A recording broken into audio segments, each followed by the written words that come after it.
Hello, welcome to the stream. We're back. We made it. How's it going, everybody? Hello. Uh, hello. Welcome. Good day. Happy New Year. We made it through another year. It's now Thursday. Happy Thursday to those who celebrate. Welcome, everybody, to the stream. Today, we're going to play some video games. Welcome, everybody. Hello. We're going to embark on a journey together. Yeah, happy Thursday. Happy Thursday party. We're going to embark on a journey together. Welcome, everybody. We have to go back. We're going back to Xanadu. It's time. Finally time. I have a history with this game. We're going to play it again. Welcome, everybody. Hello. By my count, this is the third time I've tried to stream Xanadu. This will be the third time. I may have misspoke before. They kind of blur together. I believe this is the third time I'm going to be streaming Xanadu. We're going to try and beat it this time. I think we can do it. This could be the run. We might do it this time. Hello, everybody. Welcome to the stream. Let me greet people. Hello, Dana. Good to see you. Apologies for the late start, Dana. You must understand I was up far too late yesterday. I did not sleep enough. I have a bit of a headache because it was New Year, but we made it. We're here. I hope your trip goes well. Some guy in a hat, welcome, hello. We're not playing Fax Xanadu, Fa Xanadu. Digital Duck, hello. Biffraction, hello. Doric Dream, hello. Gaming Catter Ella, hello. Jade Wolf, hello. Blue Potato, hello. Thompson, hello. Atronex, hello. Dieter Lavos, hello. Syllogism, hello. Rand Althor, hello. Karen's, hello. Bob Roskaya, hello. I see people talking about Drawd. It makes me very happy. Krelosh, hello. Omega Number, hello. Tango Bunny, hello. Helical, hello, hello, hello. I don't know anything about the Switch version of Xanadu. I can't help you, I don't think. I don't know. We'll go over the manual, and maybe that will illuminate some of the mechanics that are hidden, cryptic. We'll see. Maybe I can shed some light on some puzzles. Hello, chat and business. Welcome. Fiora, Albiter, hello. Almacia, full of lizards. Welcome, everybody.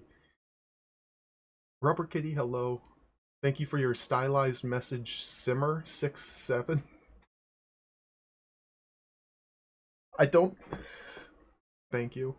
I don't get it, but thank you. Zetsubera, hello. Hello, everybody. Did I miss anybody? Ranger4, hello. Samhine, hello. Lobat, hello. Hello, hello, hello, hello, hello. Burzel, hello. Z80 Guru, hello, hello, hello, hello. Fancy Malieb, hello. Hello, everybody.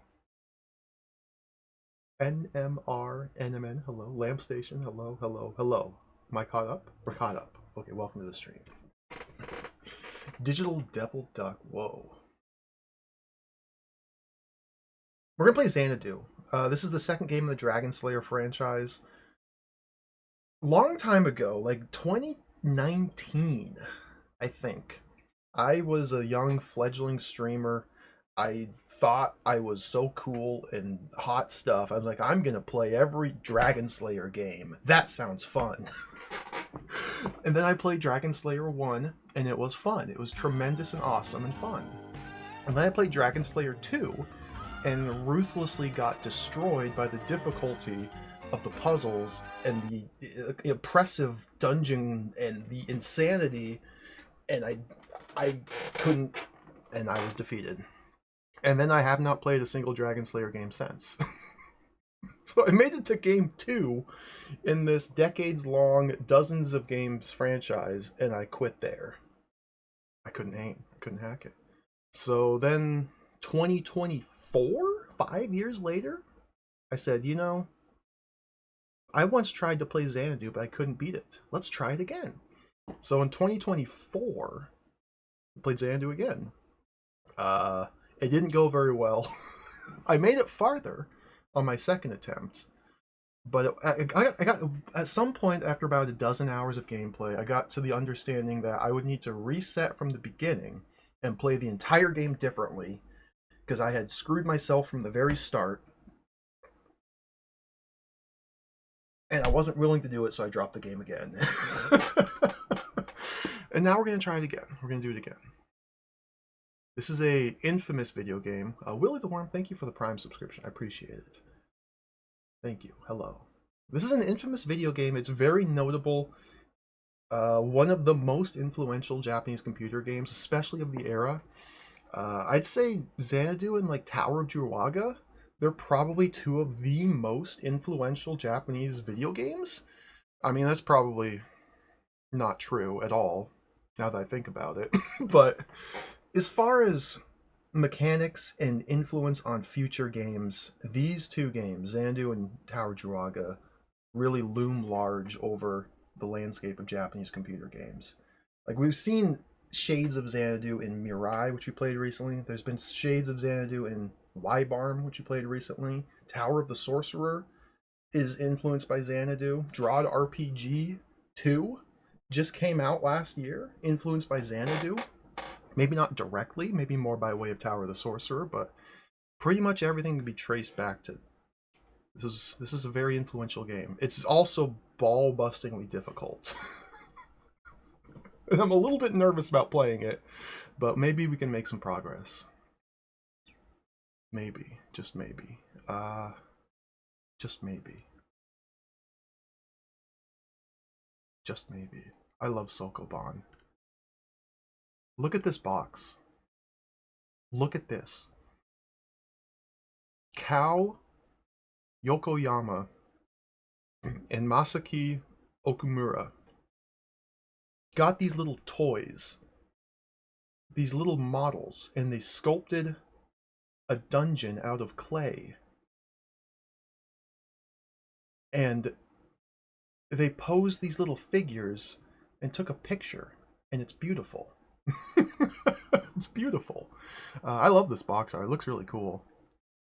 Like, I guess that's supposed to be our hero back there, and he's beset by demons and monsters and fiends and spiky pauldrons and big hulking ogres. It's really cool. Hello, Choops. Welcome. More difficult than people make it out to be, or less. Well, I'll take that.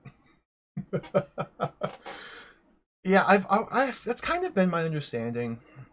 Is the game is very impenetrable on the surface, but once you get into it, I'm sure a lot of the rough edges kind of work themselves out, if you will, and you just need to get some momentum going, and once you understand the mechanics, you can kind of make some headway. I've just never gotten over that hump yet, but we'll try again.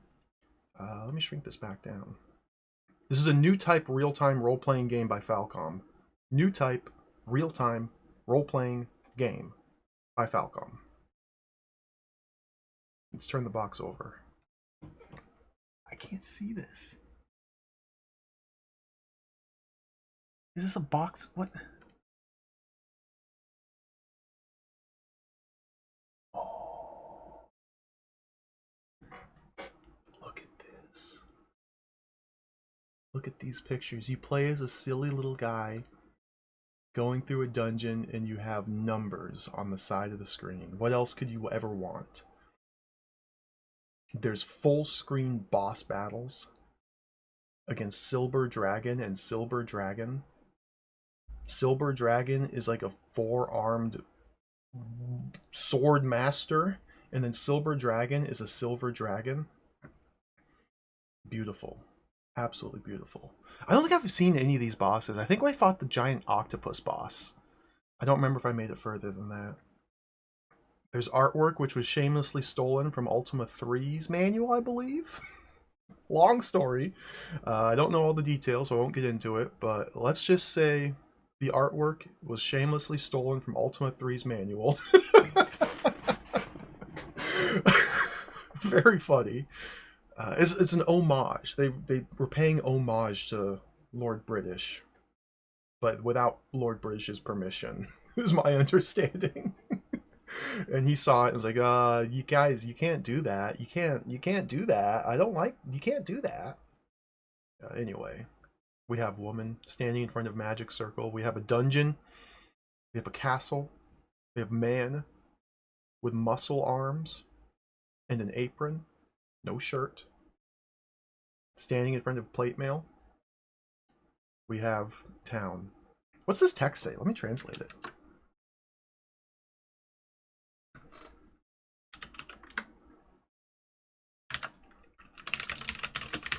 Let's see if we can translate this. Lord British was none too enthused. That's my understanding, yeah. Hello, Duke Donuts. Welcome. Excuse me. Google Translate tells me that this game was created with the spirit of free thinking, unrestricted by traditional formats or genres. It's designed to be accessible to all players. Those who prefer action can rely on their dexterity, while those who prefer role-playing can use calm reasoning and judgment. Your strengths will naturally compensate for any weaknesses as you play. Now, they neglect to mention that if you go action build, you're not going to level your magic enough, and then you're going to encounter enemies that are immune to sword, and your magic won't be leveled up, and you won't be able to kill them, and then you're screwed.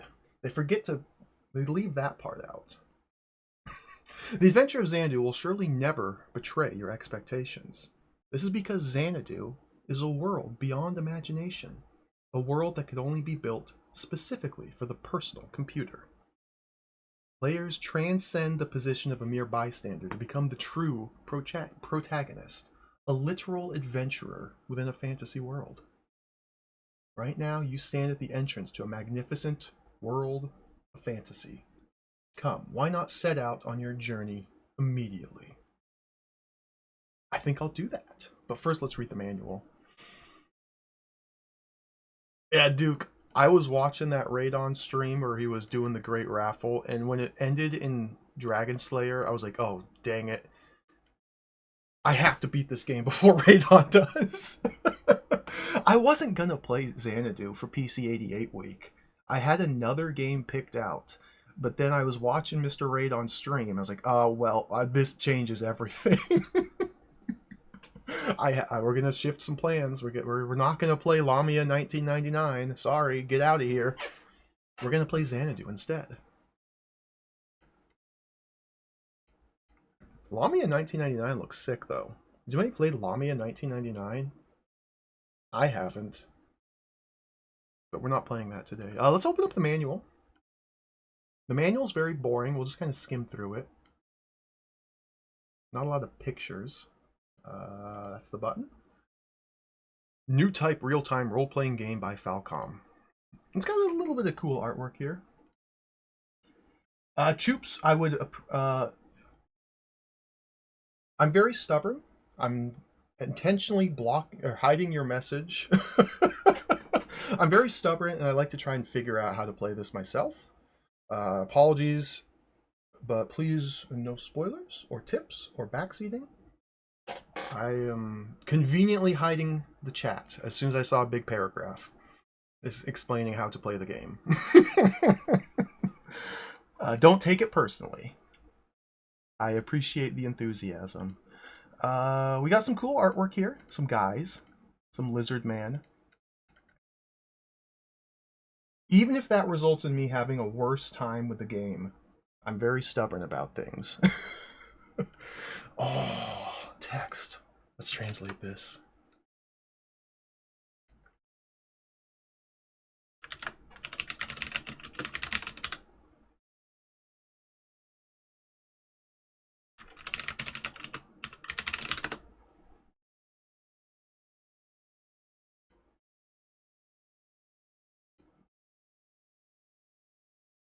This world, this is Google Translate. This world is an imaginary world that can only be created because of the personal computer. Unlike movies or novels, this is a world where the player transcends the position of a mere bystander and can truly become the protagonist, the adventurer themselves. Many of you are likely already familiar with what's known as an RPG. That's a role-playing game, if you're not aware. Doesn't a game where you essentially create your own story as you play sound much more interesting than a simple game of reflexes, or an adventure game where you just follow a preset path? This game is one of those RPGs. Your adventure in this world ultimately culminates in defeating a massive red dragon that reigns over the world of darkness and breathes fire reaching thousands of degrees. The objective is simple and clear, but the adventure is extremely difficult. This is because, in order to defeat the dragon, you must use the legendary sword, the Dragon Slayer, which the gods bestowed upon a certain king long ago. However, it's been hidden away somewhere. Rumor has it that the only clue lies within the crowns of the spirit kings. Your adventure must first begin by searching for the crowns. Now we shall set out on our journey immediately. So, pretty straightforward. We have to kill a dragon. We have to become the Dragon Slayer. But we have to find the sword to kill the dragon with.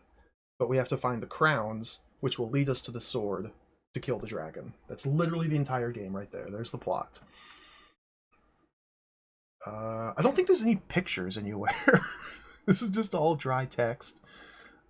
I have to create a user disk. We'll do that soon. Here's a brief little rundown of the stats.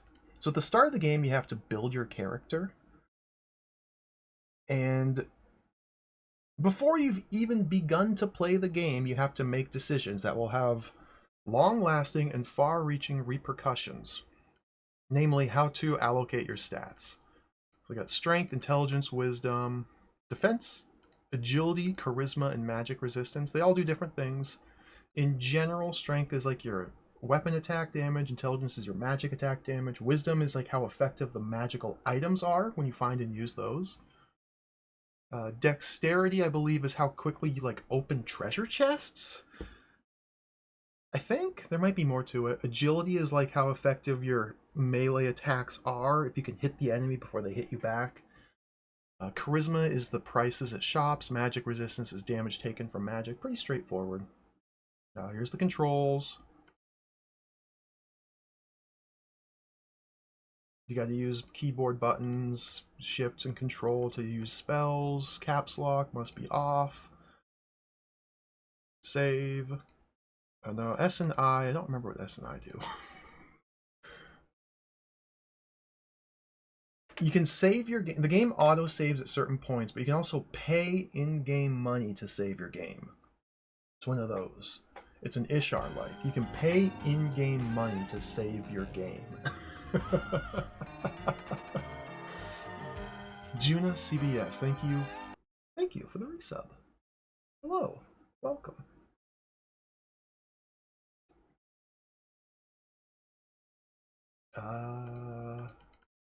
As much as possible, you want to avoid paying money to save your game because the secret to Xanadu is that money is very important. Money rules everything. So I don't want to pay money to save when we could just instead find a door that auto-saves and use that instead. Here's a couple pictures. Okay, we can see the UI, the interface. Here's your inventory screen. Every single item in the game has experience. You level up your proficiency with every single item in the game, including armor, shields, consumable items, weapons, magic. Everything has experience. There's karma. You gotta manage your karma once you get to like the 3rd or the 4th floor, because if you have karma, then you can't go to the shops or you can't go to the church to level up or heal, and so you have to drink poison to reduce your karma. You gotta buy keys, and you gotta find the crowns, and you gotta get elixirs, because elixirs will revive you if you die. Keys are very important because you gotta use keys to open doors, and keys break after you use them once, so you have to stockpile as many keys as possible, but the price of keys increases as you level up, but you have to level up to open doors to go deeper into the dungeon, but also that increases the price of food, and you need to have food otherwise you starve to death, and so yeah, there's the experience screen. As you can see, everything has experience.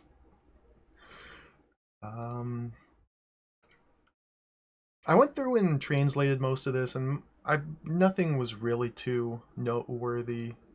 This is all very basic how to play, what the interface means.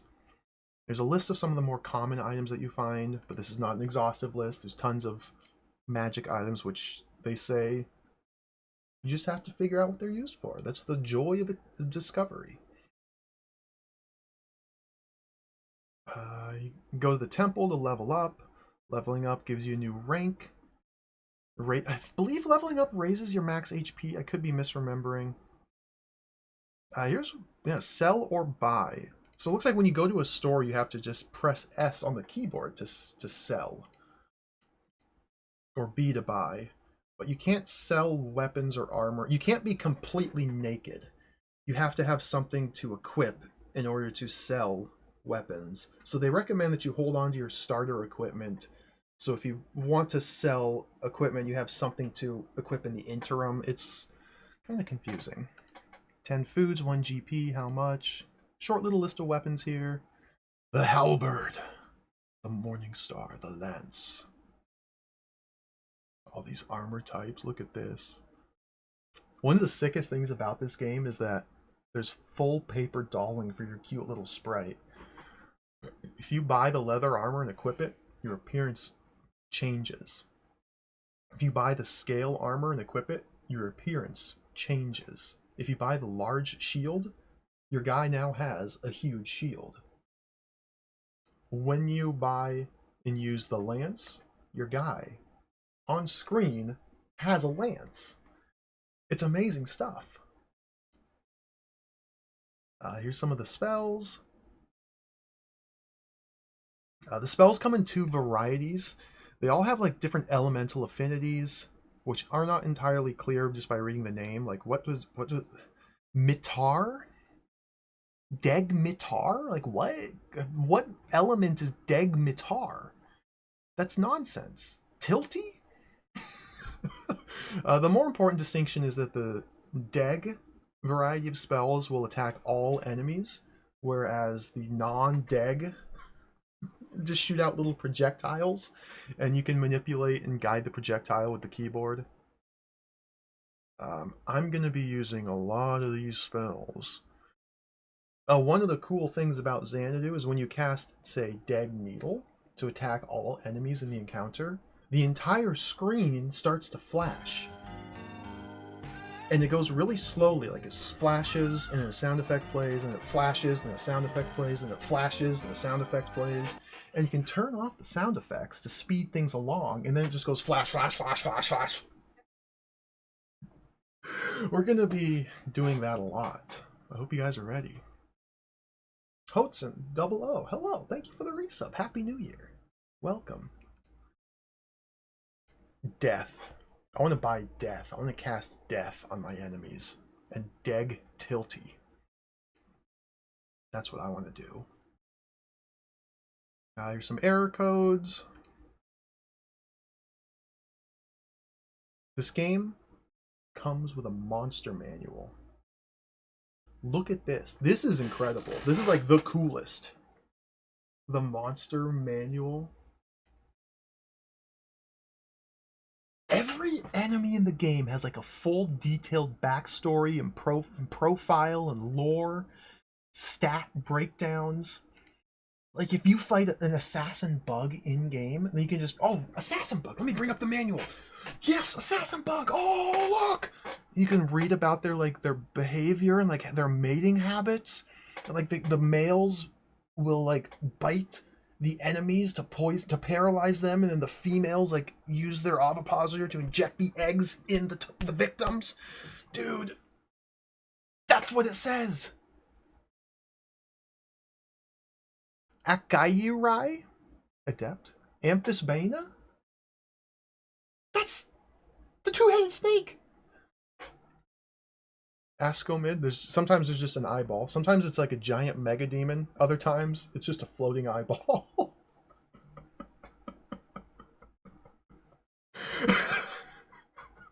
I like the floating eyeball. There's Ares, the god of war. Axebeak. Bat. Bee giant. Beholder, that's literally just an eye. Berserker, my love for you is like a truck. Brubri, bloodworm giant. What's that screenshot of? This? The background? I'm not sure what screenshot you're asking about. The video game? This is the manual to Xanadu. The demon guy? What? I'm very confused. Boalisk? Cave fisher? Carrion crawler? The Camazots? Look at the Camazots. Ceratosaurus? Karen? This is the coolest. I have not even encountered most of these enemies in the game. There's even a robot. Big red demon. What? Is it this is the Dark Lord's Mausoleum from La Mulana 2. That's this background. I don't... Did I show you a big red demon? Did I show you a big red demon?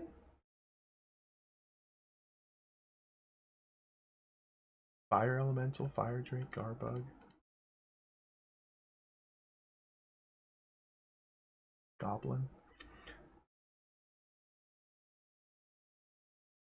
Maybe I'm the big red demon. Could be, yeah, it could be like some Twitch thing where like my avatar, the O-Rat from Space Quest, appeared and flashbanged you. I have not intentionally put a big red demon on the stream. That's... Look at these guys, man. This is so cool. Lizard Man. Mebusa. Mudman. Mebusa? Oh, dude, they got Mushroom Lord? Necrophidius. Ochre Jelly. This is an owlbear.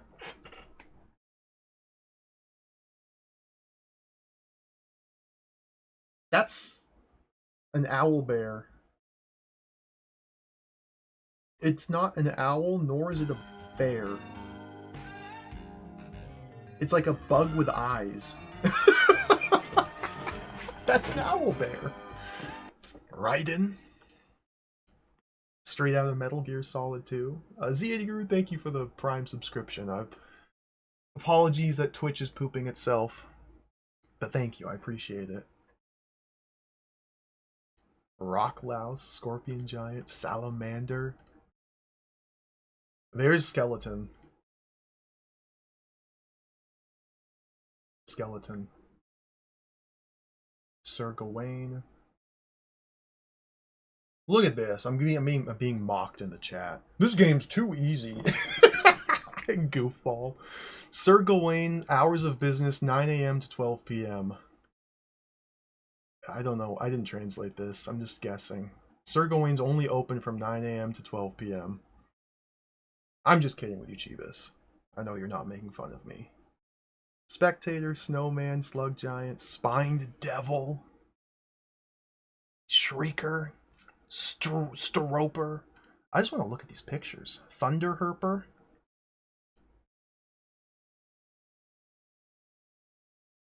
Yokel. Yari. That's a squid. Squid. Oh. So there's all the monsters that we'll be fighting. Here there's a brief little tutorial about how to... There's some example characters to kind of explain how to build your character effectively. They kind of go over, okay, if you build a character with this stat spread, here's the problems that you'll encounter. This is why this does not work.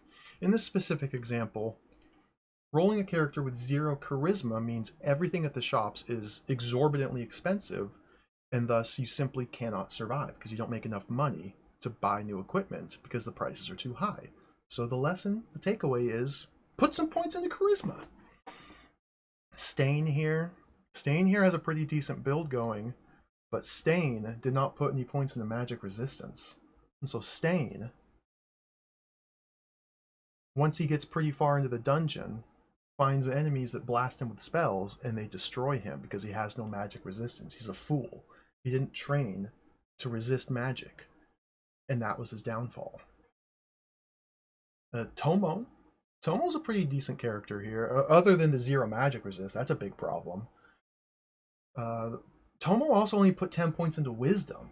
So when Tomo was using the winged boots that Tomo found in the dungeon, they stopped working mid-flight, and Tomo fell to the dungeon with a splat and perished because they only had 10 wisdom. They're too stupid to figure out how to use the magic flying boots, and they died. So there's a couple lessons here, some takeaways.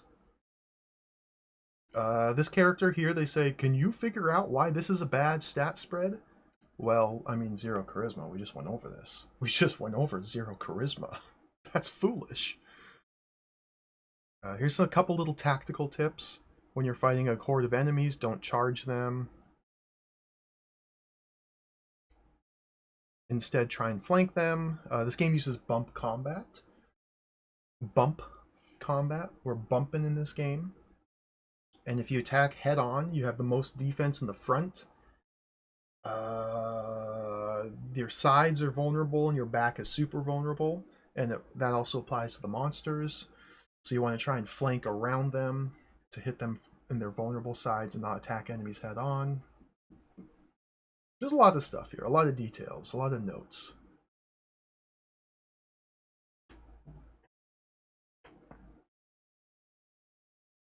Oh, look at that! It's a map!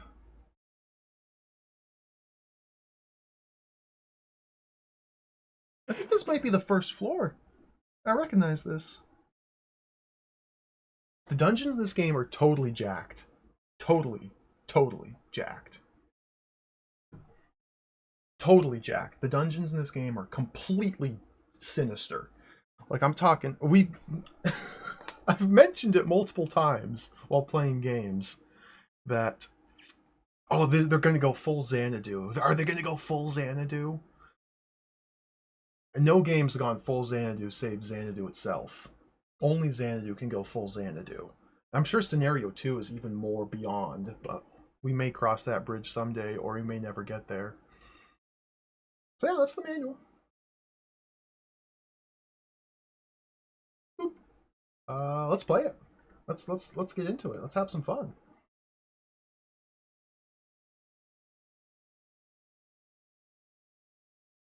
This button? This button. Xanadu, 1985. This game came out at the end of 1985. First, we have to make a user disk, so let's do that. We need to put disk B in drive 1. Need to put my user disk in drive 2 and reset.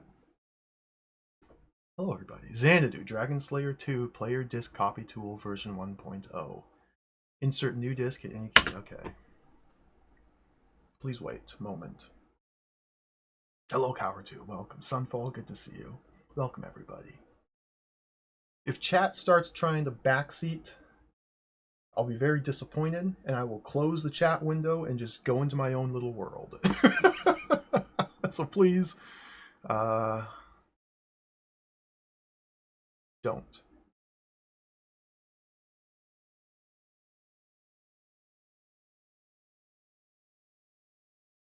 Hello, Taka Hennessy. Oh, let me click this. Imgur. Is this the big red monster? Oh, yeah, it's a big red monster! I did show a big red monster on the stream.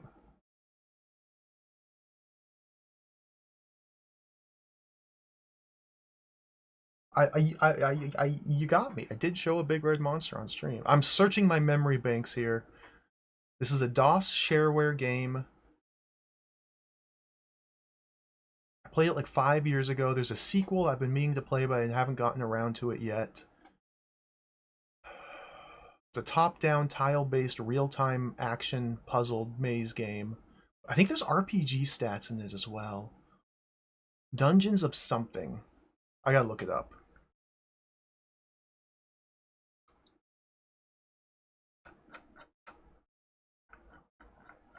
I'm opening the stream spreadsheet, the sanctified document that is woefully out of date.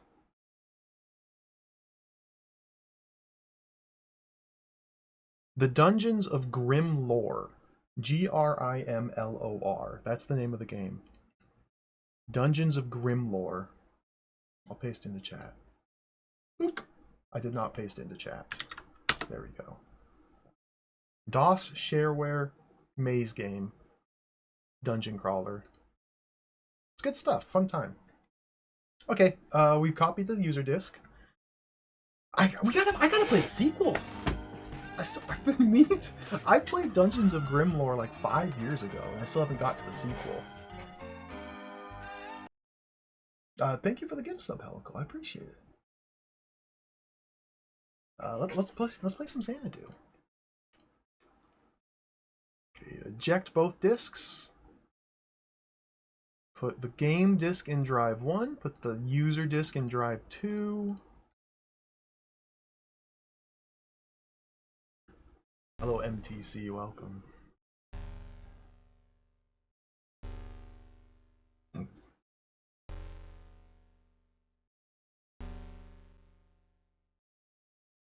Yes.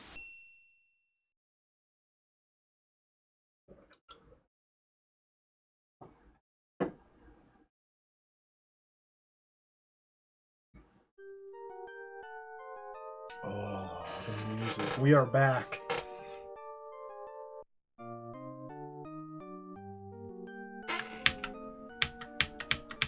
One moment.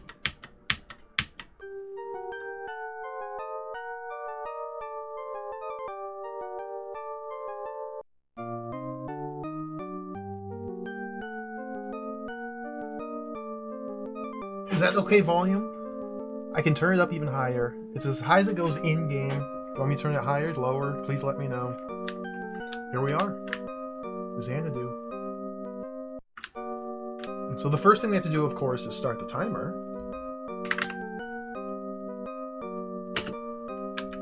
And go visit the king. Enter castle. Your name. Look at the king! This is... He's so fat because he's the king! He's giving us an entire loaf of bread. Look at him in his fancy chair. What's our name? I am Bull.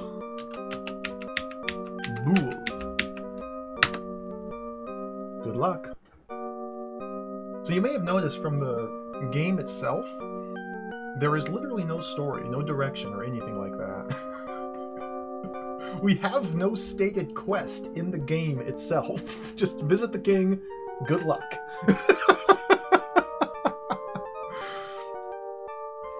Look at the dog. Yeah, the dog. So we start with meager basic equipment. The dagger, the needle spell, cloth armor, gloves, and spectacles. We're given 3,500 gold and 100 foods. And now we have to go build our character. So the movement uses the numpad. Oh, yes. This game has a weird, like, Mario-style triple jumping mechanic.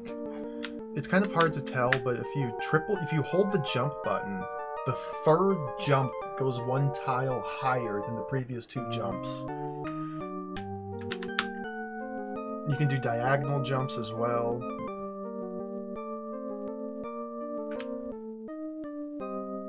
Oh. Okay, so we have to build our hero. Oh, look at the dog! This guy's standing on my head! I'll do that to you. Birds. Oh, dude, I'm stuck. We're soft locked. Okay, we're free. So we have to visit these different trainers here. This is the strength trainer, so I have to pay 100 gold for 10 points of strength. You pay 10. Let's go just scout out the prices here. The intelligence trainer here. Same price as strength. Wisdom trainer. Okay, that's the same price. Dexterity trainer. Oh, dude, look at this guy. Agility. They're like wrestling. This guy's part T-Rex. Look at those hands. Look at where'd his arms go? Oh, beautiful. 5 points of agility for 100 gold here, so the prices are different based on the different stats that we choose. It's the man store. This is charisma, of course. Charisma is a highly detailed artisanal portrait of a woman. That's charisma. Is this a door? No. Magic resistance. Okay.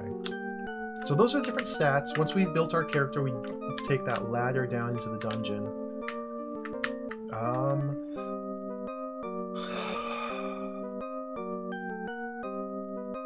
I think charisma is going to be the most important. I think charisma and intelligence are what I want to prioritize, because I want to lean more heavily into magic than melee combat. We will be training melee eventually over the course of the game, because we have to become proficient in the Dragon Slayer's sword, but that's a long ways off.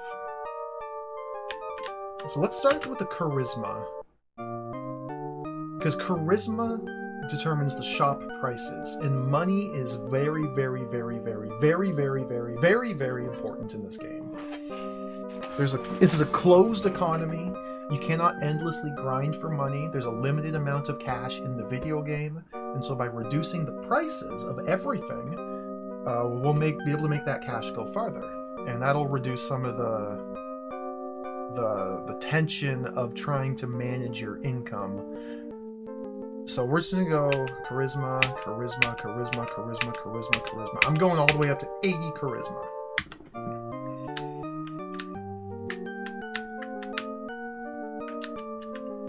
We want to put a little bit into magic resistance just to be on the safe side. I'm gonna put 10 into magic resistance.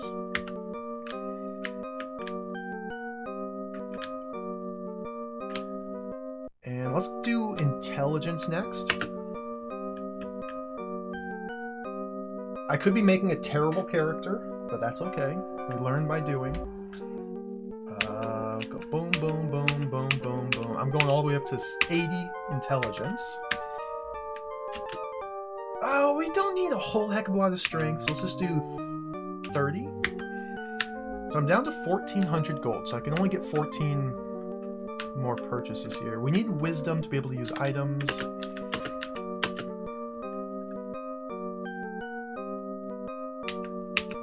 Start with 30 wisdom. We need dexterity to be able to open treasure chests. Yeah, this is how you just distribute your starting attributes. It's kind of creative. It's pretty cool. I don't remember what else dexterity affects. Let's do 20 dex. Excuse me. And agility should be our last stat.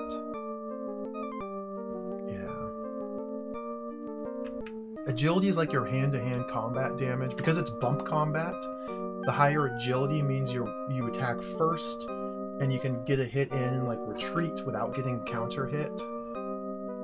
It's kind of complicated, I think. I don't really remember. I did not mean to press T. We only get 5 points of agility per purchase, so we'll go up to 20 agility. This will save 500 gold for the dungeon. That seems okay. I don't know. Maybe that's not okay. But yeah, the other stats, so here... Oh, well. I can press S on the keyboard to bring up the stat screen. We have hit points at the top, the maximum hit points underneath that. It's very hard to read. I guess it comes through on the stream better than it comes through on the game, on the emulator. Hit points, then hit points max. Food. We consume food at all times. We must have food, otherwise we start to die. Gold underneath that. And then fighter experience and magic experience. Fex is fighter experience, Mex is magic experience. There's 2 different tracks of experience. I believe you gain experience based on what form of attack defeats the enemy. So if you fight them with a melee fighter, with our dagger here, and kill them with a melee attack, then you get fighter experience. If you kill them with a spell, you get magic experience. You can weaken them with anything you like, but it's only the killing blow, I believe. And we have strength, wisdom, dexterity, magic resist, intelligence, charisma, agility, and karma. Once you get deeper into the dungeon, I think it starts at like the 3rd floor, maybe the 4th floor. Enemies will have an alignment. If you kill good aligned enemies, you gain karma, and karma's bad. If you have karma, then you cannot go to the inn to restore your health. You cannot go to the church to level up. If you have karma because you've killed a good monster, people refuse to do business with you. And the only way to recover your karma once you've accumulated it is by drinking poison. It's really jacked. And so you have to like avoid the poison and leave it on the floor and remember where it is, so that later in the game, when you have to kill monsters that give you karma, either because they're in your way or because you need the money or the experience or whatever, you need to remember, okay, we're going to kill all these karma guys and then go drink some poison real quick and recover. It's an easy way to get yourself screwed because you have no idea of knowing how it works your first time through. And trust me, I've ran afoul of it already. But that was like 5 years ago. And then at the bottom we have our keys, our elixirs, and our crowns. Key or Kev. Keys are very important, obviously. They open doors. Elixirs will fully heal you after you die. So this is just like a full heal, a revive. And then crowns. Our quest is to find the crowns. So, what are my stats? Now, we have a choice here. I don't know if I want to hold on to this 500 gold and take it with me into the dungeon. I don't know if I want to try to get to the secret item shop between the town and the dungeon that I don't even know how to get to, but I know it exists because I stumbled on it once 5 years ago. And if I go to the secret item shop, I don't know if 500 gold will be enough to buy anything.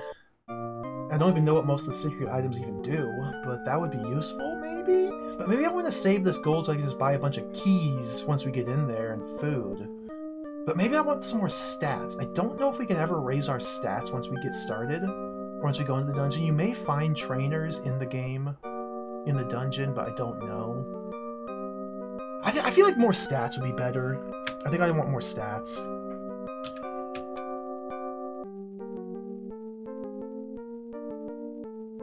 "30 strength, 30 wisdom, 20 dex, 10 magic resist, 80 int, 80 charisma, 20 agility." Let's get another point in wisdom. Wisdom governs the effectiveness of the magic items. So let's get another point in wisdom, another 10. And let's get another point in strength.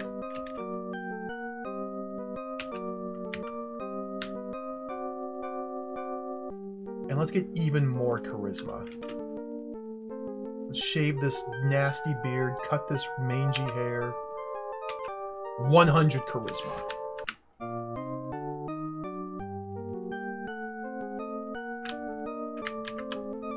And let's play the game.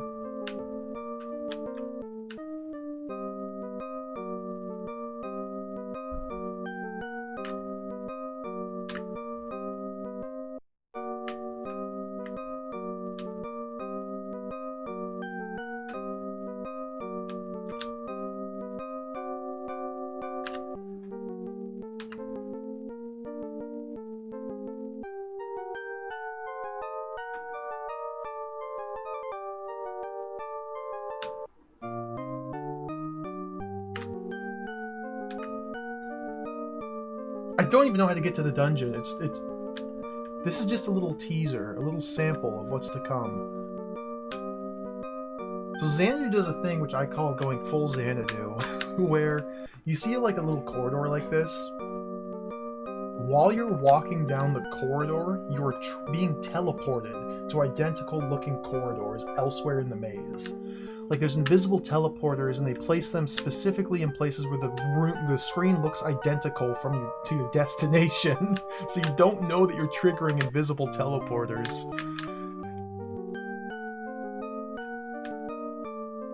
We gotta find the dungeon. It's down here somewhere. Somewhere in this maze of looping passages is also the secret item shop. But I don't know how to get there.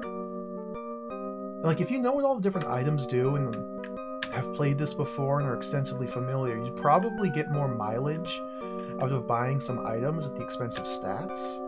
But Okay, maybe this is the way? It's not that way.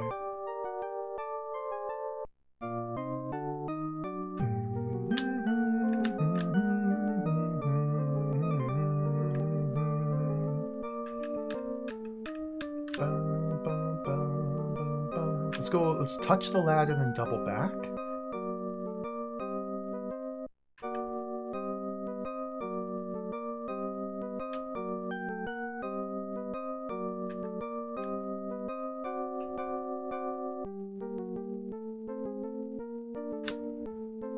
Well, we're soft locked.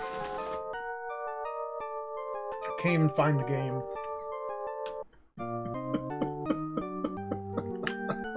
Hello, Goof Muffin, welcome.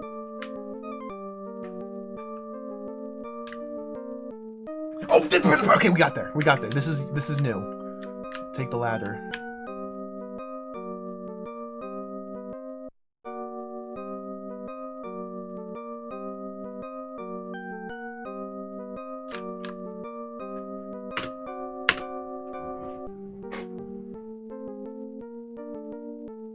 The journey begins. Level 1.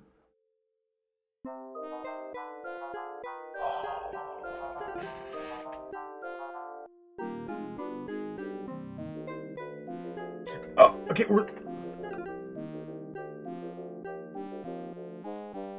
food is decreasing. We can't just stand here. Okay. So now here we go. The game begins. Novice Fighter, Novice Wizard. So these are our titles up here. Strang. Interesting how this page changed. Oh no. So Strang, our Strang stat is like a function of our strength and our weapon. Determines our Strang. Magic, I believe, is our intelligence and our equipped spell. Defend would be like the sum total of our armor plus maybe strength. I don't know. Gold, hit point, max HP, Strang. Okay. How do I play this? Oh dear, what have I got myself into? So we press E to equip not own. So we can't change our equipment because we only have the starter equipment. I guess first we just start exploring. There's the food store and the inn. Oh, bats!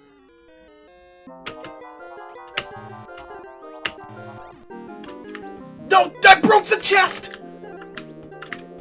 Dude! Dude!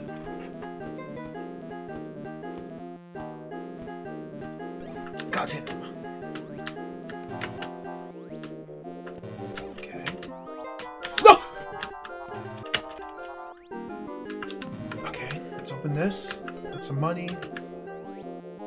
I should probably restart because I broke a chest. Okay, fight.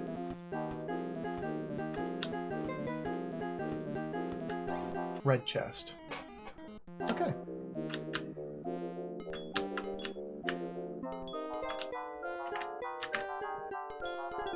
Grab all the money. If you kill the last enemy in an encounter with a melee attack rather than a magic, they will drop a red treasure chest. And the red treasure chest is a unique item based on that monster type. Let's see what we got here. A lamp. So the bats gave us a lamp. Once we find dungeons, we have to use lamps to illuminate them. We have to use keys to open doors in the dungeons. This is just the sub-dungeon. No, dude! Okay, let's check out the weapon store. Look at this, dude.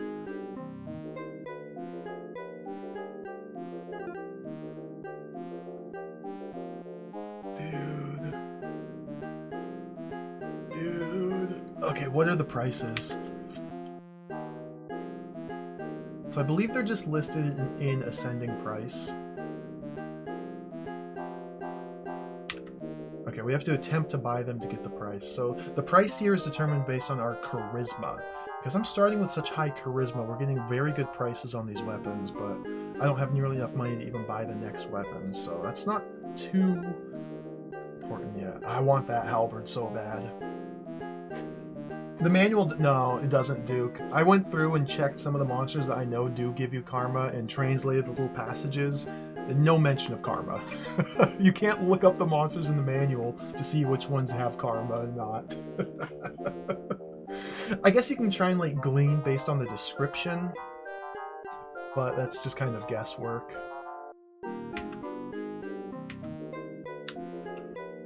Old skeleton!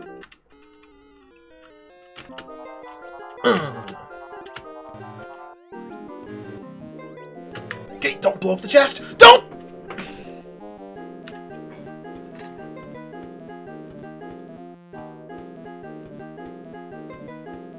I'm taking massive damage. These skeletons... Dude, the skeleton! Oh my god!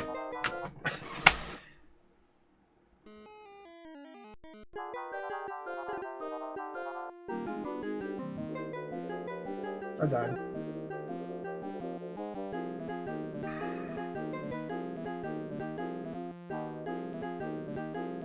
Rather than use my elixir, I'm just going to reset the game right here. I believe the game auto-saved when we entered the first level of the dungeon. That little going through a door animation is the indicator that we've auto-saved. I should be able to restore. If not, we'll have to roll a new character.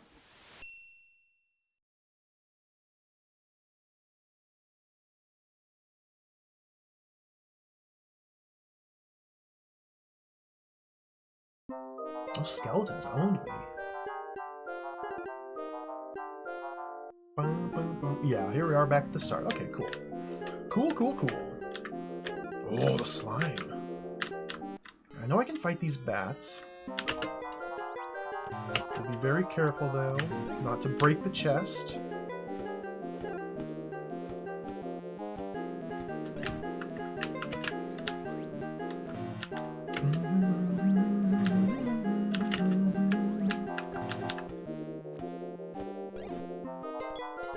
Some money.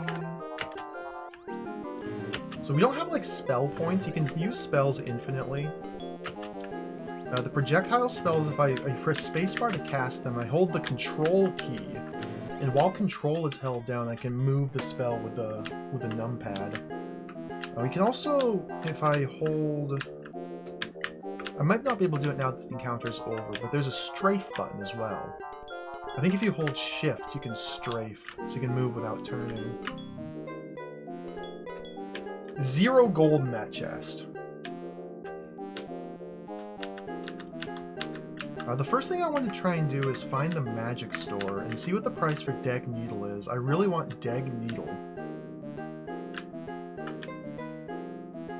There's the inn, the healers.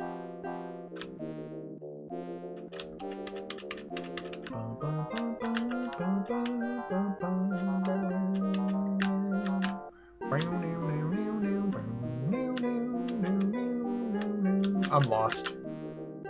No idea where I am. Running out of food. There's the shield store. Okay. Foods. One single bat. Get the red chest here. Get a lamp. So you can see our experience here. Fighter and magic experience are increasing. I'm going to be leaning more heavily into magic. Or I want to, because the power of Deg Needle is unrivaled. But I don't know where the magic store is. Hello, MTI. Welcome. I'm trying it again. This time we're going to do it. Oh, no, not the skeletons! Okay, 2 skeletons I think I can handle. There we go. So I can use the shield as like a barrier here to protect me while I fling my spells around the shield, or the chest. I'm going in. See, I wanted the red chest, which may have been a mistake because I took massive damage there. Give me some spectacles. That wasn't worth it. I should have gone for the money.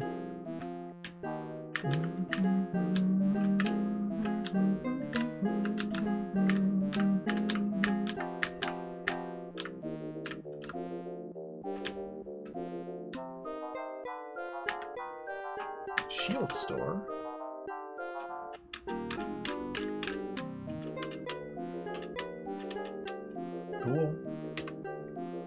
How much does that small shield cost? 300, okay. Shields increase your defense from the front. They only increase your defense from the front. So they're very good. They are very good. I can't afford it though.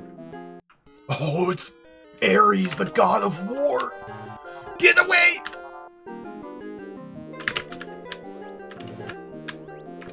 Magic!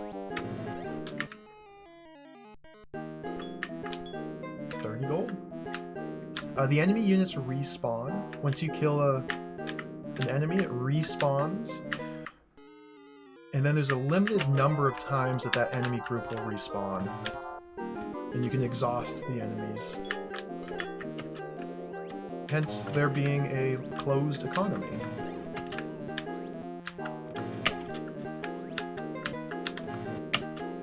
My magic's already getting a lot stronger. I can one-shot some of these guys now.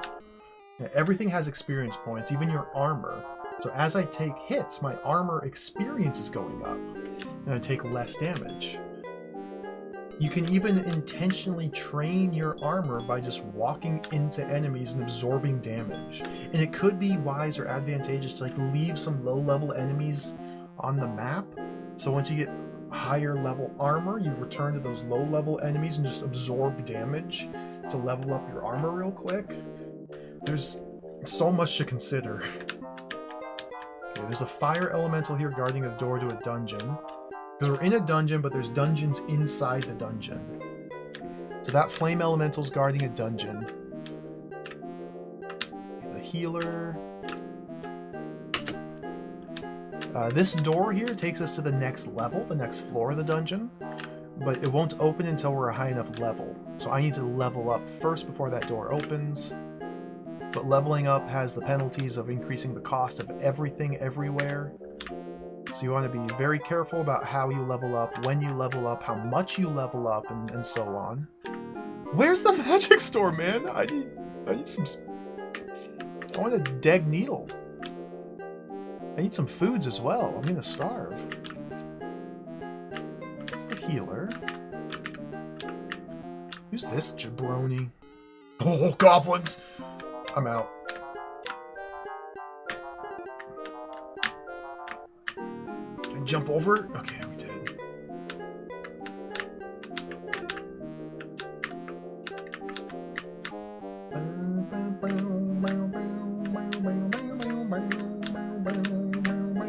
Skeleton, scared of skeletons. Oh, top! Scroll! Scroll! Okay, we're in an infinite loop.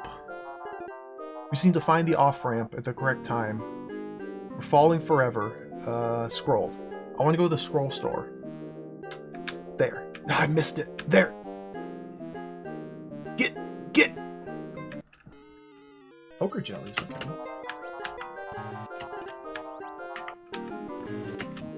As you can see, enemies can survive with 0 hit points. Let's go. What? Dude! I'm dead.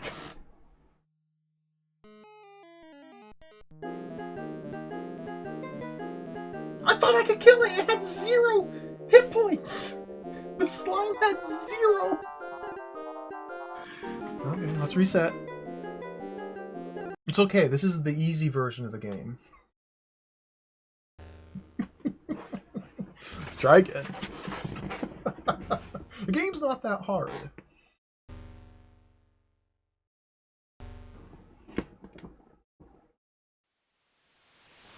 It's much easier than people make it out to be.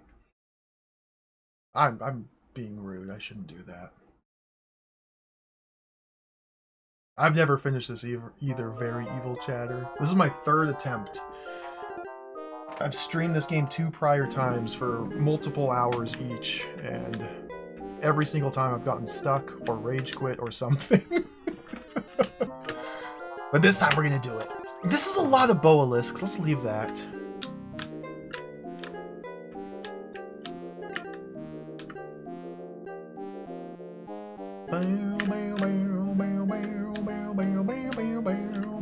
This might be my 4th attempt, you know, that could very well be.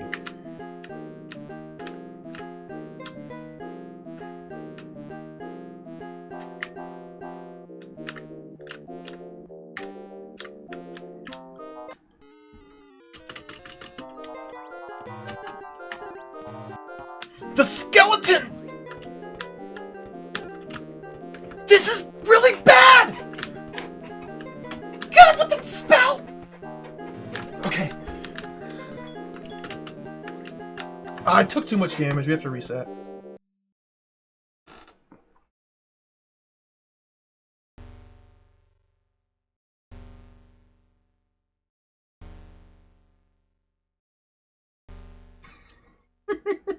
Yeah, empty. Yeah, that's what happened last time. See, the problem there was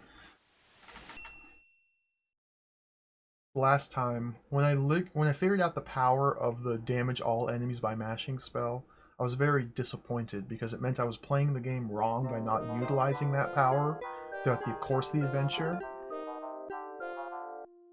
And so I had to restart from the beginning and take advantage of it, which is what I'm doing now. At the time, that was not an appealing option. It was a matter of expectations. I had my expectations subverted because I thought I had the game figured out, but I was actually wrong. And rather than take that as a learning opportunity, I instead just flushed the game. Dude. Okay, these are like set up here. Oh yeah, okay, so we come up here. And we have to like triple jump up this somehow. How do you triple jump? There we go. Triple jump. And it was... oh dear. How'd I get down here?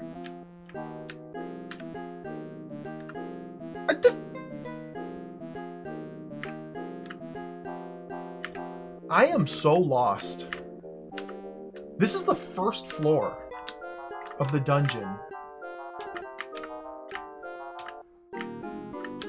Get away from that skeleton. I just want to get to the magic store. Like, that's literally all I'm trying to do. I've only seen it once, but that was in the infinite vortex warp portal hole.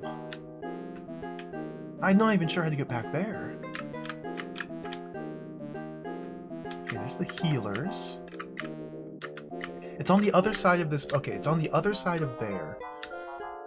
So maybe we go right to wrap around. Oh man, the flame. Jump over the flame.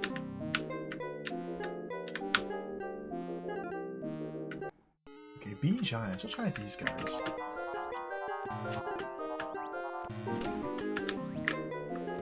This is a manageable fight. Okay, good.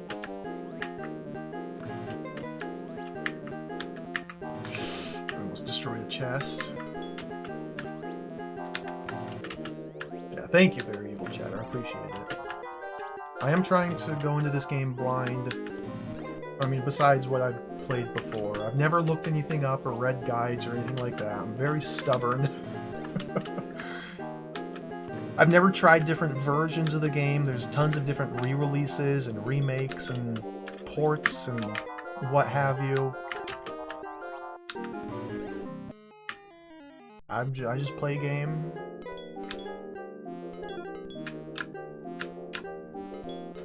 Every time I play this, I get a little bit further.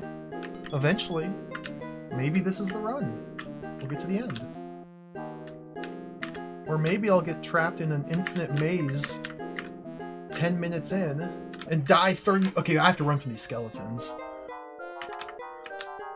Can I retreat this way? Get owned, Skelly! I wanted to jump up there! Okay, no, that's fine. Is this where the magic shop is? It's right... I think that's it right there. Okay, let's go down this way. I just got to get in there. Okay, jump. Okay, here. Go over. Go up. These are one-way floors. These floors here, this specific floor graphic, this is a one-way. I can only drop down through it. I can't jump up through it. So I have to go around this way. I hope I'm not getting teleported. I think I got teleported. Goblin? I'm out of here.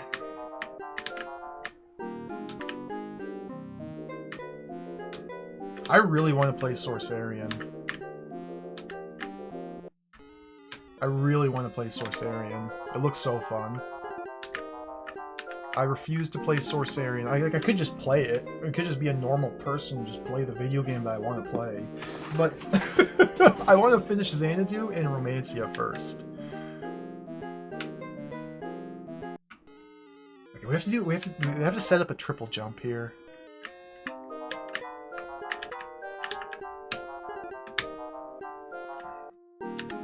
So the only way to make this jump without using a magic flying boot item, which I've never collected yet, is you have to set up a triple jump. So I think I want to start from like here. Yeah!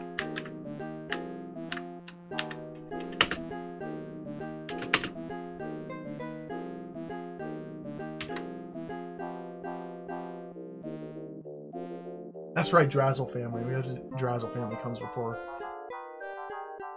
I forgot about Drazzle family. Legacy of the Wizard. So, we have now found the magic user. I don't know how I'm ever going to get back here or remember where this is, but we found it. So every spell is available for purchase here. How much does death cost? 225,000 gold for death. We're not going to be buying death anytime soon. How much does Deg Tilt cost? 187,000. And this is with 100 charisma. Like, I juiced my guy's charisma up as high as I could. I might have been able to go a little higher. And these are like the reduced prices. I guess we just start with Deg Needle. Deg Needle's the play. How much is Deg Needle? 375, okay. That's not bad. We start with the Needle spell. Deg Needle hits all enemies in the encounter, and it's incredibly strong. So I want to get Deg Needle as quickly as possible and start to raise my experience with it, and then slowly, incrementally upgrade to like Deg Matar, Deg Deluge, Deg Fire, and so on. Buying all of these different elementals is important because certain enemies later on will have elemental resistances, but that's still a ways off. So we need to get some money. How do I... There we go. I'm running out of food as well. Okay, let's restart. I spent too much food.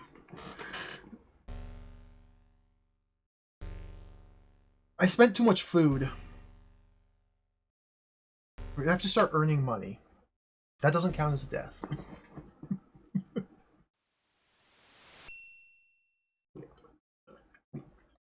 I'm sure you can already tell, if you haven't played this and you're just watching, the enormous amount of complexity in this game.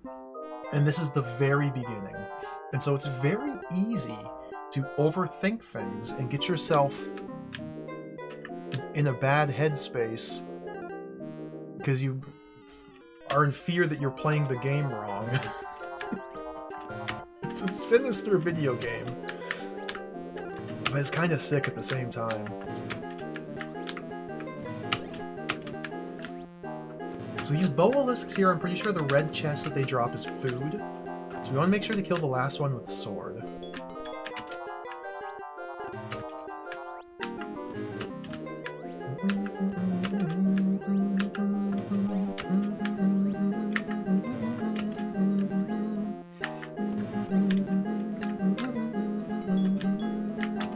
Oh, these guys, they're just their normal chests can drop food. Okay. It's not even the red chest. Cool.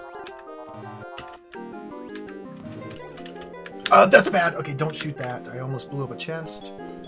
Maybe they only drop food. Okay, this is huge. This is huge. It would be more valuable, though, to save this enemy type for after I've leveled up and the food prices have gone up. So that way I'm getting more value. See, I'm already, like... No. Can't overthink it. Let's see what the red chest is. This is a very bad fight. Just kill it.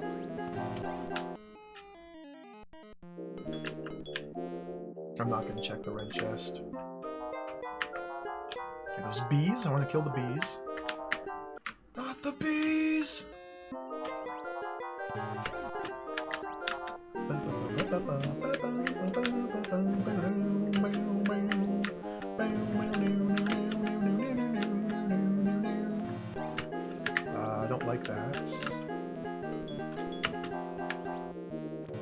It's very funny that you can destroy the treasure. This game is so ridiculous. You see how it says Zounds when I kill them? Zounds! This is a Scooby-Doo game.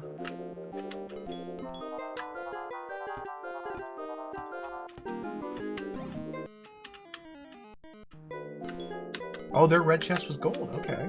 Interesting. Ooh, more bolus. Gotta get this. So this is a respawn, so these are slightly different stats, it looks like.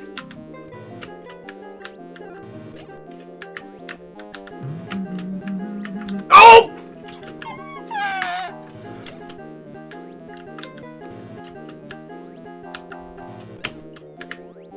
Unlucky.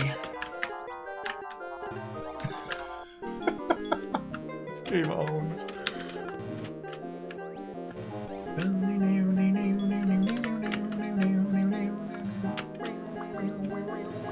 Get in there. Let's save that one for last and get the red chest. Oh, excuse me.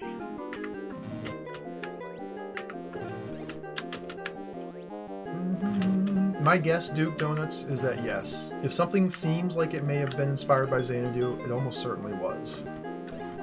Based on nothing at all, I would just say yes. Yeah, red chest is food. Like, it cannot be overstated how influential and impactful this game was. I don't think I want to fight that Boalisk. I need money. We have a good supply of food here. My magic's getting a little stronger. Okay, that bat would be perfect. Nice. Let's just sword him. And even my dagger's getting pretty good. I'm going to be replacing the dagger immediately after getting the better spell, I think. This dagger is just simply garbage. I mean, it's leveling up. Let's check our stats. This is the inventory.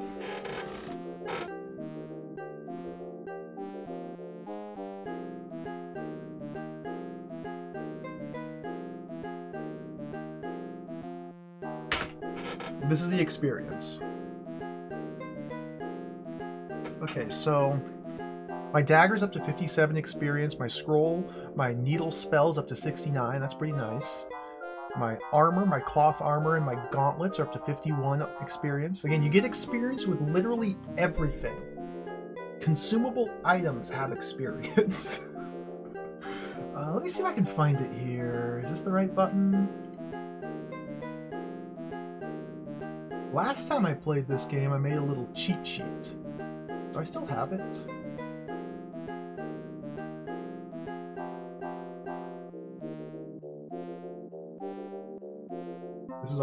This is my cheat sheet. It's not a complete cheat sheet. Whoa, way too big.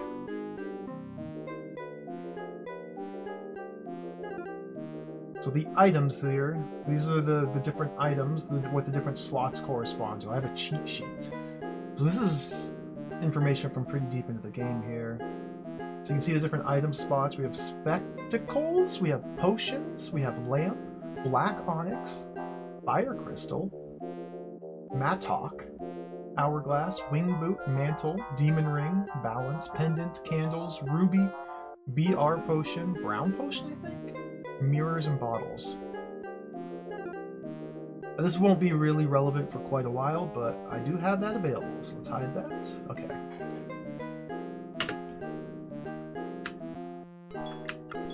Get lamp. You cannot get ye lamp.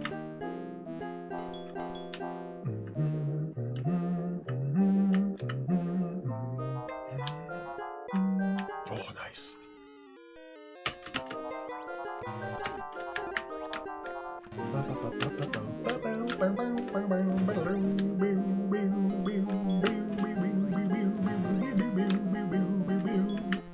The item order just doesn't change, no. They all have their respective slots. let's just get... I need the money, so I'm just gonna go for the normal chest. I think this is the run. I think this is the run. We have a good start here. This may be the run. Get these bees. Bee giant.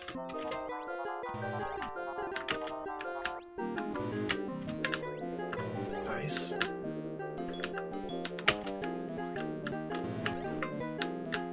See, I'm pressing spacebar to cast the spell. Then with my pinky, I'm holding control after I cast the spell, because you have to hold the control key down on your keyboard to control the spell.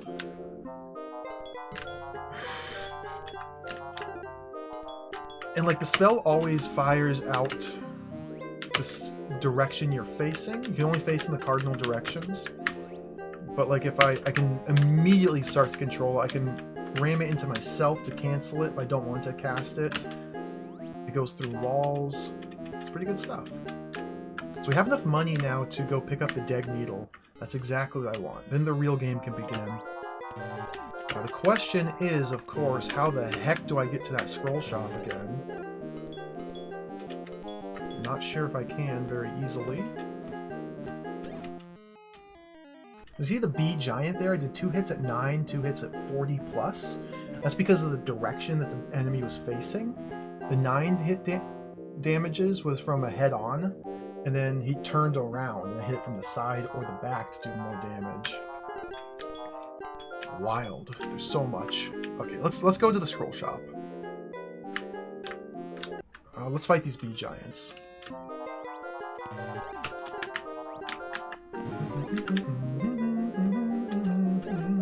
Cassette version? Oh dear. No, thank you. No, thank you. That would be terrible. Yeah, there's the ochre jelly. So we can start... oh, my magic should be able to deal with them now. Yeah.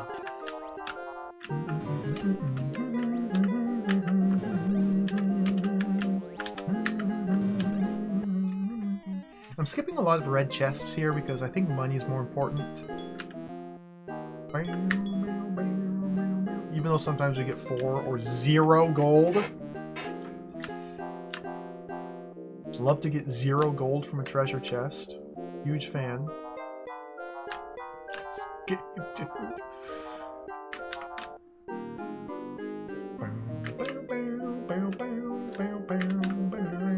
Skelly? Not even the mighty skeleton can withstand the needle.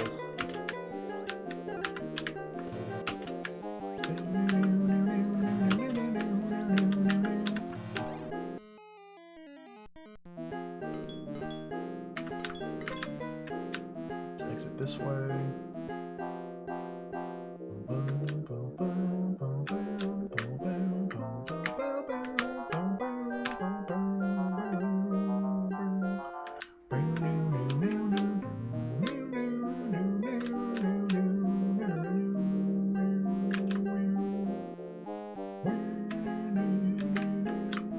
Is this the way? Am I supposed to go up this way? How do you play this game? Stand here. There's my triple jump.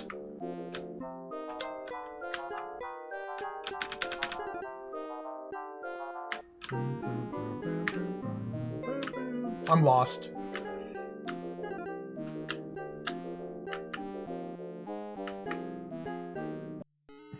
Ares, the god of lore.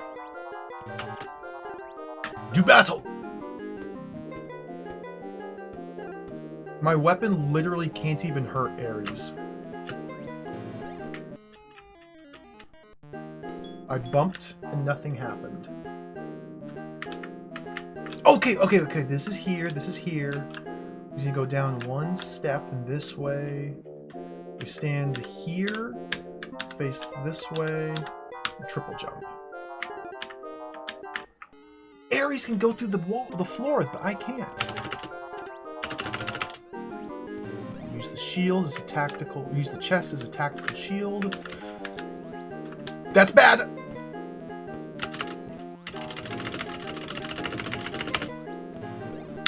Got him!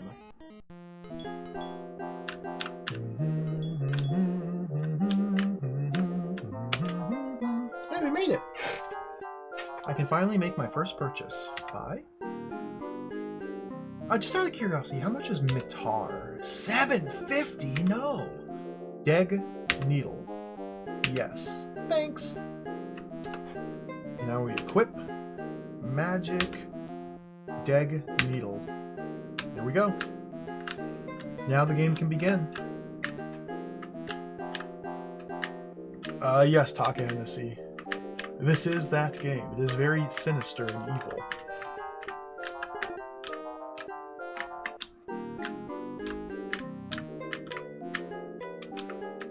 So I need to go back up towards the top. We're good on foods for now. I want to find some more of those bees and boalisks, the low-level easy enemies, to level up my experience. There we go. Now, this is like the third respawn of boalisk. Alright.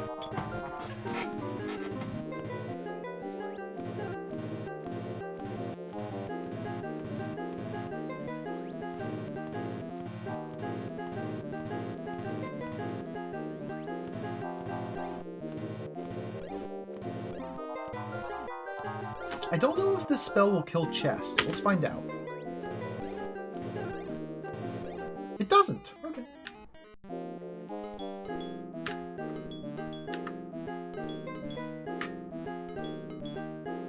I've never properly played through Dragon Slayer 4 or Legacy of the Wizard. I have a physical copy. I have a cartridge since I was a kid. Every time I tried to play it when I was young, I just got totally lost and confused and then stopped playing it and put in Mega Man instead. It's not a game for children.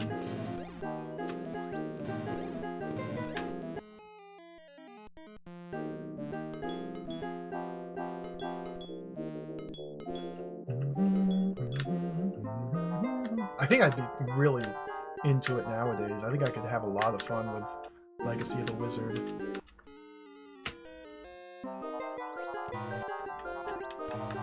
Like, I love maze games nowadays, and that is, like, peak maze gaming.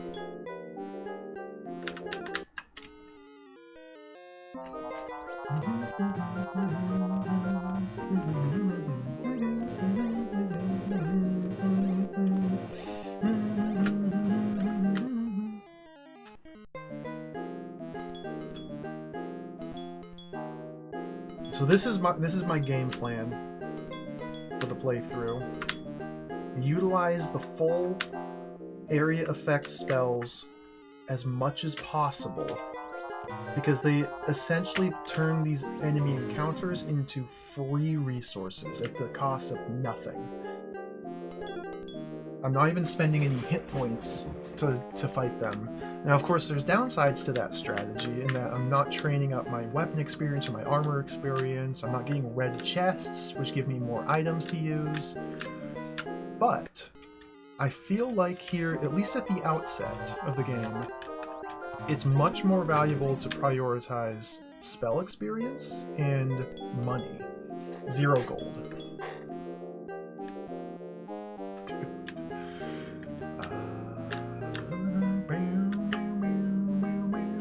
Where's that bat?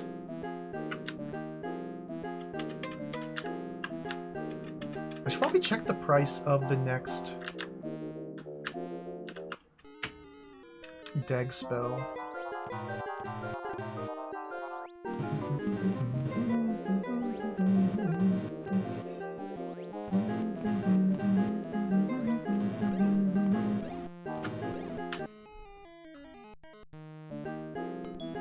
So one thing we can do, I'm not really sure if I want to be honest. I can turn the sound off.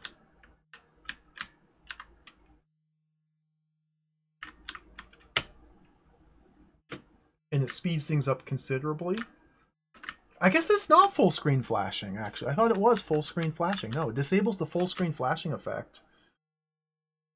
But, like, there's no music. But look at the savings, like the time. It's a terrible trade-off.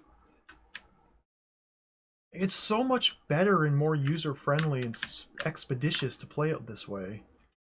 But but I like the music. Turn the music back on. Oh, gotta turn the volume back up. There we go.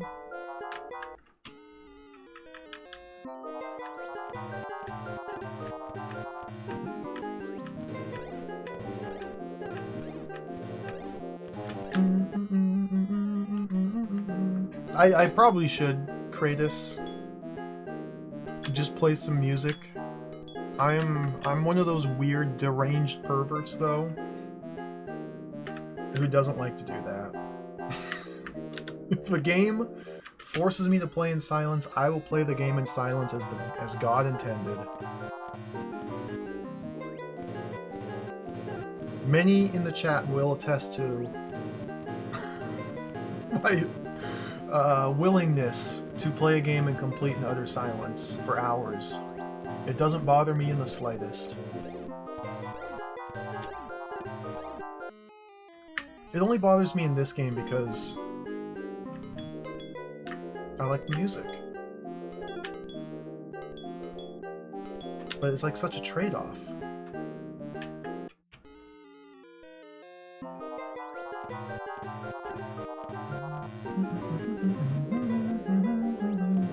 I'm not sure Lonely has. Not entirely sure.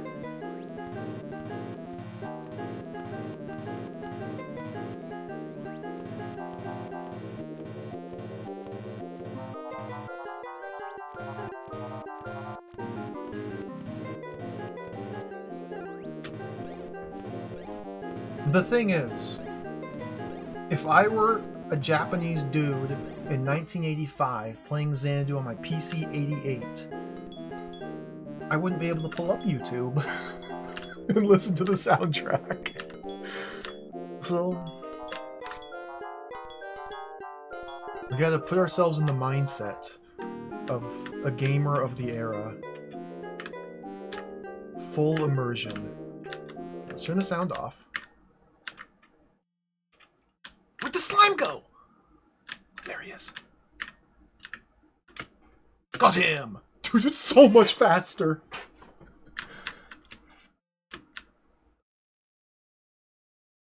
You'd have to, like, put on a record. You gotta spin up the record player, get the gramophone out.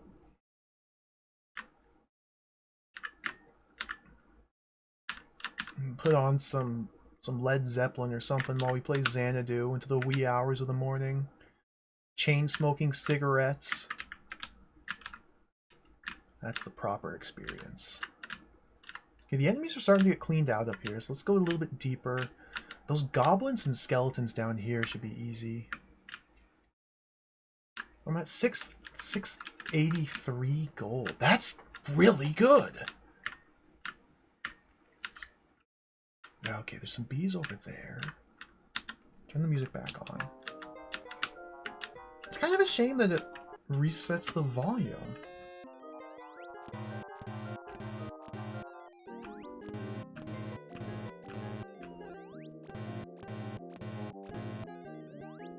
They had cassette players, you're right, Pete.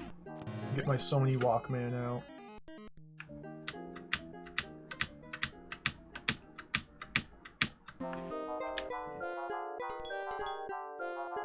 I would just turn the volume up in the emulator, or the Windows, but then it wouldn't be balanced. I like to have the music louder than the sound effects. I'll just manually adjust it every time. It's a good experience right here.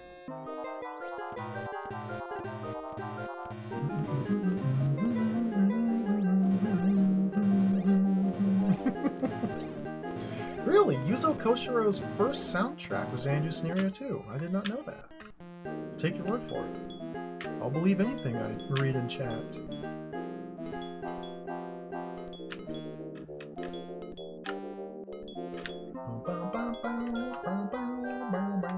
I'm not really sure what the threshold is to reach the next level. We probably have enough magic experience now to level up, but I'm not going to, because again, raising your level increases the cost of everything across the board. So for as long as possible, I'm going to try and stay at level 1 here. I haven't found a key shop. It's the one shop I haven't found yet. If we could find a key shop, that would be huge. Stockpiling keys while they're cheap would be tremendously helpful. And I may want to consider going for red chests eventually, but for now I think gold is still the priority. Is there another areas? No, goblin down here, I think.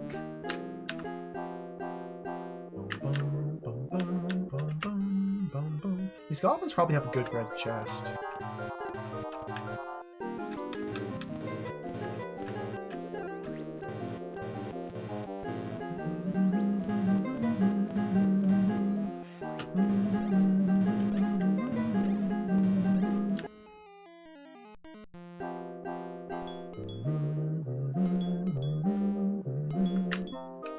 Zero gold.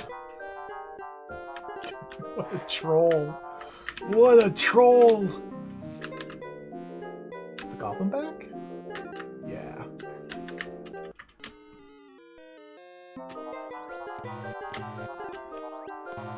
Okay, let's see if this works.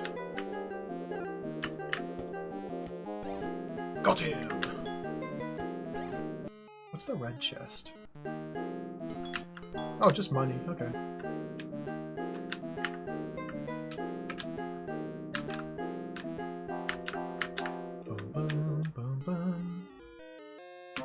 You cannot change equipment mid-encounter.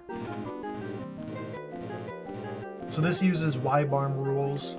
If I want to change equipment for a fight, I have to escape out of the fight, and then change my equipment, and re-engage the enemy.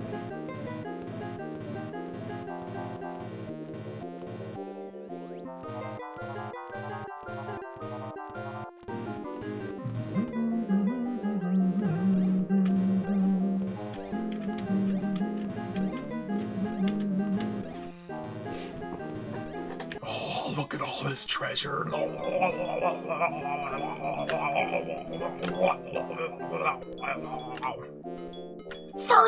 30.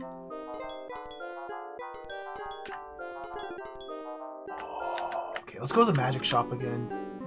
So let's stand here, do the triple jump.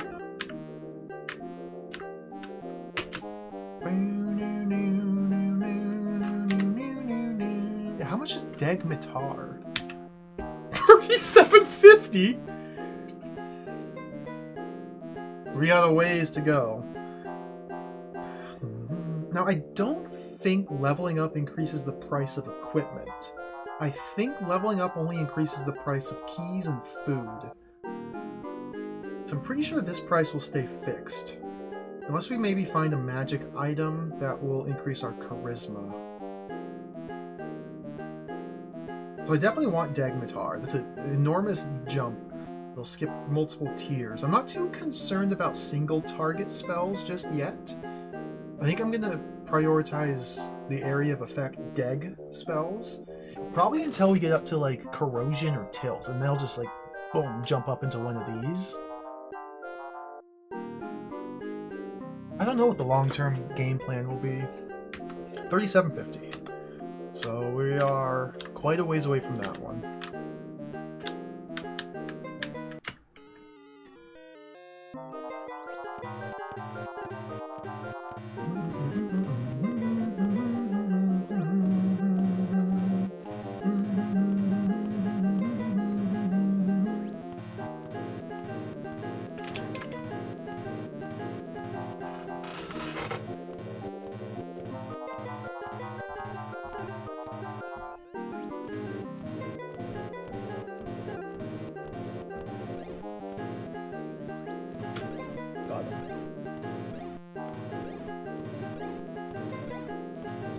I am kind of shocked at how effective this technique is, this build, this strategy.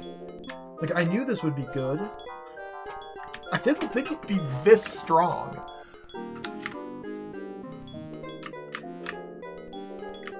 So by relying so heavily on area of effect spells, we're essentially transforming the game into a Tower of the Sorcerer-esque efficiency puzzle, rather than an action RPG. We're kind of completely sidestepping the action elements of the game, other than just navigating the dungeon.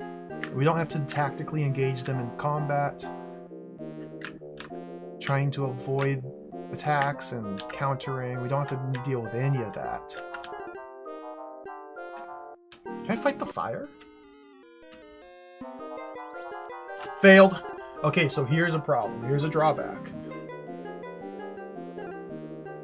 Fire element is immune to Dag Needle.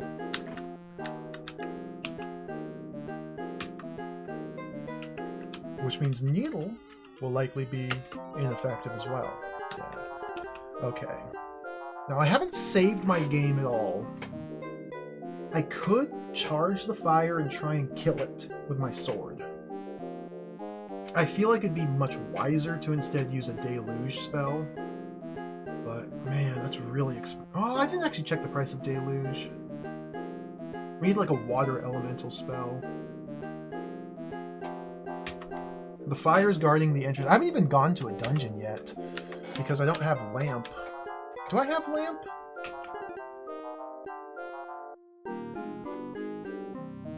Do I have lamp? I have 10-1-1. How much lamp do I have? Okay, lamp is C. Therefore, lamp is the third slot of the inventory, so I have 1. Okay. Don't use it. Oh, I need keys as well.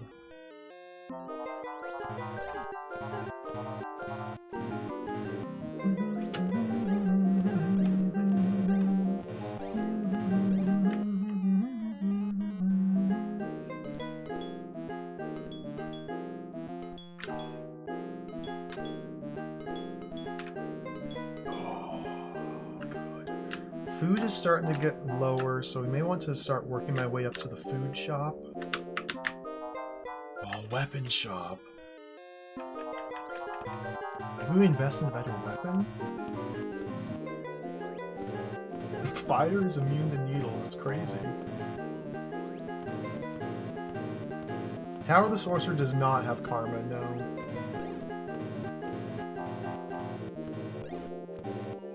Tower of the Sorcerer is just simply raw numbers.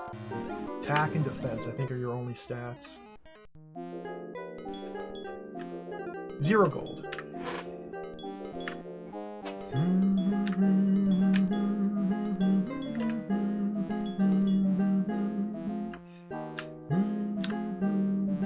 Ooh, there! How do I get up there? Obelisk? Wait, can I? We're encountering the Obelisk on a gap. If I escape this way... Oh! I can't go up! These are one-ways! We gotta drop in from above. The guilds has the keys. Oh, yeah, I gotta get up there. Obelisk gives food, so this is good. Yes. Yes. Yes. How do we get up there? So I have to drop in from above. Interesting. Aries.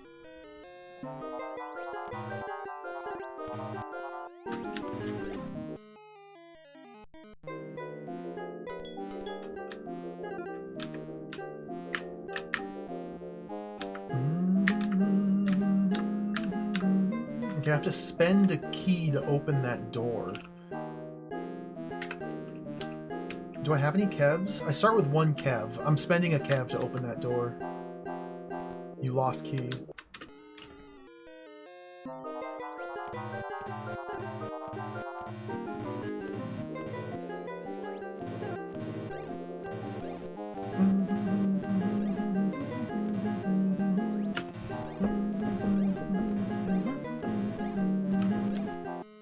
Beautiful.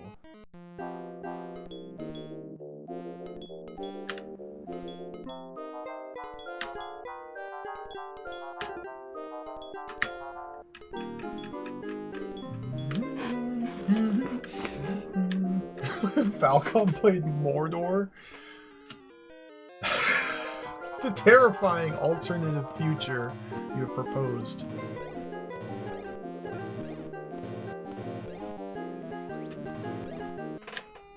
If Falcom modeled this game on Mordor, then we would have to grind enemies here on the first floor for about 40 hours to make it to level 2. And once we get to level 2, we'll have to grind those enemies for another 40 hours. Then we can make it to level 3. Guild shop. Dude, look at this guy! You have a J key? Can you get a K key? So you have to visit the guilds to purchase keys. Again, the price of keys is based on our charisma as well as our level. The higher the level, the higher the price. The higher the charisma, the lower the price. So 75 gold is as cheap as the keys are ever going to be. This is a tremendous opportunity here. I'm buying.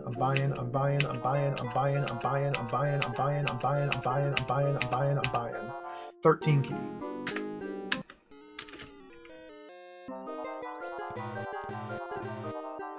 I might even want to buy a couple more.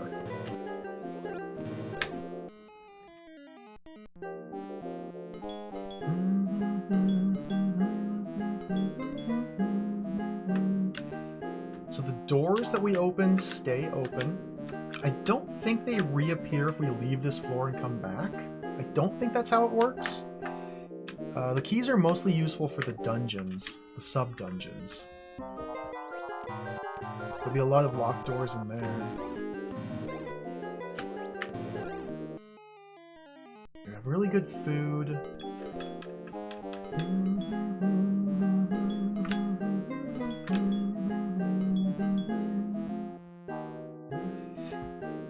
Looks like the bolisks are done.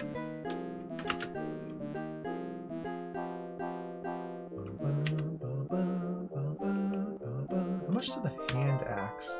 1120. Ooh, we could jump up to the hand axe. Skipping steps in the progression would be ideal. Like, we don't want to buy every single weapon along the way. We don't want to buy every single weapon. We want to try and advance as high as possible, as quickly as possible. And there's more weapons besides the ones available at the shops. You can find weapons as well. What's the halberd cost?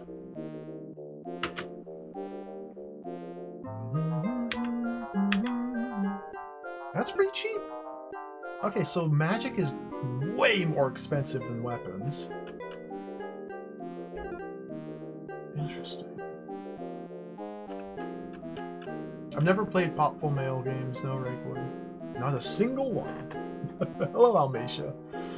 What does casting a spell cost you? Nothing.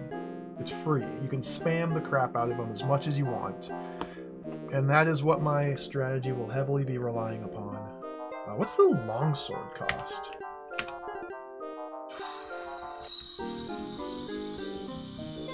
Okay. Broadsword! Check the armory.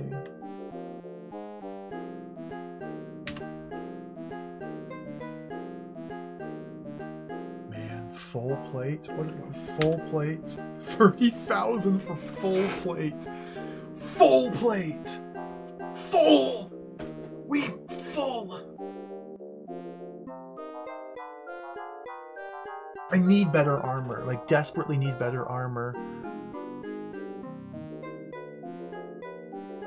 What about ring mail? Can we just, like, go to ring mail? 22...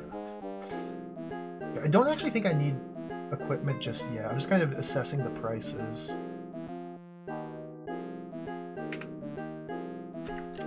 Shields.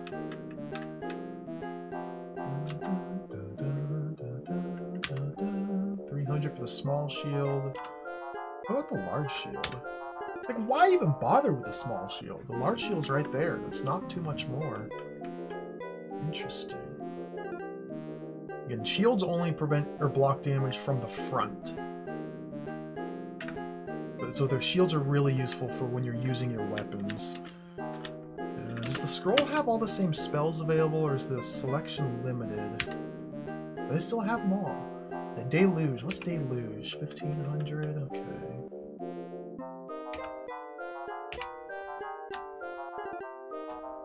Foods. Alright, we gotta grind.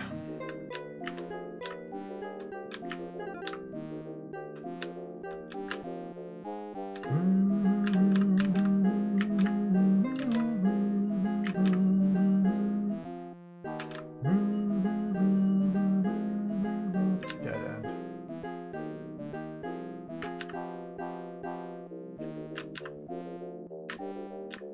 I may have exhausted a lot of the enemy pools already. Oh, there's skeleton!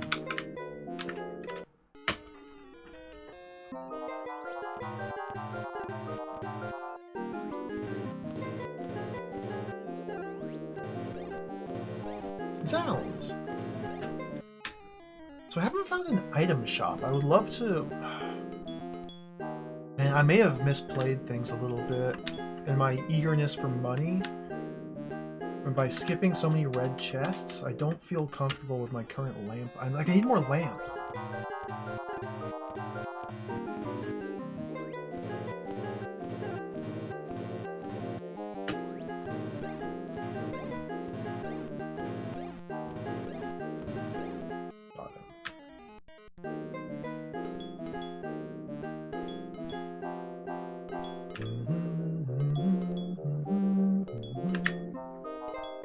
I love to get 0 gold.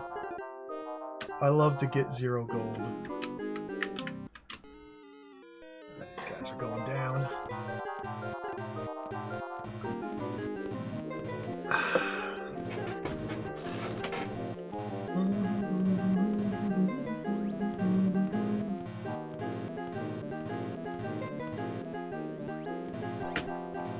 Really good skeleton sprite, by the way. Big fan of the skeleton.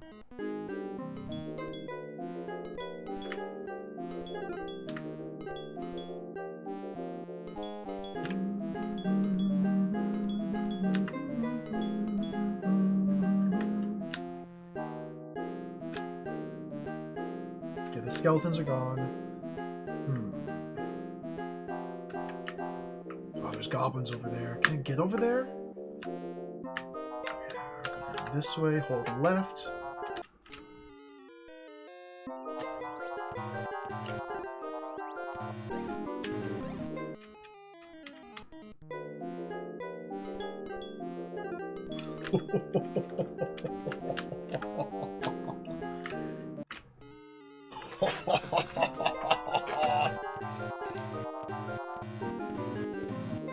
Number is going up. This is good.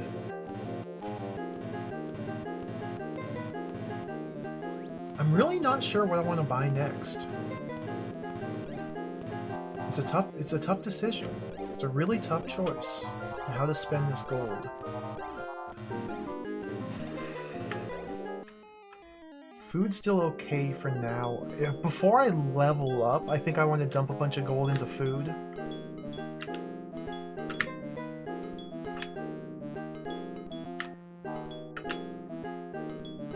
Guaranteed 30 from each goblin. That's really good. Come back here. Oh yeah.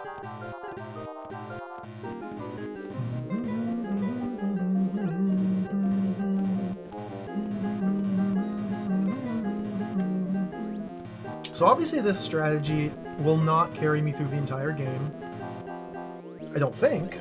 I wouldn't think. We are going to need to use physical fighter abilities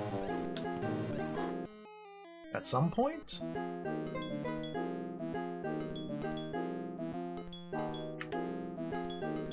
This seems like a very strong start.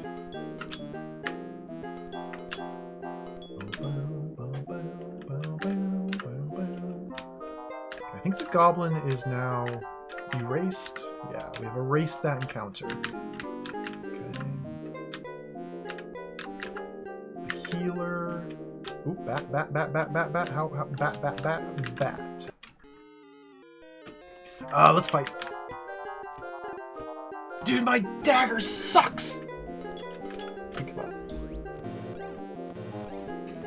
It's not fun. I think bat might drop lamp, though. Like, I should... Or a bat spectacle. How do I even use my spectacles? I forgot.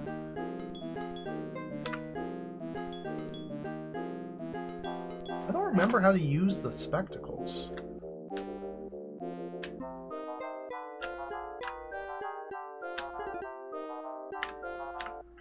Is that the end of the bat? There's fire up there.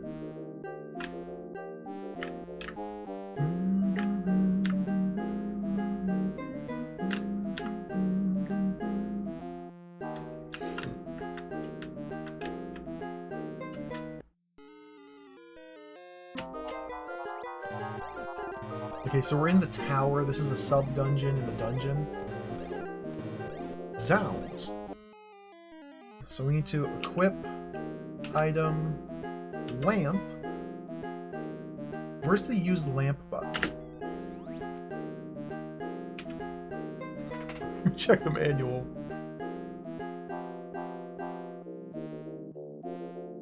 Alright, take care, Doric Dream. Thank you for watching. Enjoy the meal.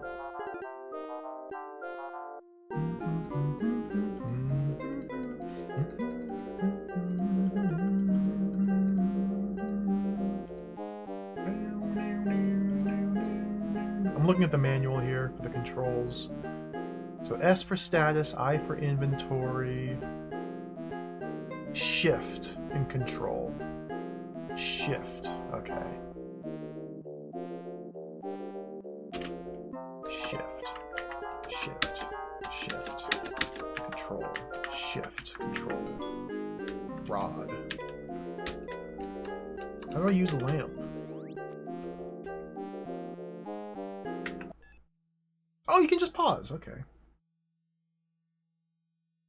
I'm tripping here. Return? I gotta translate this.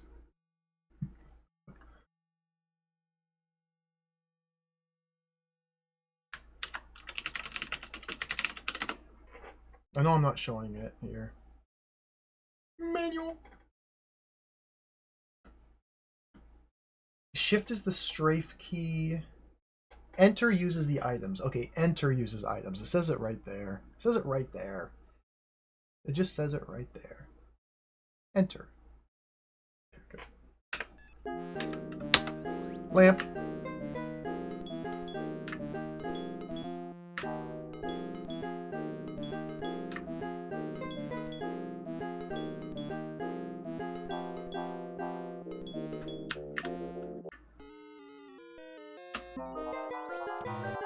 So here in the dungeons, the towers, the castles, the sub-dungeons in the dungeon, this is where we find a lot of items, as you can see. The individual rooms will always have encounters that stay cleared out when you kill them, and there's tons of items everywhere. Now, I believe this dark potion is poison. So let's just leave that there, grab the red potion and the spectacles. I believe that's poison, and I think if you touch it, you drink it automatically. Even though the red potion and the spectacles you collect, let's just touch it. It's poison, yep. That did so much damage! Okay, but now I know for sure. And poison is imperative to use effectively. Again, poison is the only way to restore your karma. So I might be soft locked now. There's a weapon! Oh, that's just a dagger.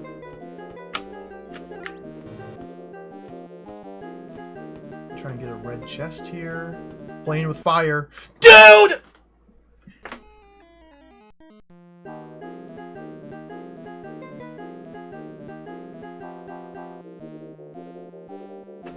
Disaster. Disaster. Alright, let's use a potion. Alive again. Oh, that for spectacles, man! I traded a valuable restore elixir for spectacles. What a buffoon I am. It was not a good trade.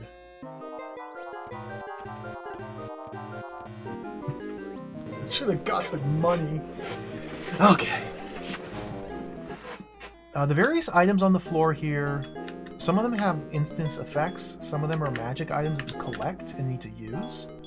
The glove there is an instant effect item. The glove there increases the experience of the weapon you have equipped.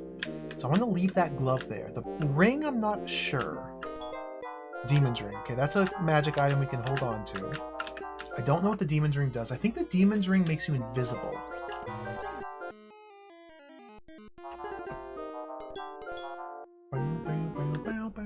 Oh, goblins.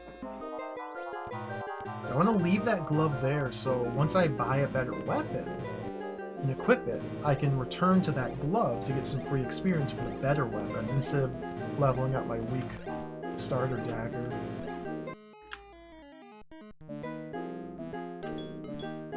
Nice, this is a fixed 20 gold. Cool. It's a good goblin. Good goblin fight.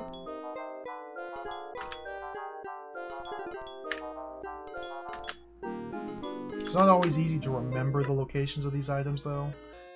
Okay, we gotta just run.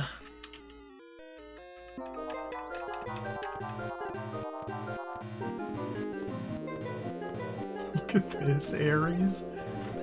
This fight would be so tough if I didn't have Dead Needle. But it's trivial.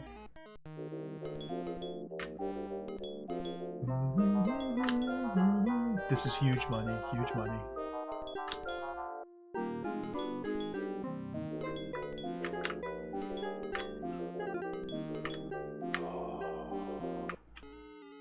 Free money? Okay, fight the bat. Take his red chest. Lamp!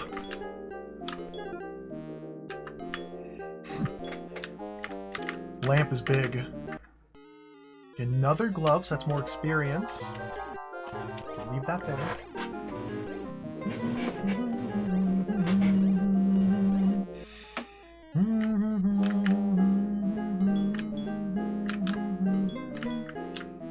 Telenet Mega 10 was pretty Xanadu-esque.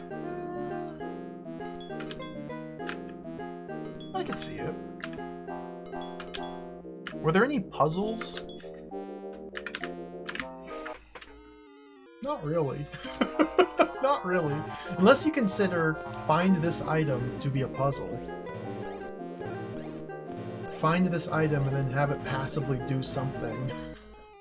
I guess at the very end of the game we had to just put an item on the floor.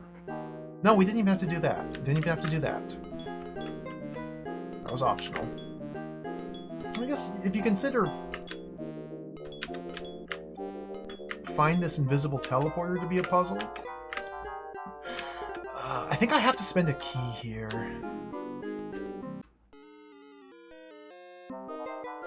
You open doors one way. Oh my, I forgot.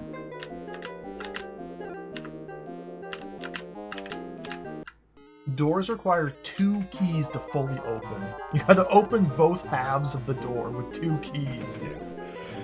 Ah, sick and twisted game. So this is why it's so important to stockpile keys. I bought like 13 of them. I've already spent 2 of them. Some food, nice.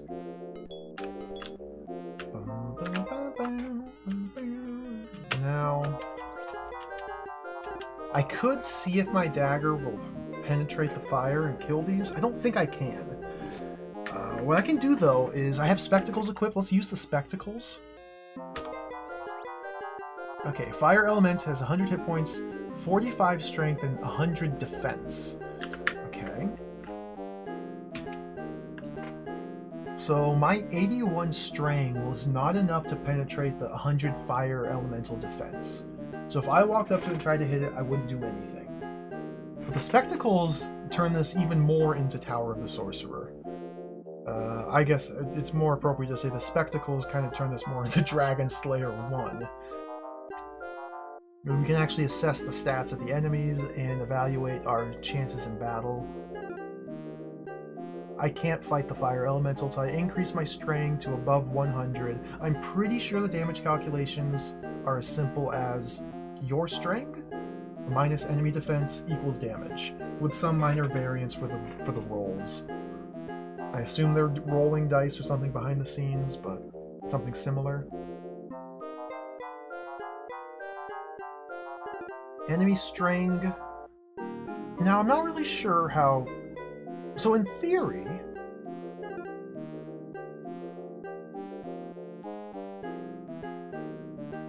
Like, my defend is 119, and their strength is 45.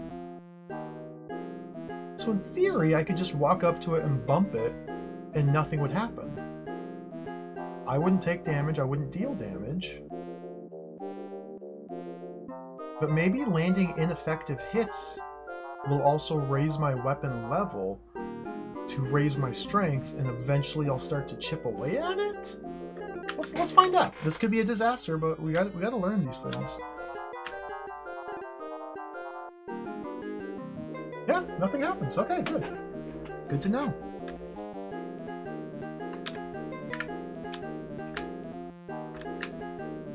And this does not seem to be raising my weapon level at all. I'm pretty sure you have to actually land hits to raise your level, or maybe kill enemies. I'm not really sure. Okay. Spend my second key here.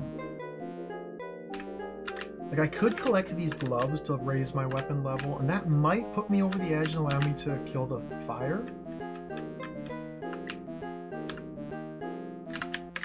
But I think it's better to save the gloves for a better weapon. I'm not opening that door. That door's a shortcut to the entrance, if my mental mapping is correct.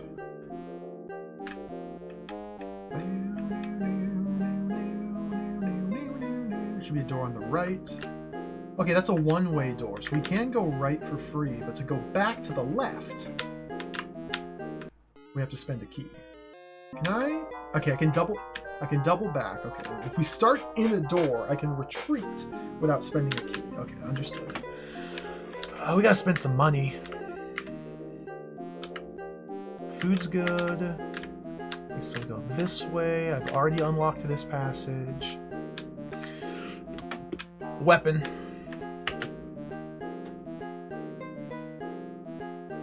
Do I want to go weapon?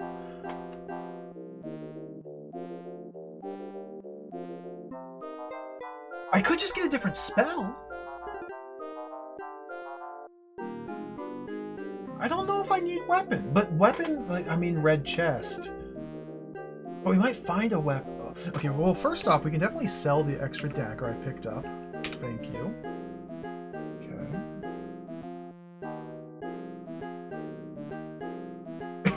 So many this entire game is tough choices.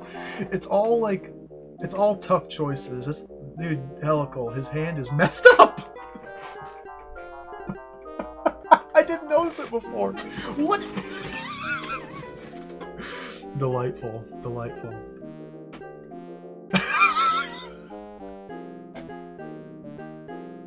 I love this artwork. What? Wait, is the game glitched? Can I cheat? Wait. I'm in the sell menu. And it's prompting me to sell. But I don't have anything to sell. But can I sell things I don't have?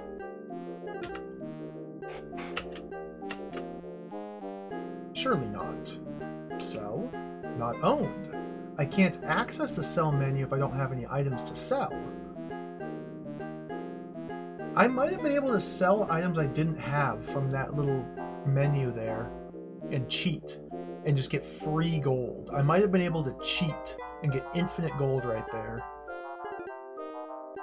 I can't really easily save my game and test that, especially because I've already gotten rid of the dagger. I guess I could buy another weapon to open up the sell menu again. I could cheat. Do we cheat? Do I want to cheat? I don't want to cheat. I'd be cheating myself. Think of the shame. My gamer pride. I can't cheat. I don't even know if it would work or not. I'm not even sure if it would work. Like, they might have put down checks to see if you can sell things that you have or not.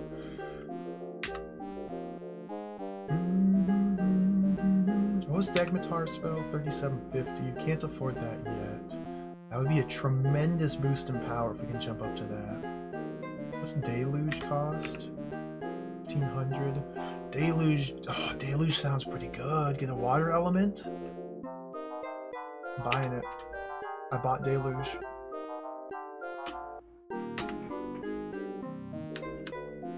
I bought it. I'm getting more guilds.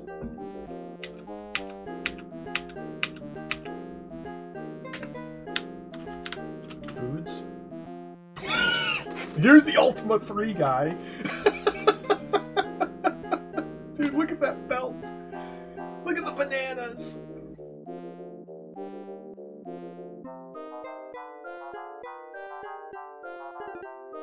Awesome.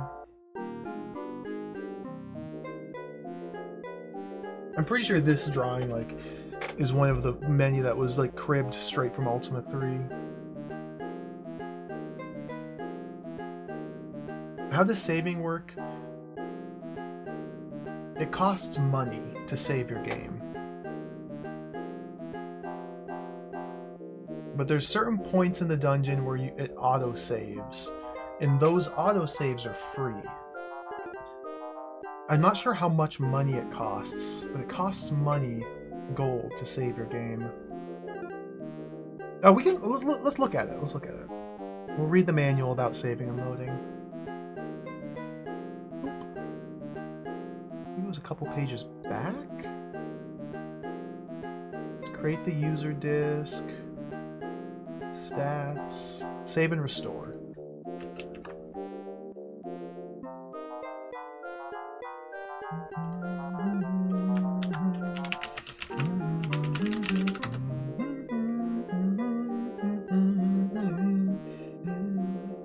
In this game, you can record your progress during your adventure. We call this a save.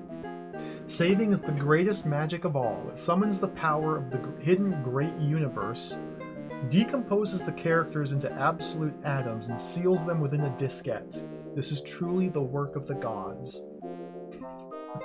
A save is performed on disk C, that's your user disk, by pressing Q while holding Control.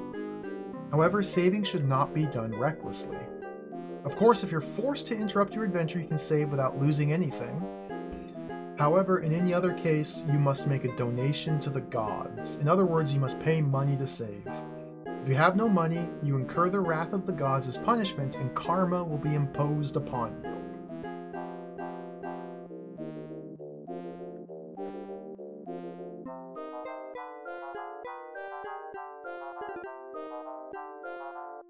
I don't want the wrath of the gods. I don't want to spend money to save.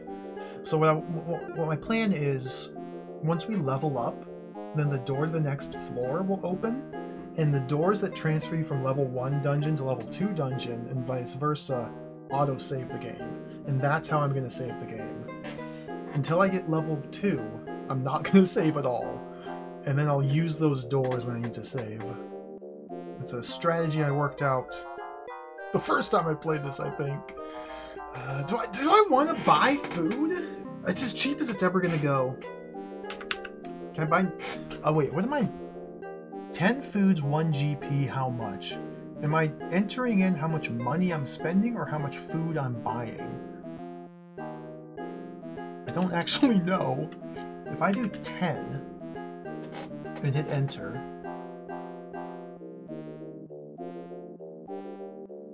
If this is buying 10 foods, it's only going to cost 1 gold. If this is spending 10 gold, I'm going to get 100 food. 100 food. Okay, so this is how much gold we're spending. That's so huge, dude! This is the... 99. 99. 99. 99. Okay. And I'm broke. Go back in here. We need to equip lamp, seed, go in here and light the lamp, equip magic deluge. This should let me kill the fire elementals.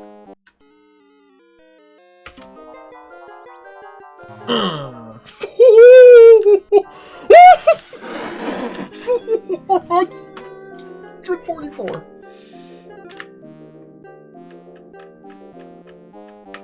Leave the glove there.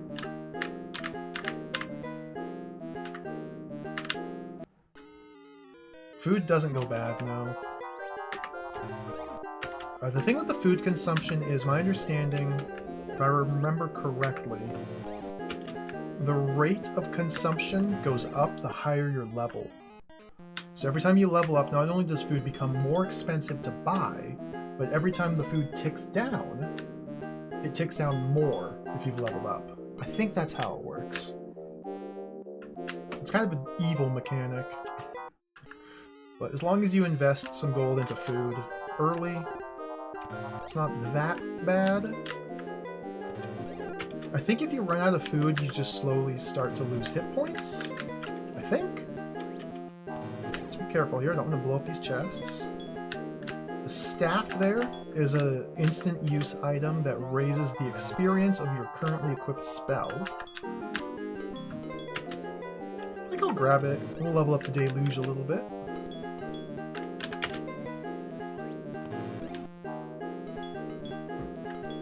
Get rod.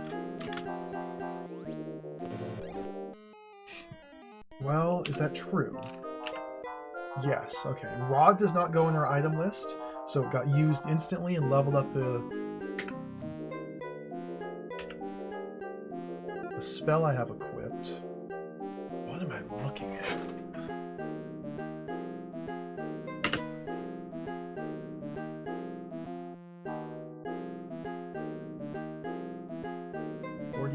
I don't know how much it did. I probably should have checked this screen first.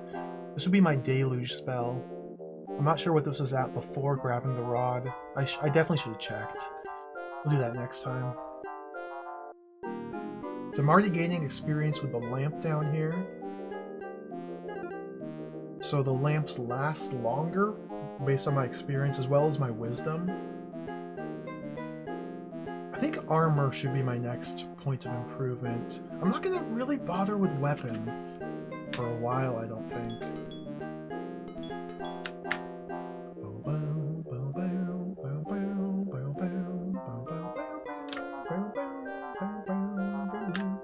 Need to remember to pick these gloves up later once I get a new weapon.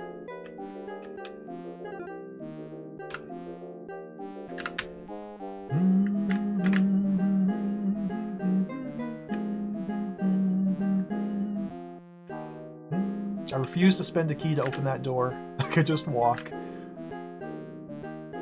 And so I will.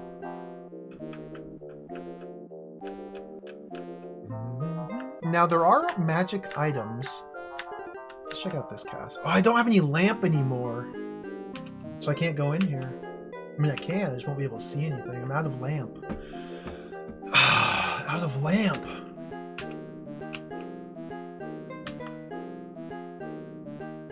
I mean, we don't need lamp, do we? A scroll. Hold on. What if that's deluge right there? I'm going in blind.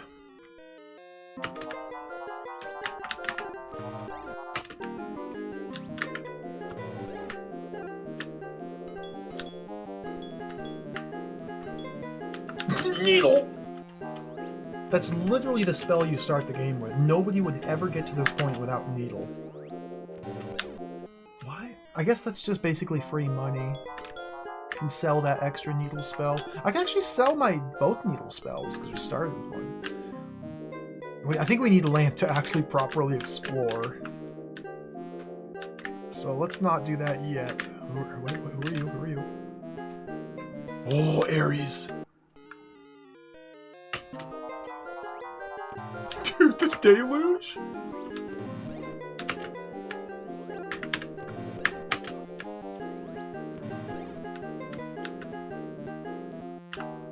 full. Got him. Hello, Armored Macaw. Welcome.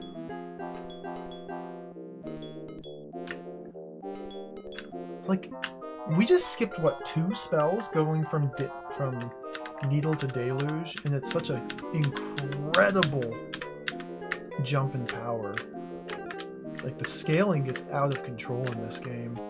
You really want to try and advance up the item tracks as much as possible, as quickly as possible, and not spend too much time leveling up low-level stuff.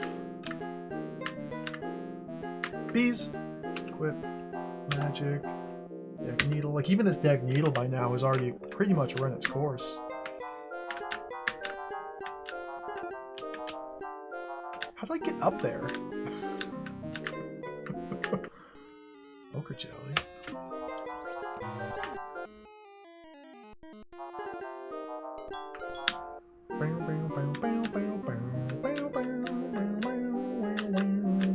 Okay, we've got a bunch more enemies here. Bat is lamp, right? Bat's lamp. Dude. So I have to try and go for a red chest here if I want lamp.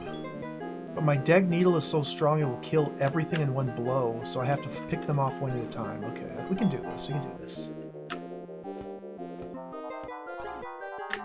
As long as I don't get hit from the side, I don't take any damage.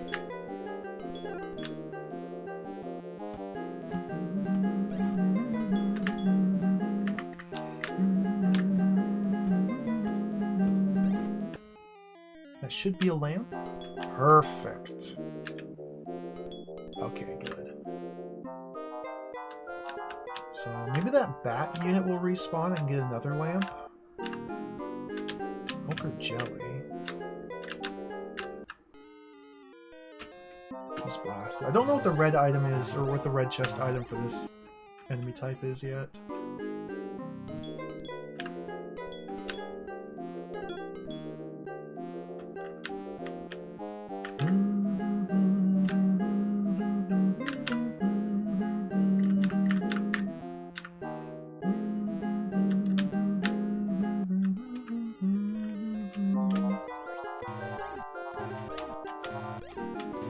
Got him!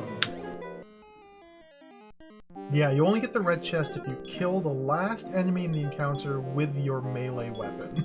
It's very particular about that. It's specifically the last enemy in the encounter.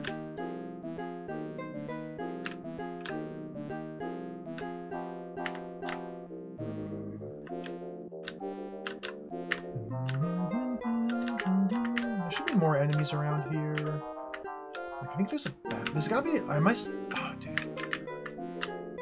I gotta set up a triple jump again. Oh, that was close. Can I even... There's gotta be a way to get up there. Maybe from up here?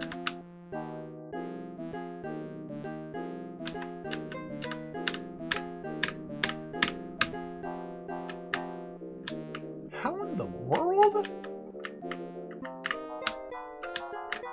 Oh, dude! I'm soft locked.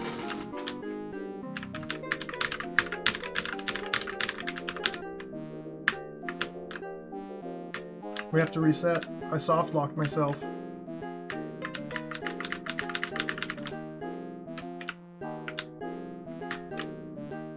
I have never saved my game on this playthrough.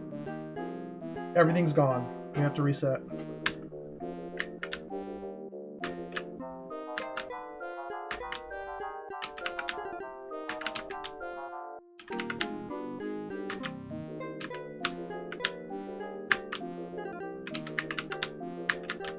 If there were an enemy encounter down here, yeah, as Dash says, if there were an enemy left down here, I could get into an encounter with it and then retreat out the top, and that would place me above this one-way passage here. But because I killed all these enemies, there's no way out. Alright, Xanadu.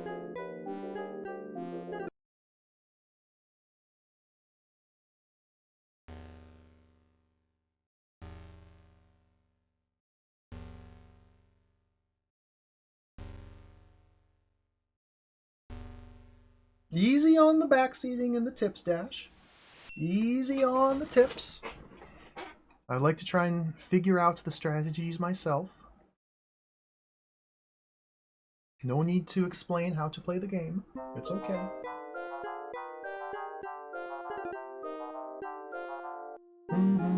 Alright, and we're back. The very start of the game. Let's go. I've accomplished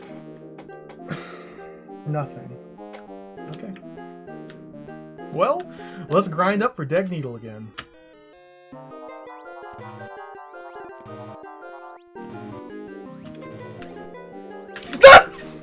Okay, let's reset.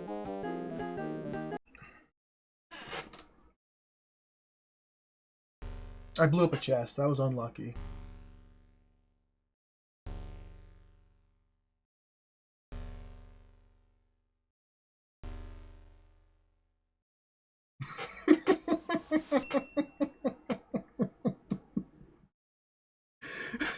It's okay.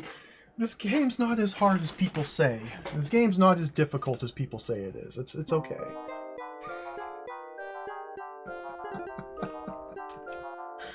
Oh my god. Turn the volume. Oh, okay, the volume. Oh, it saves the volume. See, yeah, the Boa-lisk right there. See, I was grinding the crap out of the Boa-lisk because they drop food. But that's my escape pit. Escape out of that pit. Ochre jellies we can handle.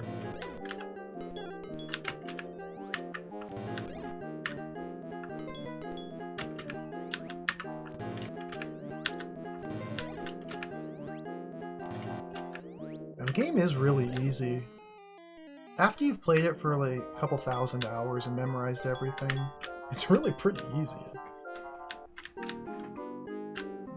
All you have to do is just play it a whole bunch and memorize everything. It's really easy. Skeleton! Can I deal with these? I think I can deal with these, yeah. Oh.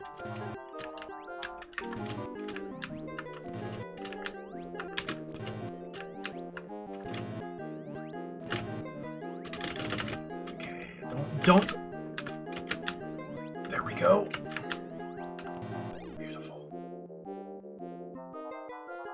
A clean fight.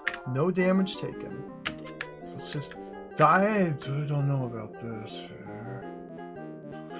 What's the play?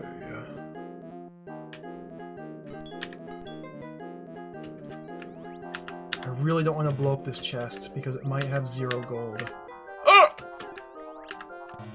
Okay.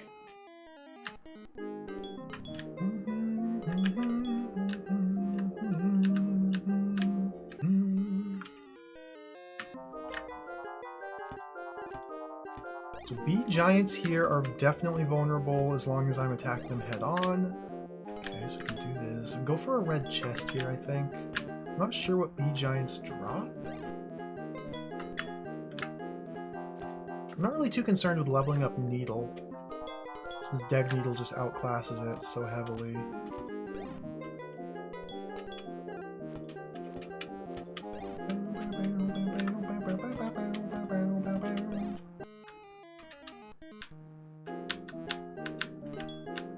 Money, okay. Bee giants is not too much of an issue. Red chest. Those bats up there, though. Bat equals lamp. I think I want lamp. Ochre jelly we can get rid of with Needle pretty easily.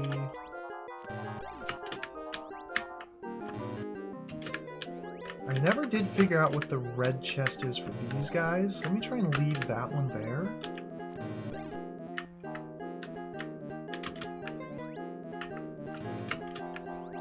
I can't believe I got soft locked in the pit.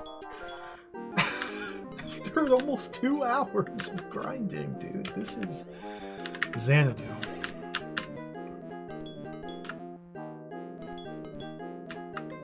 To the contest. My numbers! My numbers are too poor. I can't fight them. I had to cast a spell. Okay. So we can't figure out what the red chest is for these guys yet. My numbers aren't strong enough to hurt them.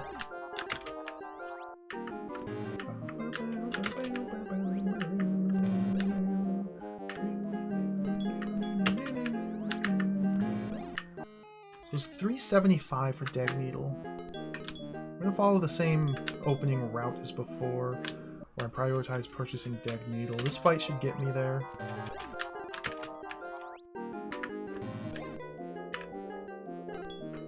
Yeah, this is a fixed 10 gold. Cool.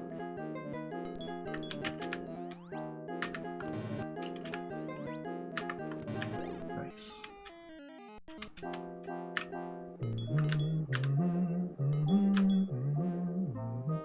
Okay, now how do I get to the magic shop?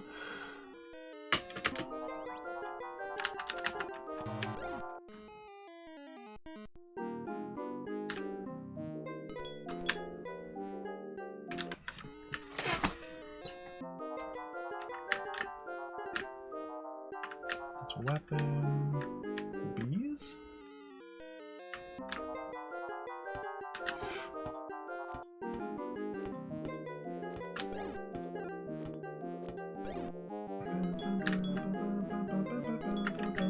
Probably should have left that chest there as a barrier.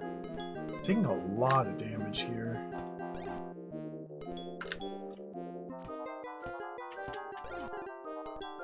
I already lost half my health. Every point of damage taken does train your proficiency in the armor that you're wearing.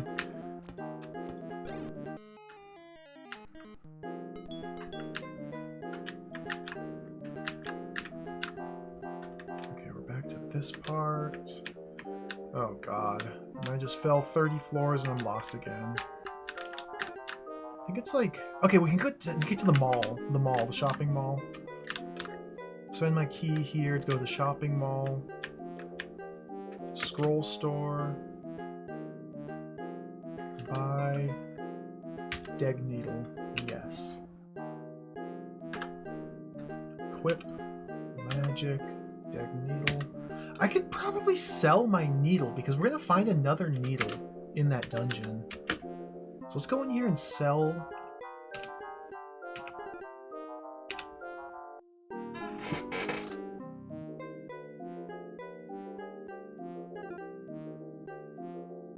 Let's see if I can cheat. Just see. Let's just check to see if the game is smart enough to stop me from cheating. A. Y. Not owned. Okay, we can't cheat. Okay.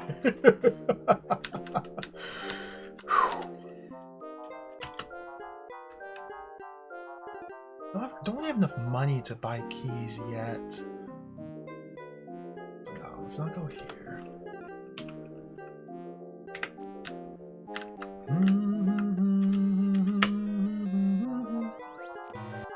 And we're back. Test successfully failed. Yep.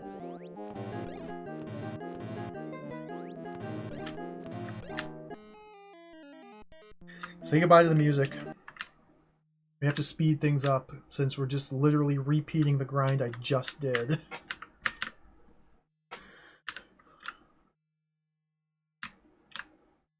Obelisk.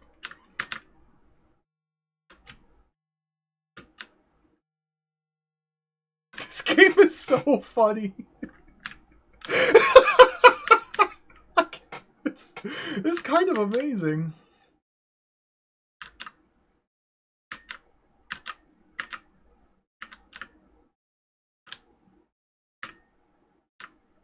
So anything on the dungeon here I can kill now that I have Dead Needle, including Ares over here. Like just the sheer audacity of Falcom to go this insane, this sadistic. It's awesome. It's great. This is peak.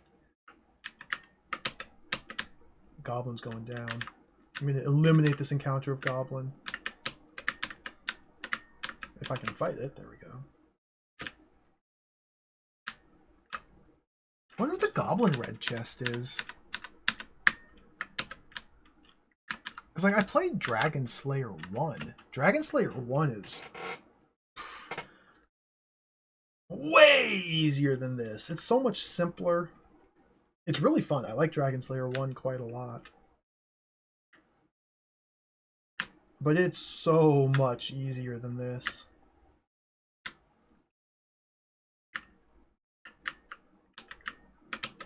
They just went insane when they were making this.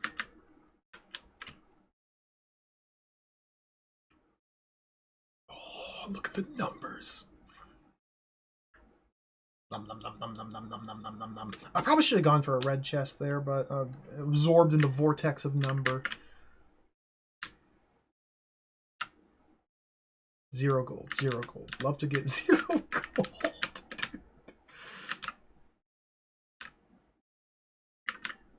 Okay, so that enemy encounter is now dead. Let's go grind that Ares. So we stand here and triple jump our way up. So yeah, okay, so here's a perfect example. See, I'm underneath the one way. I can't go up. If I get to encounter and escape out the top, it puts me on top of the one way. So that's how you would escape from that pit earlier.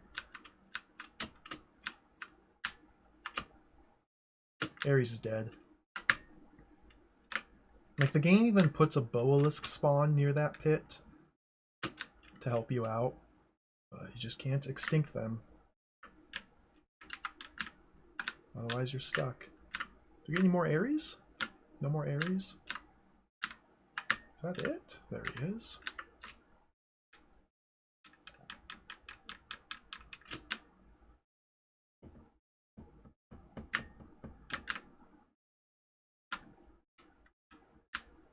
There might be one more. I should probably start keeping track of the number of times these enemy groups respawn.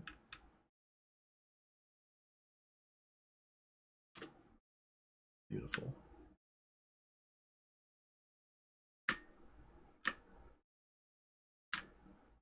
I can already pick up Deluge now. There's another Ares over there. Okay. Let's get in. What's my food? 48 food! Oh, we got it. Okay, abort. I need food.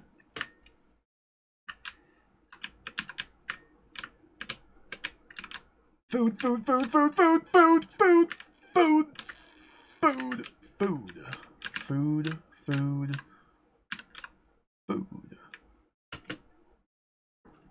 How does one heal? By visiting either the inn or the healers. Then one can heal. If you visit the inn, then I think you fully heal. If you visit the healers, then you can pay money for hit points directly. The manual goes into specifics, and it's more cost-effective to do one over the other based on how much you need to heal. I don't remember the exact specifics. I need food. Just get a big bunch of food, okay. That's good. There should be a Boalisk in here, but there he is. God, let's get him down here. I need more money. So if I get Deluge, then I could go into that dungeon again and start killing the fire elementals. But maybe I want a better weapon? Skeleton.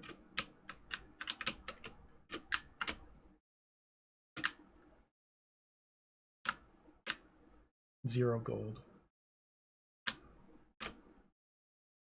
Hello, Retro Gaming Denmark. Welcome. Thank you. Appreciate it.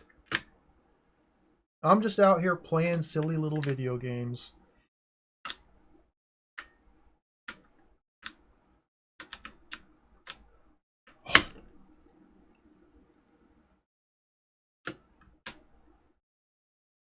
It is insane how strong this spell is. Okay, so I can't... Okay, how do I spend my money?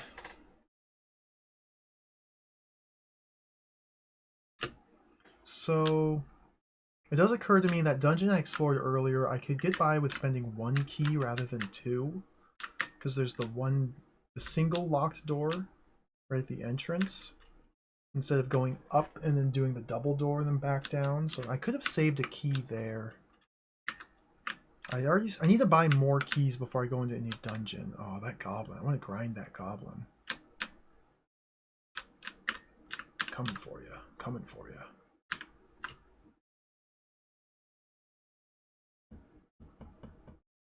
Maybe I went a little overboard buying like 20 keys before buying any better equipment last time. I can kind of better manage my cash this time. Like, I only need a couple keys. I don't need to buy like 30 of them just yet. Although dumping money into keys before I level would be good. Can I? Whatever. The game runs so much faster with the sound off. Even like melee combat is sped up tremendously. That's very scary. Can we activate it mid-fight? Can, okay.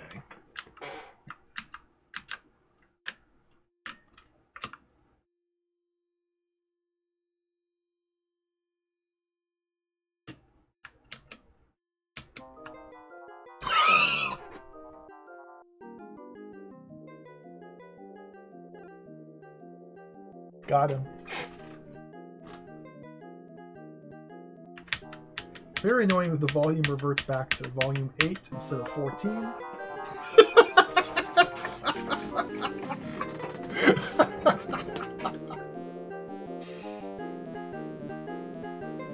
A poor guy. Alright, now I can finally see what his red chest has. Probably money.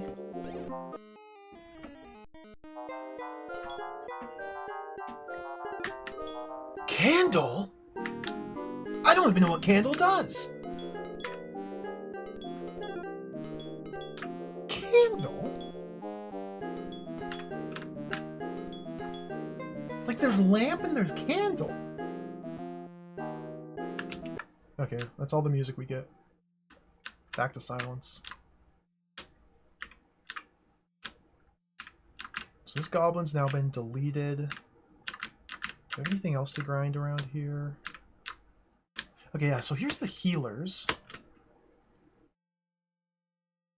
88 GP cost you pay YN. So the healers... Let's check the manual here.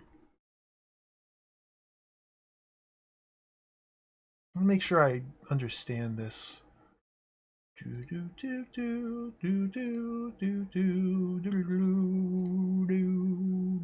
Food in.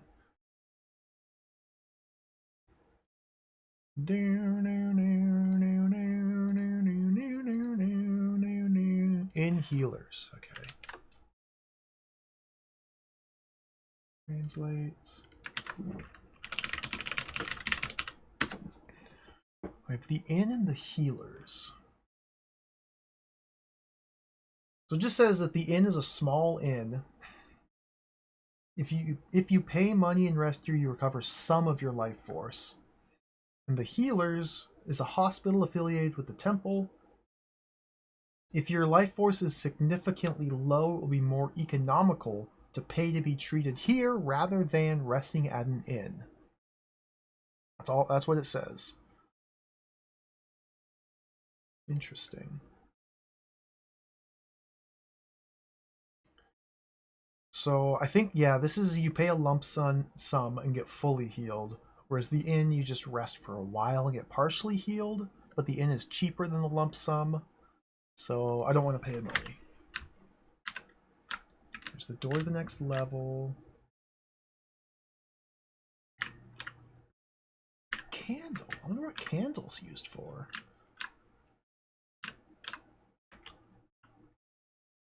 Bolus gets some free food.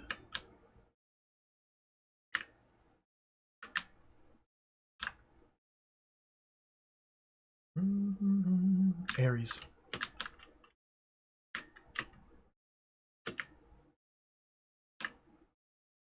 Zero gold. So yeah, not only is there a closed economy, but the random variance in the treasure yields is just, it's just such a mental combination. It's mental. Falcon, you're mental. Where's the monsters?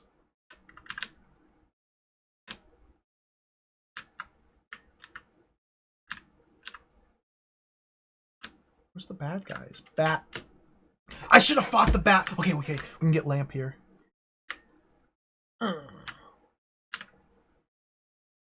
Lamp. We'll get the music soon. Not yet. Look how much good, look at the time. I'm making such good time in silence here. I'm grinding so much faster. Where'd that Ares go? We could go into a dungeon. Okay, so I want to buy a better weapon, I think, and then we can go into that dungeon I went into before. Get another lamp here, perfect. And I'll be able to pick up the gloves to level up the new weapon. So let's see what they have for 1500. I need to buy keys as well, so I can't spend all of this. How much is the hand axe? We could just go straight to the axe. Longsword though? Longsword? Wait, longsword? Oh, 1875.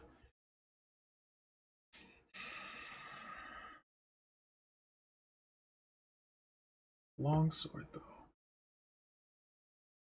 Oh, I've got to grind a little bit more. Just a little bit more grinding. A little bit more grinding. Just a little more grind. I can stop whenever I want. I just don't want to stop. That. Oh, my dead needle didn't leave one, so I missed out on a lamp here.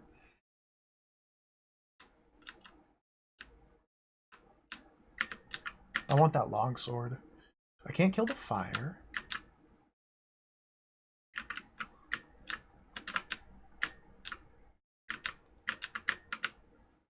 I choose the axe.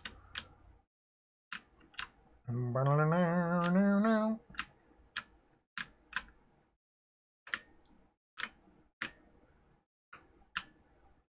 was in here? I guess we can just peek into the first room of some of these.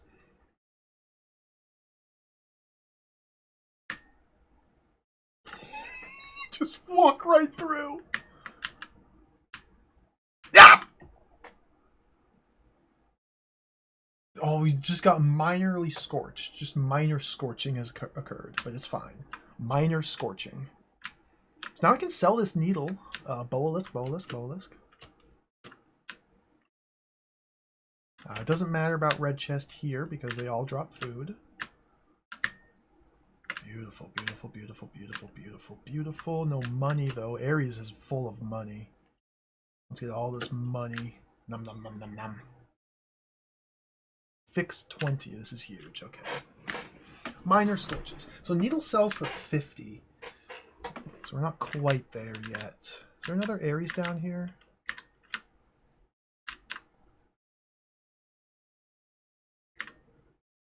Hello?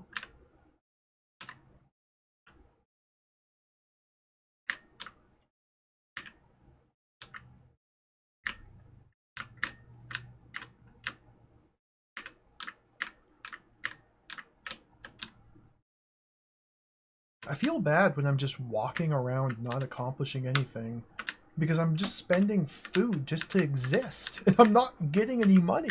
Like, the ticking clock is always there. It's so scary.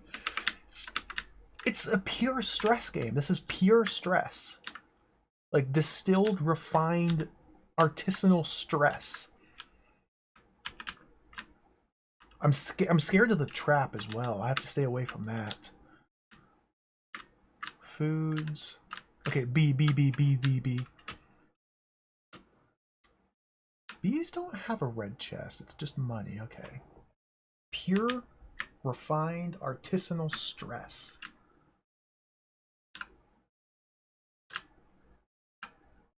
Okay, let's go buy the longsword.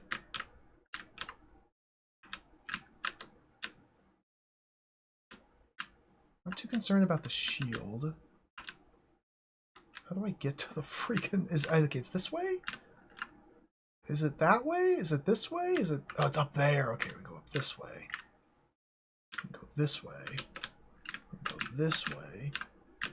Then go this way. And then go this way. The bat. I should have got a lamp out of that, but 34 gold's pretty good too. Okay, scroll. Sell, needle, Y. Escape. Turn the sound back on. There we go. Weapon shop. Buy. How much is the battle axe? Okay, that's really expensive. Hello, Fishy Ash. Welcome. A lot of people tried this on the Switch. That's cool. I can't imagine. I mean, I'm sure it's perfectly playable, but this version of the game uses so many keyboard keys. I wonder how they map it to the Switch.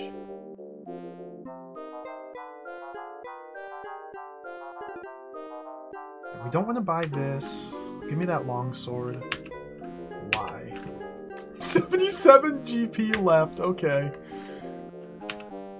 Equip, weapon, longsword. Look at our sprite. Did you see that? Did you see it? Did you? Dagger.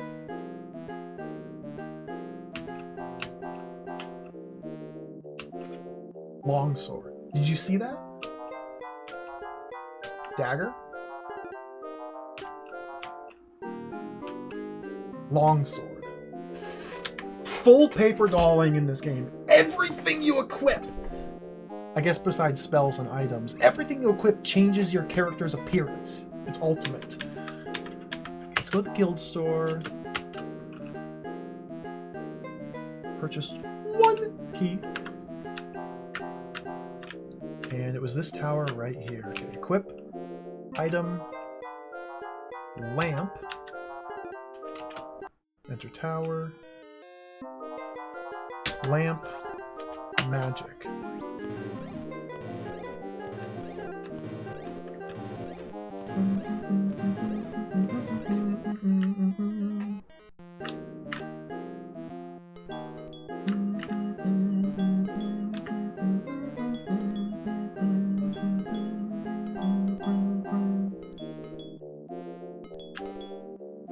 So the staff there increases our spell experience. I'm just going to leave that there. There's the poison. The goblins.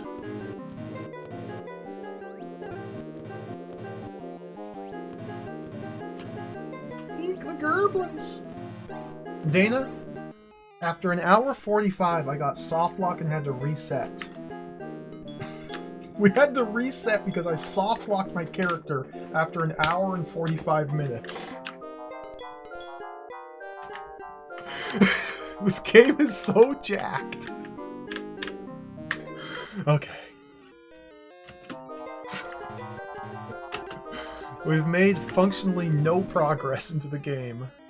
But we're gonna get this opening really ironed out here. I need to start using my weapon. I've been waiting for a glove, so this is just the dagger. What happens if we fight Skelly?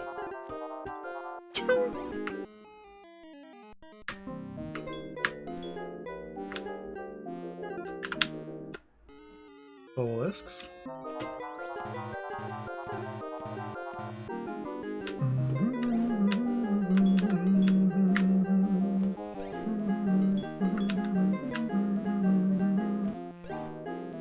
As far as I understand, the entirety of the text in-game is in English. I don't think there's any Japanese in the game. Okay, so let's check here. We can finally test. Here's the inventory. I kind of wish they would have put some text here, but this is the inventory. This screen just kind of... It deals immense damage to my soul looking at this screen.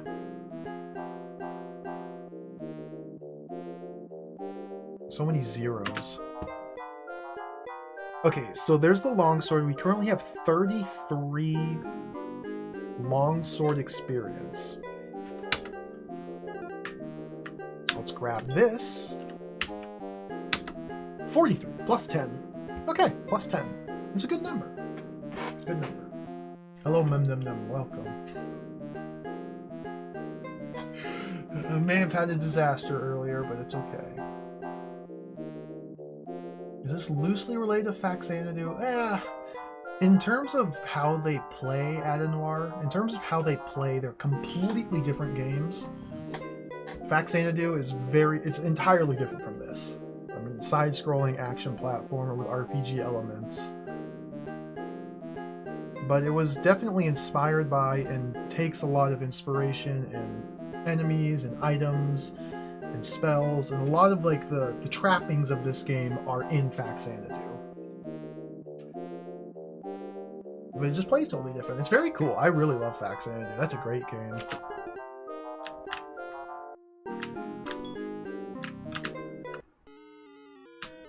Bat. Dead. Faux Xanadu, yes. Fake. Or Famicom Xanadu.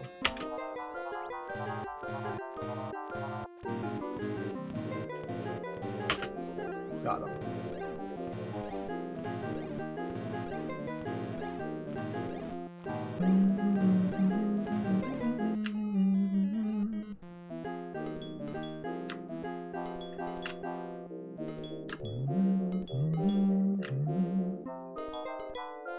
Music down! Okay. There we go. 2 notches.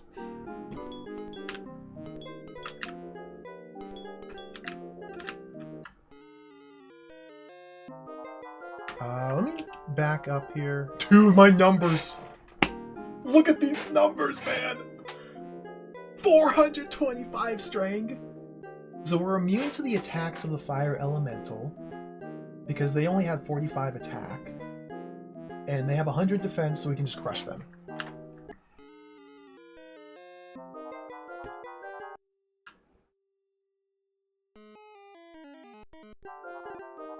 I'm a fool. I'm a buffoon. I'm wrong. I've never been more wrong in my life. The fire killed me.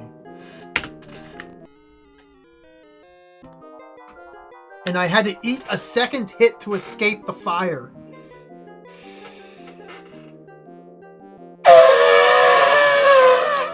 Okay.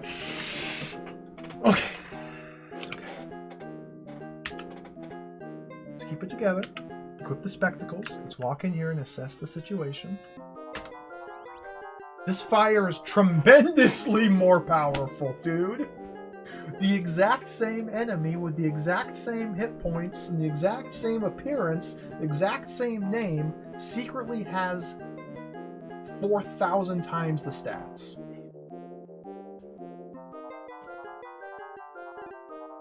Okay, understood. Let's stay away from that fire and go this way.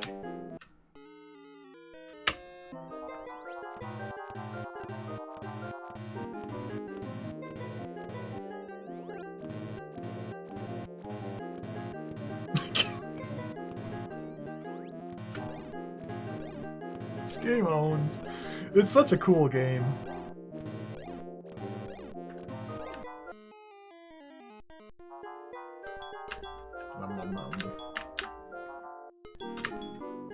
That's so mean. That's...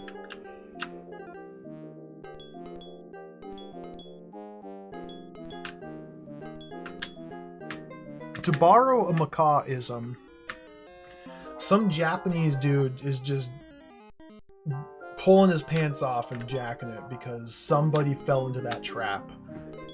He's just fully... The developer of the game is just sitting there just, oh my god, yes! We got somebody else! Oh, that idiot!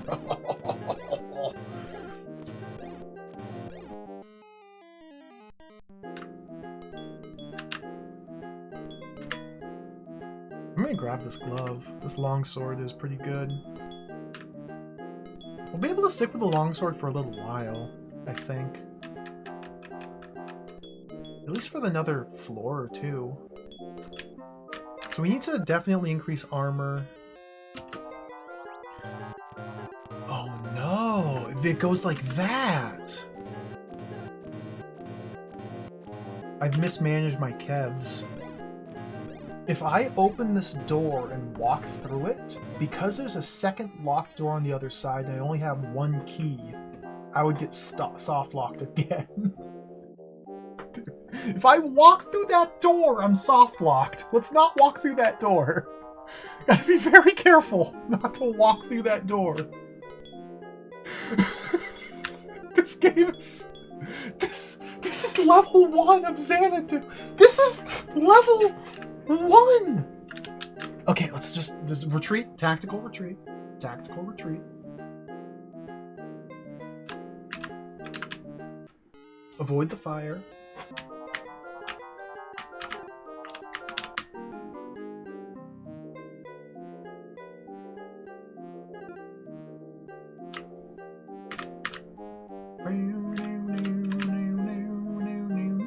Now, it is worth mentioning, I don't have any of the poison. Gotta leave the poison there for once we get karma. It's worth mentioning that there are magic items that completely just break the dungeons. The magical items will just break the dungeons entirely. And what I mean by that is there's items you can use that let you just simply walk through walls and ignore doors, ignore everything. You can turn yourself invisible and fly through the walls and just explore everything everywhere if you get the correct magic items. So eventually, once we stockpile a nice supply of those items, I think it's the mantle, I want to say it's called, that lets you walk through walls. Then we can go and fully explore these dungeons without having to spend keys. And if I recall correctly, some of the dungeons even have secret rooms in them, like the towers, have secret rooms which you can only reach by walking through walls to get to them. And there's like secret supplies of items in there. Dude, this game is... it's incredible. I get a bunch of keys here. Up to 8 key. I think I bought a couple too many. But that's okay still.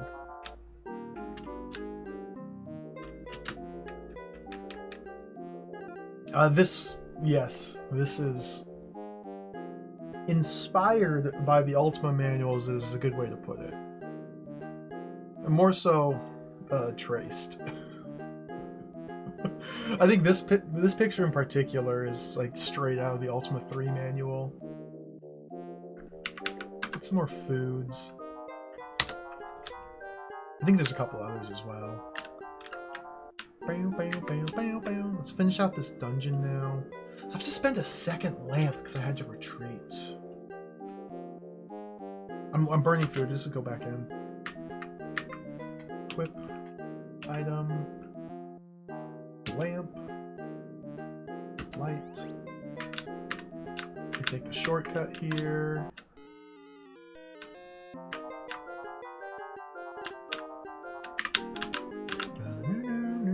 If I had Deluge, I could kill that guy. Maybe I want Deluge.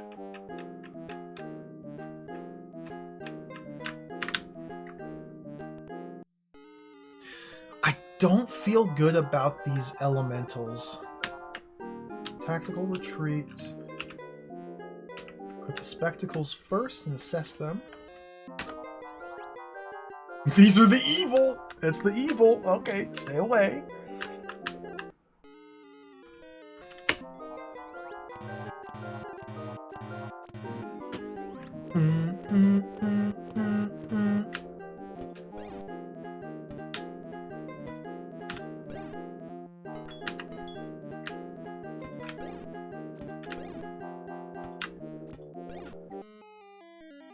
What's that red chest? Just money, okay.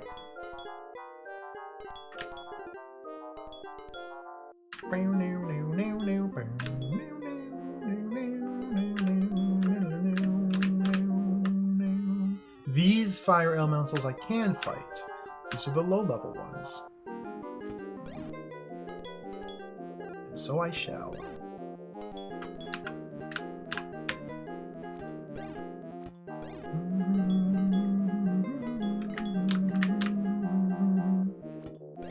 Man, I kind of want to grab that staff. Like, it's only plus 10 experience. It's not really a big deal in the grand scheme of things. Ooh, a lamp. I'd rather put this plus 10 to a better spell. so let's just grab it.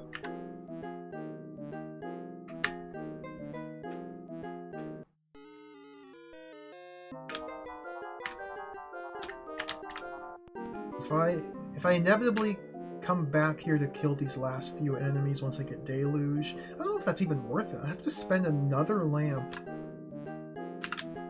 Man, you go through lamps so quickly. I can't get lamps back because I can't get the red chest from these guys because they deal so much damage.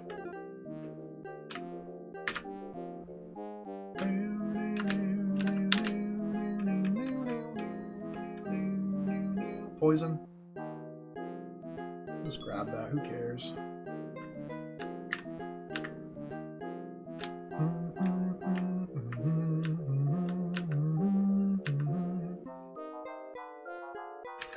Try this one.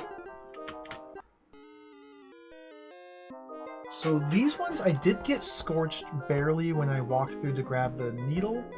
Therefore, I think we can safely say I can kill them. Yeah. Let's get me an extra lamp here.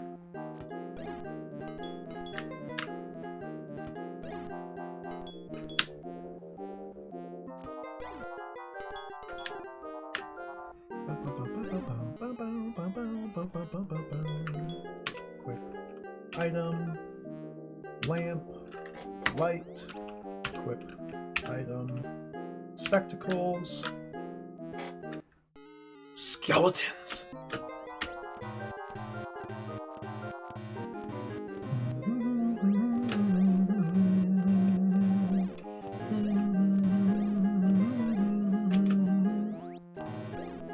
I've seen skeleton red chest. I probably should have investigated that.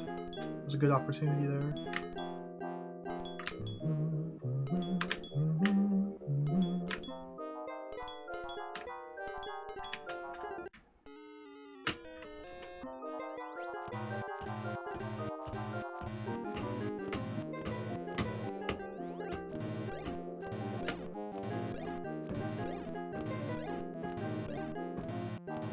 Oh, exactly at 0. Nice.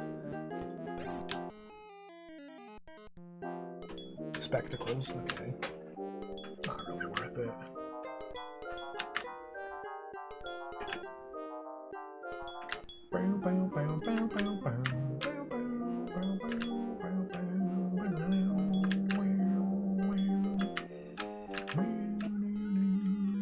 Skeleton.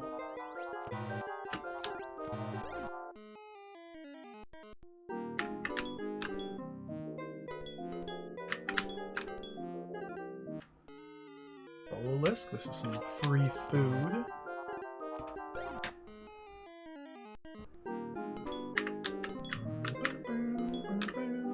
Weapon experience, grab that. Hold on to the Demon's Ring. I'm pretty sure Demon's Ring turns you invisible if you use it. Okay, Spectacle. Do I have Spectacles equipped? Do I have Spectacles equipped? Okay, these are killables. Hello, Reg, welcome. We are back in the Xanadu mines, yes indeed. This time I'm gonna beat the game. It's gonna happen for real. I'm not gonna get soft locked after 14 hours of gameplay and then have to reset the entire game from the beginning. That's not gonna happen. We're gonna actually beat the game. I think what I'm going to end up doing is making lots of backups of my save disk. I think I'm going to just back up the save disk frequently, or my user disk. Is this killable? More hit points? Okay, so they have higher strength. They have 105 strength. They have the same defense. Now their 105 strength will penetrate my 113, I'd imagine, but I should still be able to win these pretty easily. Yeah, when they do cut through, they do a little bit of damage. But not much. Definitely not going to get soft locked after 25 hours of gameplay. It's not going to happen. I'm not going to need to do a full reset after playing the game for 35 hours. Definitely not. There's no possibility of that. Everything's just gonna go smoothly. Land.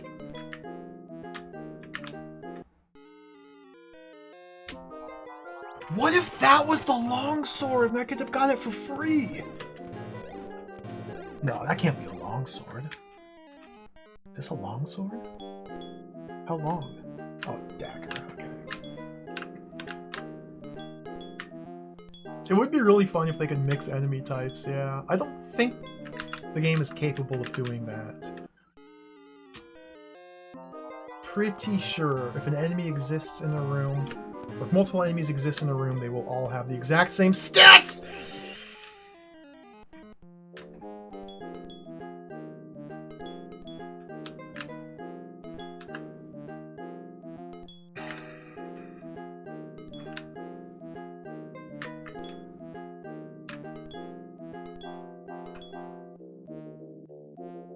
Let's drink a red potion.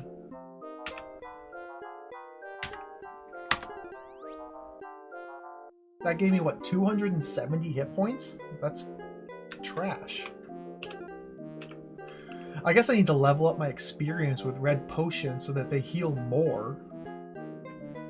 What kind of game is this? You have to level up your experience with potions so that they heal you more.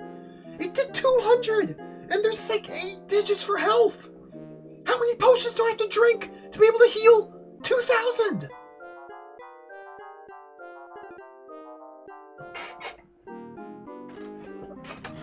We gotta start leveling up the potions! Okay, we've leveled up potions a little bit. What's our potion experience at? Where's the potion? Which one of these numbers is potion? Oh, I got the cheat sheet. Where's the cheat sheet? Cheat sheet! Okay, potion's the second one. Okay. Our second one. The second slot's potion. We have 60 potion experience. We're up to 60 potion experience. We gotta get that number much higher. Dead Needle's at 100 experience. Our Longsword's at 96. That's pretty good. Armor is lagging. That's okay.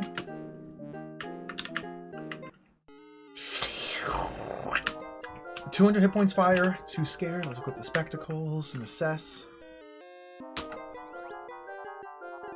These are different stats than the other 200 hit point fire. But this one's weaker. And you can still win. Yeah! Even the potions have to level up!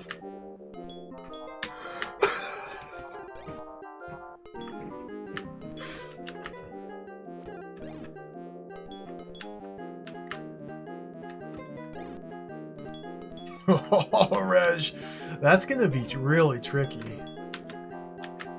That's gonna be really tough to try and beat Wizardry without save scumming. That's gonna be really tough. I wish you all the best.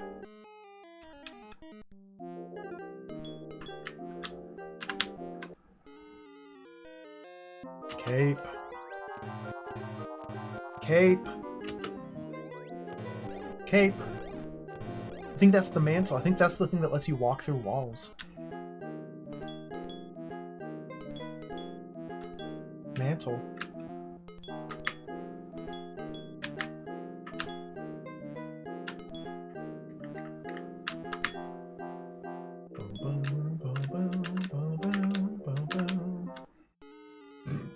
Yeah, Bardic's been playing the PlayStation one, I think. It's been really fun to peek in on that stream now and then and see how well he's doing.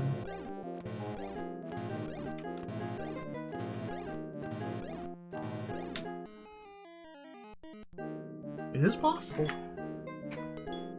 You can do it.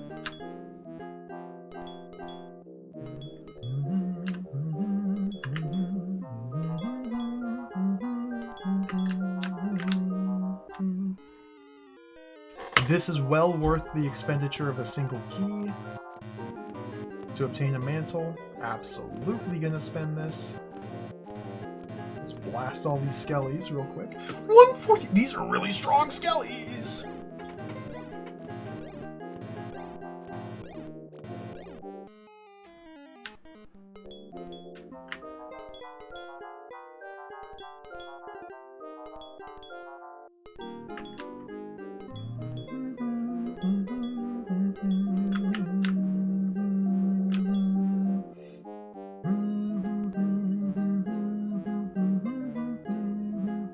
to open that door, because this path just goes around the other side of it.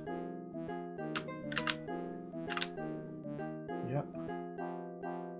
So we're acquiring mantles. Now, mantles are an incredibly powerful item, because they let you walk through walls.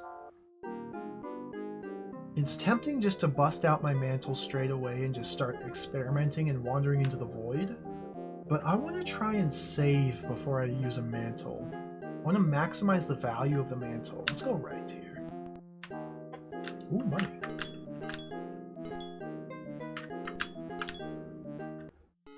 I'm all about mantle maxing these days. Do I have the spectacles equipped? I do. This is killable. 2 level 10 parties wipe back to back. That's really brutal. Oh goodness. Second party wipe trying to retrieve the first.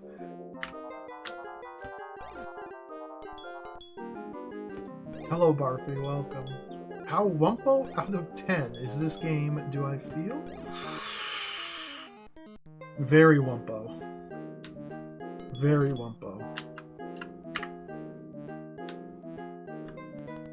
Lost key. Okay, this could be a trap. It's a trap. But mantle, but trap. But mantle. But trap. We have to return here after getting Deluge. Deluge is the key to killing the evil fire. So we retreat. Tactical retreat.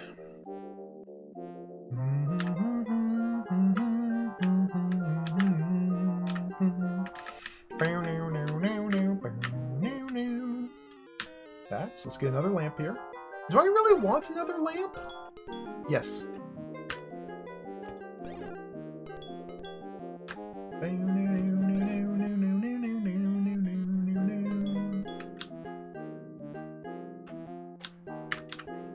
It's just a fire, no big deal. What could possibly go wrong? Oh, I'm instantly dead. That's what can happen. I'm gonna buy the shield. This is gonna jump straight to the large shield. 750. Why? Thanks. Boom. Shield. We equip. S. Wait. Stand here. Okay. Equip. Shield. Large shield.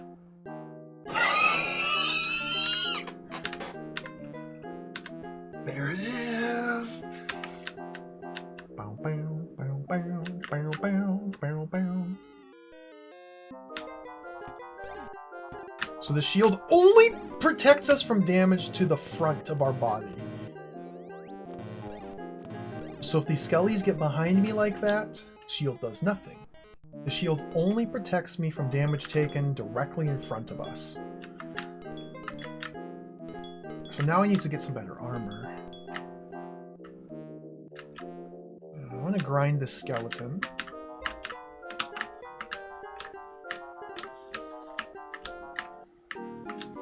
Skelly? Skelly? Skelly?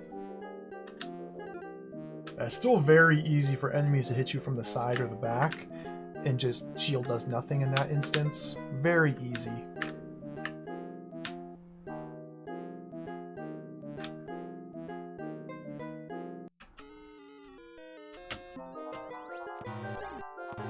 I need to test the ochre jelly red chest. I guess I could just use a pair of spectacles and that reveals what they're holding.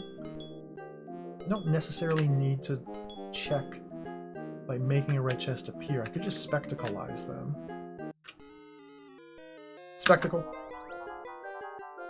Gold is their red chest, okay.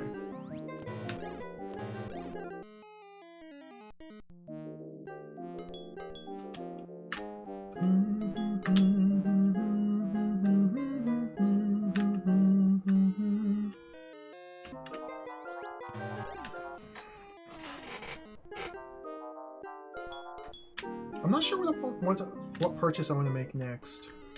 I'm trying to decide here. I think we just go with armor next.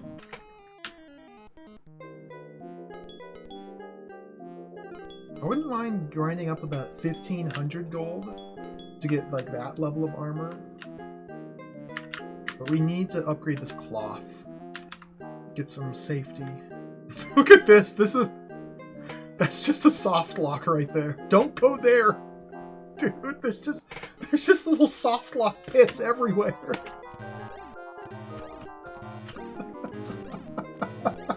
I wonder if the mantle works on the overworld.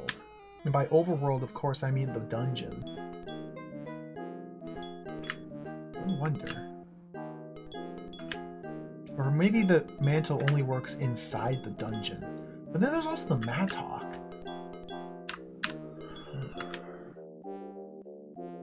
Much to consider. Much to consider. Skeleton?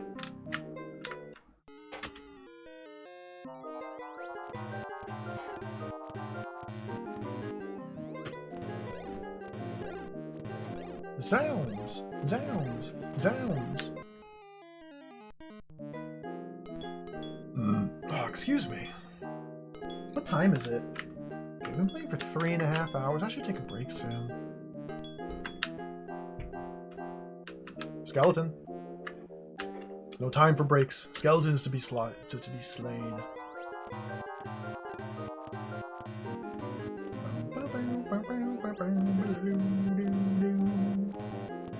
Get 0 gold. Isn't that great? Isn't that great? Chests have an opportunity to bestow upon the hero nothing. Literally nothing.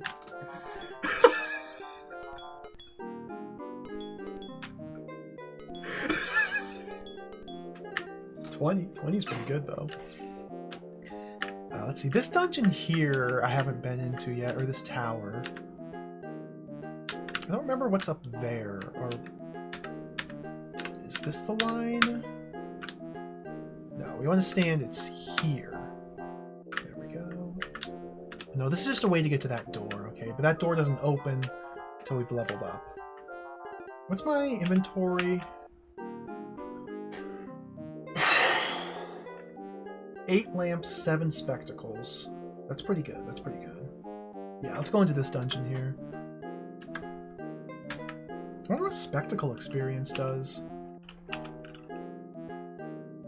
We'll go in with the spectacles equipped, because I don't know. Okay, it's just Ares. We can take him out easy.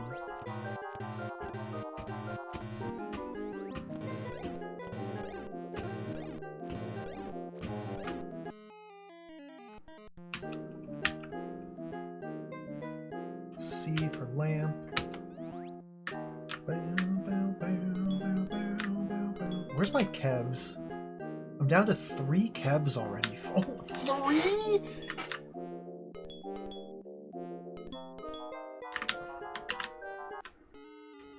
Two lamp? Okay.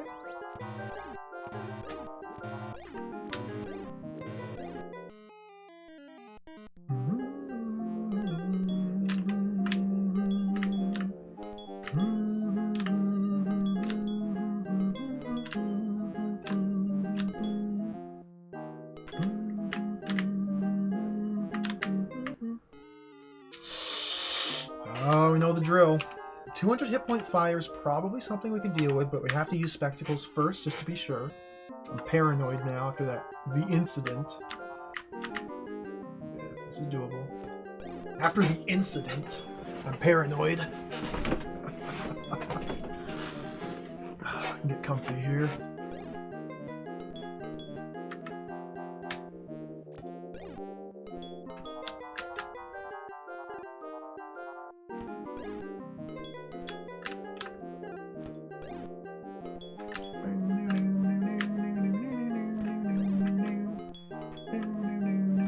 I still haven't saved my game because I refuse to pay money to save. I'm just a miser. I refuse. I'm not going to do it.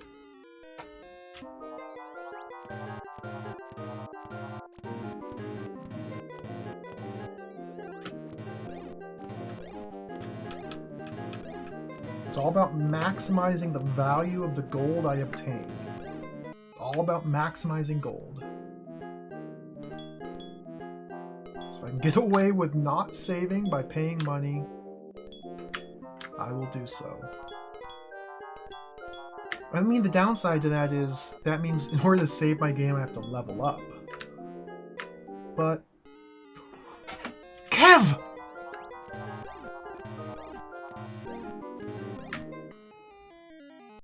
It'll be okay to level up. I didn't even see the door I came in through!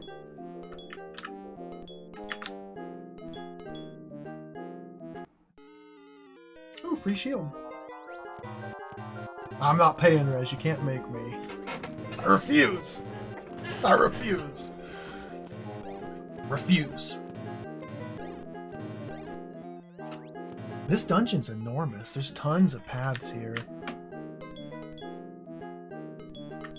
Tons of paths. 0 gold. It's probably a small shield? Yeah. Yeah, that's easy money. I came in from down there. Ares we can just defeat easily. Now, you'd think I'm safe here. The Ares red chest is gold, so we can just go magic.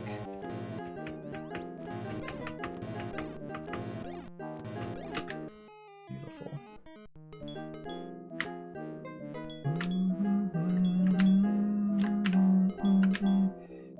Okay, I have enough gold now to probably buy a nice suit of armor. 200 assess. Okay.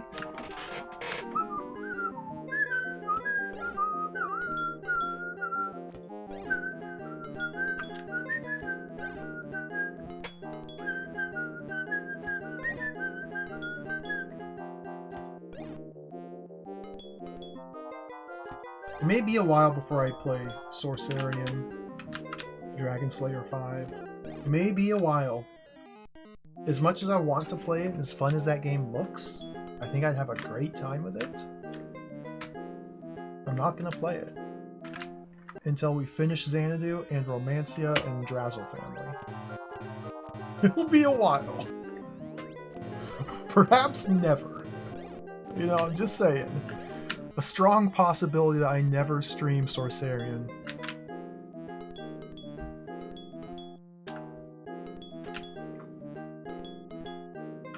Another shield, interesting. I have no intention of trying to play through the entire Dragon Slayer franchise. We'll leave that up to the pros. We'll leave that up to the pros. But Romancia does look really cool and interesting. And Drazzle family looks awesome. And Sorcerian, of course, legendary game. Lord Monarch looks pretty cool. Legend of Heroes? I could get into Legend of Heroes. Where's the armor shop?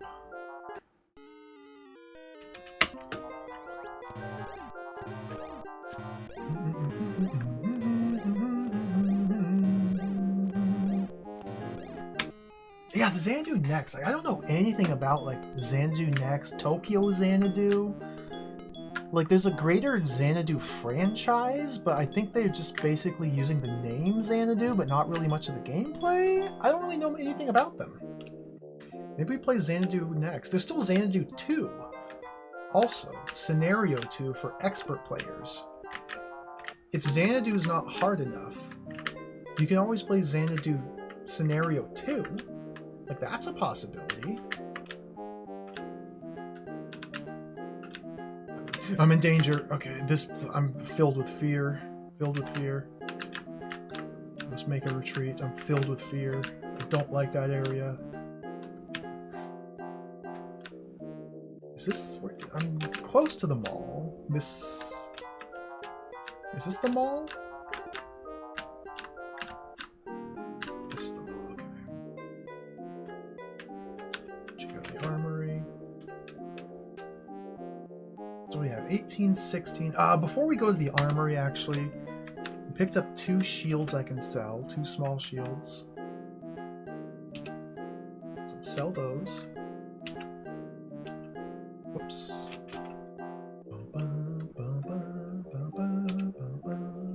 You need to hold on to the gloves.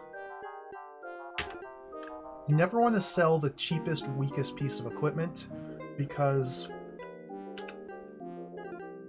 you just don't. You never want to. You need to always have something on hand. Like, say if I want to upgrade my weapon. If I want to upgrade my weapon, I'm currently wielding the longsword. If I sold my dagger and I only had the longsword, and then if I bought, like, the lance, I would not be able to...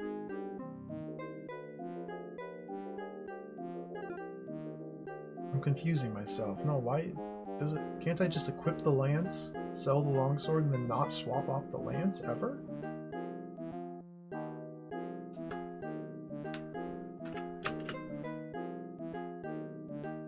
There's probably a reason.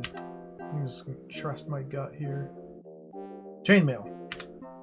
56.25?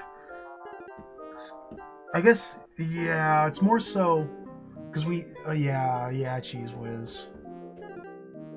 Essentially, we have money tied up in equipment, and if I want to recoup that cost to pay for better equipment, then it benefits me to hold on to like a dagger, so I can sell my longsword to make enough money to afford to buy the lance. Yeah, that makes sense. That makes sense. Can I afford the ring mail? 2250, no. Studded mail. The studded mail works for me. Boom. Equip. Now look, watch the sprite. Watch the sprite. Very important.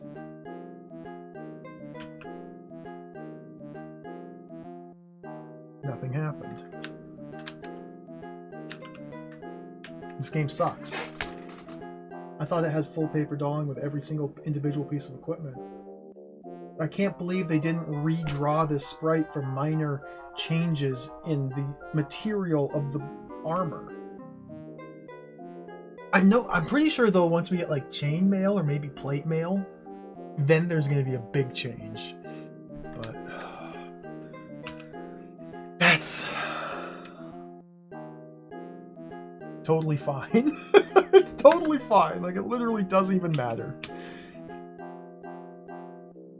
So our defense is at 300. Strength is at 1,000. 1,000. Okay. What am I looking for? So 300 defend. Armor doesn't show up here because I don't have any excess. So we have 30 experience, and I have 300 defense. If I take this off, go back to the cloth, 215. So with 30 experience in that armor, I'm getting 85 points of defense for wearing it. I don't know if that's relevant at all. But number go up. We need more keys here.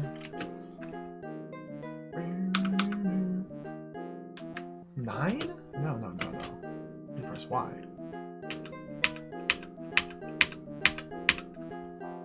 11 keys, that's pretty good.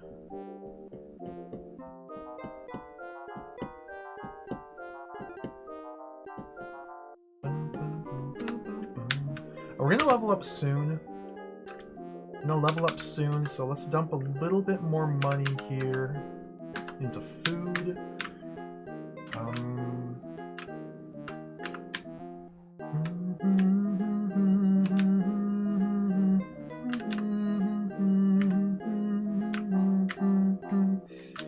I hopefully have left some strategic enemies behind way back up here. If I can get into an encounter, yeah, with a bat and a boneless. Okay, so we're just gonna sit here and tank some damage.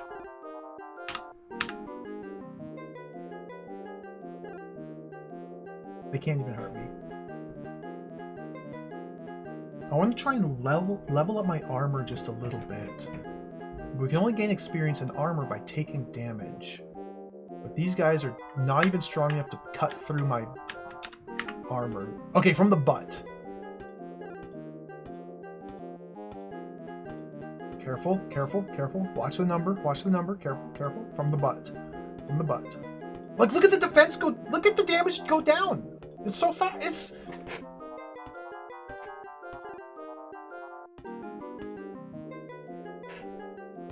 It's that easy. 0. Hello, Briarcup. Welcome. I'm doing it again. Insanity has gripped me. I've lost my senses. Judgment is out the window. We're playing Xanadu again. This time, though, I'm gonna beat it. This time it's for real.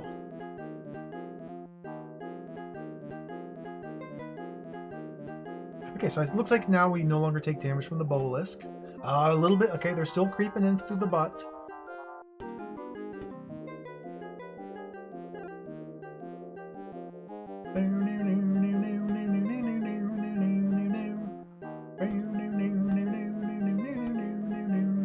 I need to heal. I don't know if we heal by leveling up or not.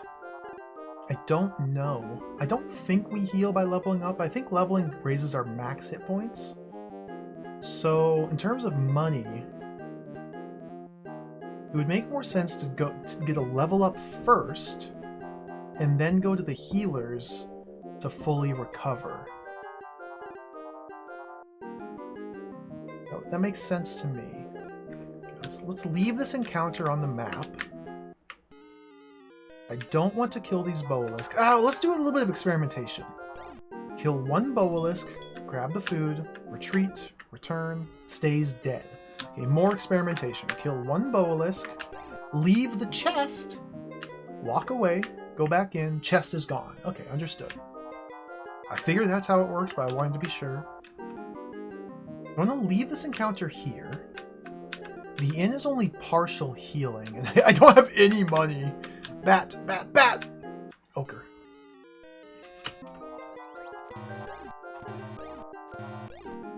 Here's some money. Sir Gawain. I haven't come across Sir Gawain yet. I've only Ares. I've only seen Ares.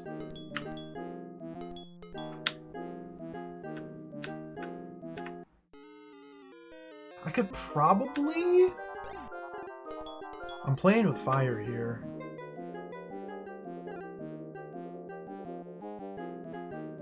I don't think I want to turn my side or my butt to the slime. They can't cut through my defense with armor and shield.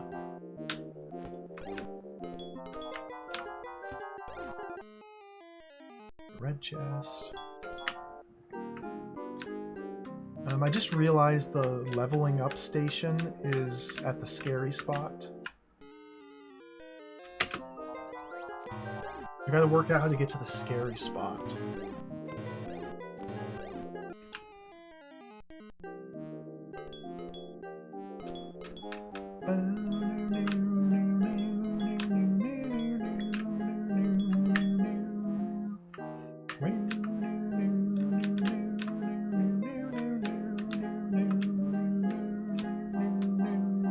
Okay, there's a healer right there. Perfect. I'm not gonna go there just yet. Let's go to the scary spot. See, the thing is, I really want to save my game. I really want to save my game, but I refuse to spend money to do so. Like, it's probably just a... Like, I could probably just do it, but I refuse.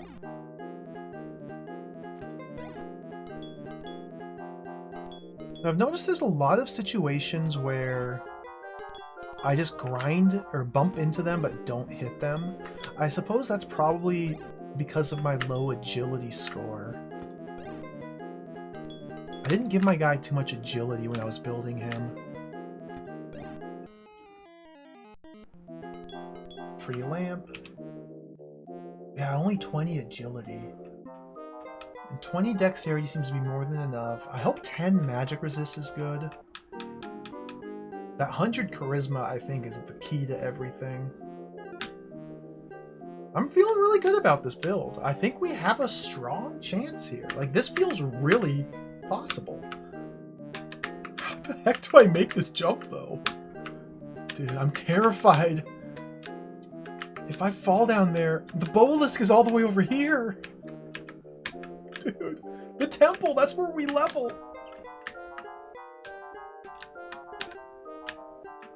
Yeah, if I like align a triple jump maybe from here.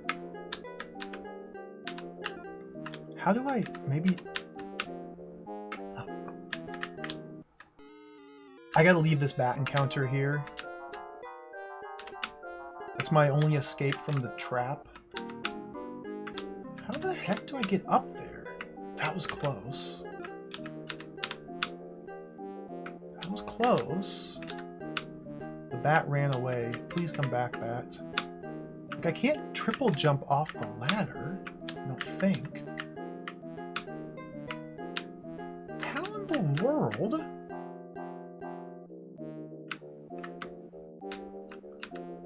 Come here, obelisk.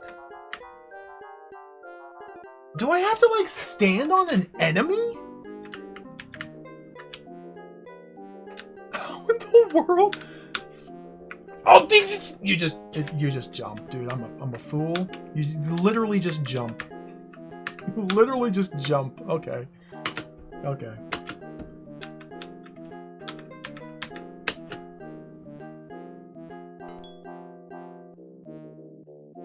We've gone up a level. Wizard level initiate. So now if we check the status screen, we went up a level. Max HP jumps up from 1500 to 4000. Stats go up! I forgot stats go up! When you level up, your stats go up. This is a civilized game. You can raise stats, you just have to level up. You just have to level up! So by leveling up, I think I got like more strength and wisdom and 5 points of int. This is huge! Okay. So I've leveled up. I got numbers to go up. Let's go find the healer and see how much it costs to fully heal. Yeah, and see the door's open now! The door's open!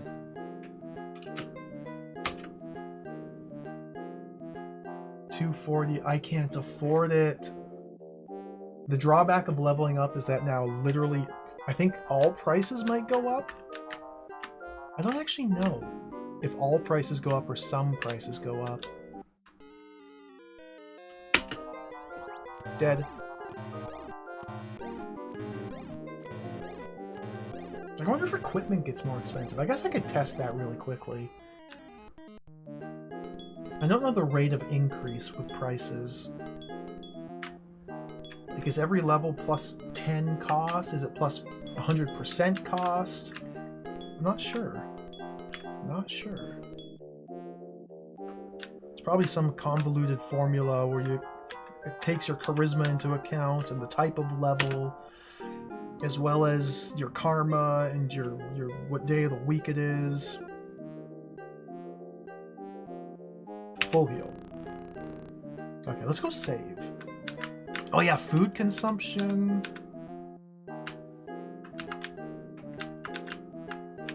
Food consumption has doubled. Oh dear lord. I'm in the pit. I'm in the pit. Doubled! It's doubled!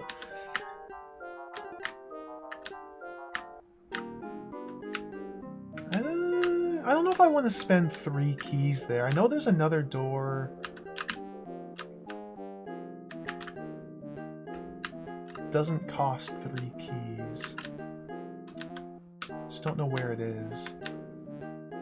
I know where it is, but I don't know where it is. I know what the terrain around it looks like, but I don't know where it is.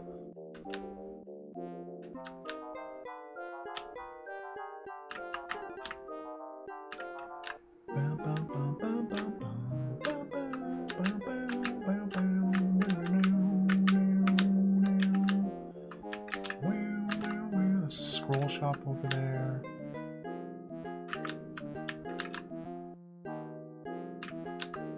Is there a door down here? There.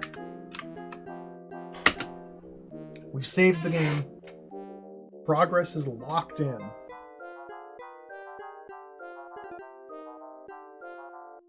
Save the game. We saved the game. We actually have a save now. Okay.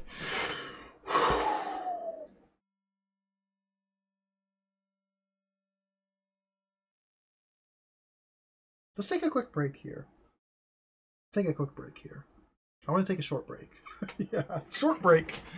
I think what we want to do now is try and see how deep we can go. There's still loose ends. Like, there's still things I didn't do on the first level there. I never even saw the building with the fire in front of it. There's a building in the first level that had fire blocking the door. I haven't even seen that in ages. So there are still more dungeons to crawl on the first dungeon level.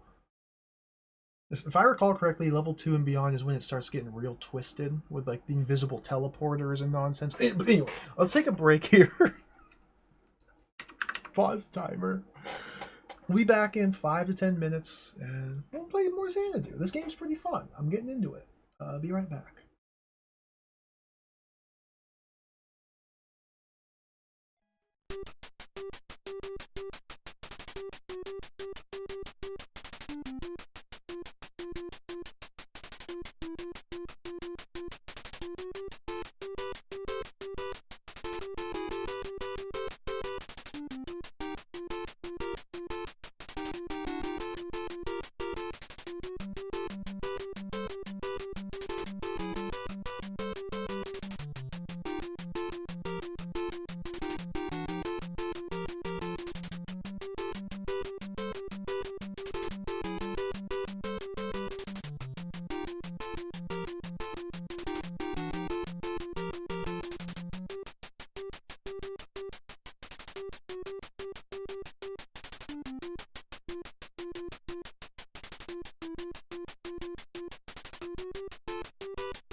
Hello, we're back. Play more game. Let's play more game. More game. Game. Continue game. Game. Hello, let's play some more game. Oh, Xanadu. Where do we go from here? The moment of truth. Where do I go from here? I think what I want to do, I'm going to take this opportunity to back up my save file. I'm going to make a copy of my save disk. We're going to travel to the door again. That has saved the game. Just to confirm that that has in fact taken place, let's put down the save state here and reset. I just want to confirm that that did indeed save my game. Look at the green-haired anime wizard.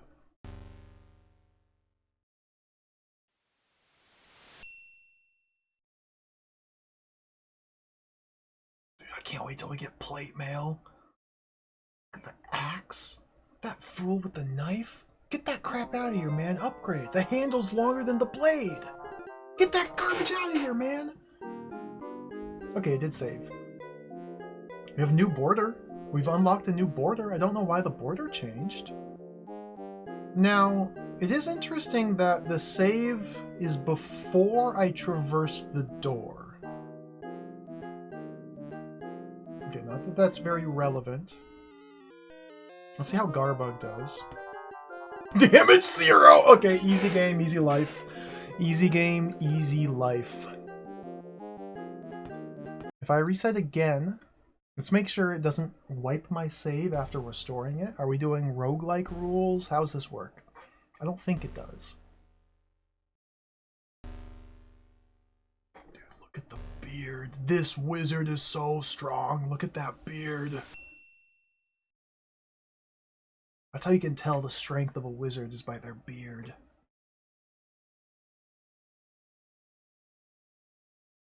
Remember that Realm of the Warlock adventure game I played? Where to beat the final boss, he had to cut his beard? I remember. Okay, so we are locked in here. Cool. So I'm going to close the program, close the emulator.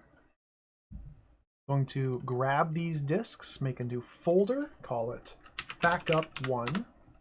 Copy everything. I just copied the user disk, drop it into backup1 folder, paste it, boom! I have copied my user disk. Boot up the computer again. Put the disks back in the drive. Let's keep playing.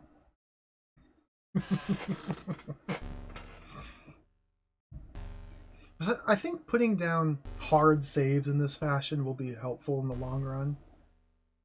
It's like we can now spend my current resources to explore and then learn what's coming up, restore, and do it more efficiently. You can send out adventurers in suicide runs just to gather information. Okay.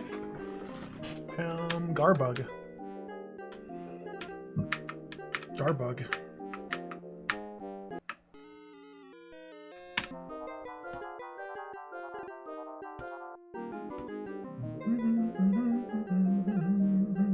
So I'm leveling up my shield here and my armor. That's big damage! I should probably just absorb this, though.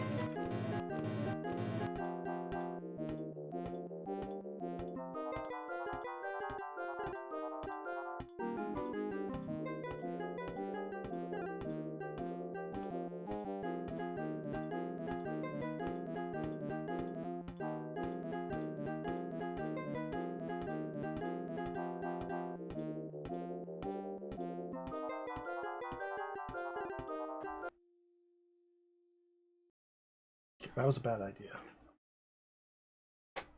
I thought maybe it would be like the Boalisk fight where eventually the damage just went to 0, but that doesn't seem to be the case. It's okay, we have a save, so now I can experiment more freely. Saving of any kind is basically cheating. So is learning mechanics. That's true. Reading the manual, that's spoilers. Using tutorials in video games, that's just the developers backseating. The true proper way to play a video game is in a dark room in complete isolation. Just you in game.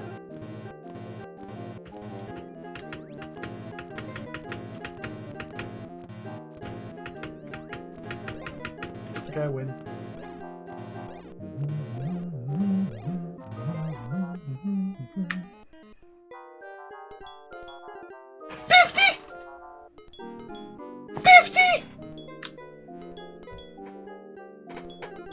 Number go up!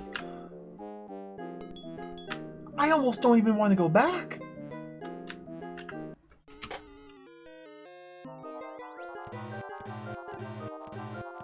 Okay, we're gonna grind. We're gonna do a little bit of grinding here until I can afford the next Deg class spell, Degmatar. I think Degmatar was like 3,800. If we're getting 50 per, boom, it's not gonna take long. You gotta get Degmatar. 70! No! I've never seen numbers this big. 70 gold, oh boy.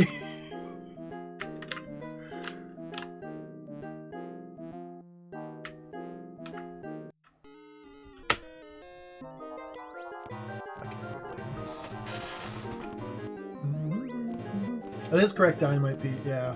It's bump combat, and it does take into account your facing direction, the angle that you're attacking.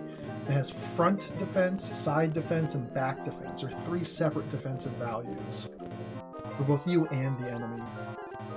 That is correct. It's not so much getting off center, it's more just what side of the enemy sprite you're attacking. You can go head on, and it's the exact same as like being offset a little bit. But if they're facing this way and you punch them from the side, you do more damage, and vice versa. Food!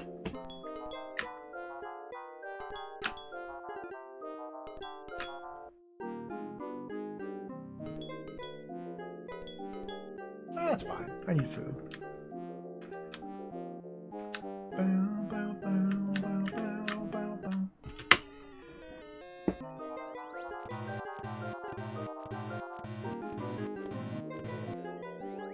I wonder why the border changed. It's really interesting.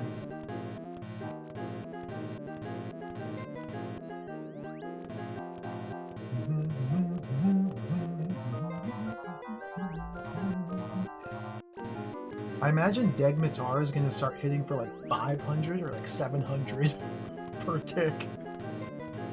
It's going to be so good.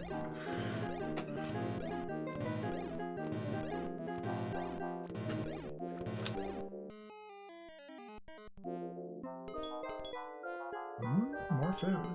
I mean, free food's free food. I'm not going to turn down free food. This is actually really helpful, because every time my food ticks down, I eat 4. So getting this free food is tremendously good. It doesn't seem like I can get out of here. I might be Sir Gawain over there.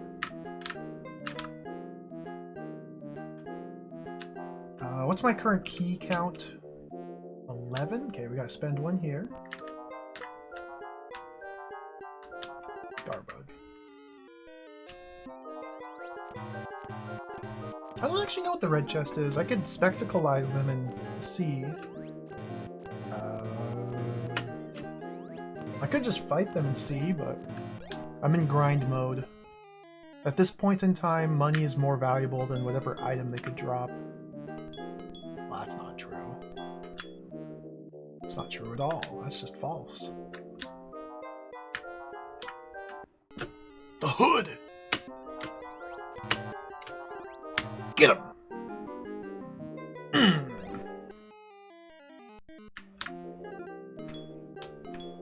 60 food.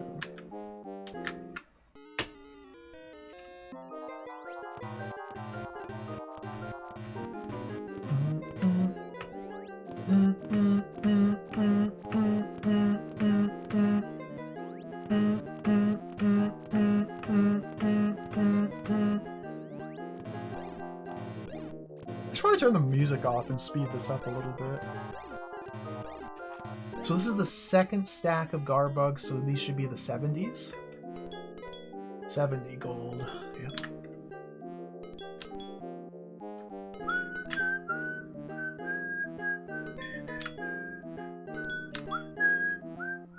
So it takes me a long time. It's longer than before to open these chests. Their chest opening speed. The speed at which you open treasure chests is determined by your dexterity score. So I need to level up my fighter levels, probably, to increase my dexterity. But I don't want to take another level until I absolutely have to. 7 digits for numbers! Oh, I can't wait! We're gonna get to 7 digits. It's gonna happen.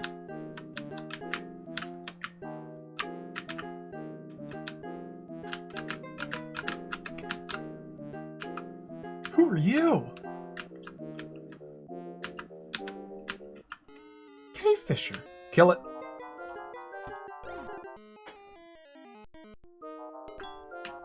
Relamp. Okay, good.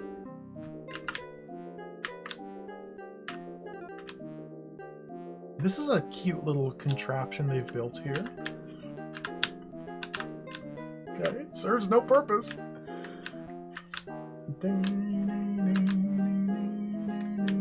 Can't go up there. Oh, the Kraken!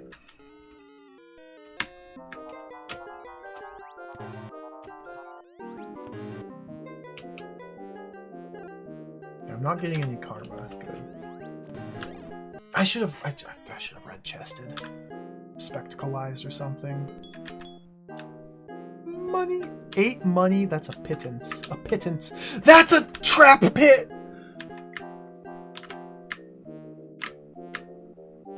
If you fall in there, you're screwed. That 2-tile pit, that's death. Oh, man. Kraken!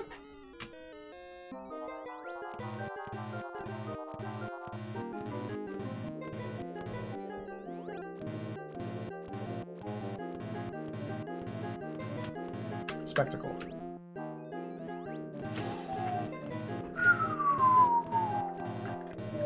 I want red potion. Oh, it's jacked! Oh my god!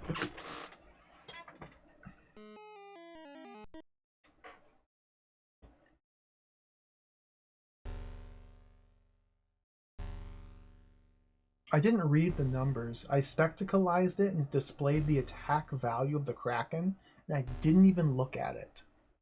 It didn't even register to my brain that they would hit me for 1 billion damage.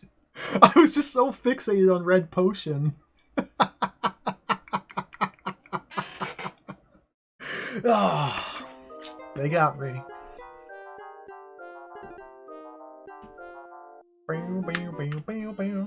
Carbug.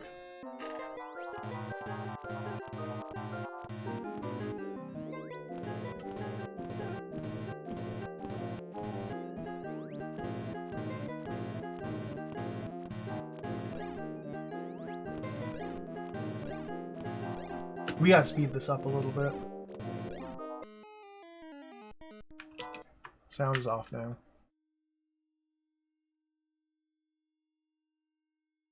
So the game runs faster with the sound off. And when we're just grinding the same enemies over and over again, it is advantageous to speed things up as much as possible. Come back here, Garbug. See, look at this. I win.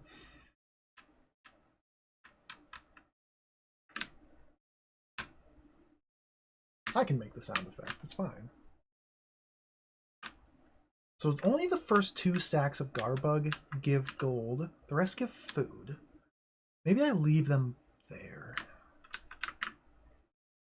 So there's a second Garbug stack up here. Hood.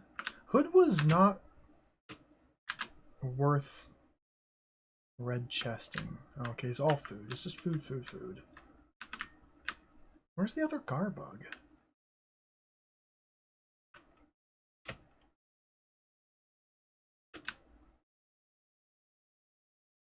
Yeah, these are just random gold rolls. Ooh, who are you? Who are you? Sir Gawain! Dead. From Arthurian legend, Sir Gawain has perished. Let's kill him again.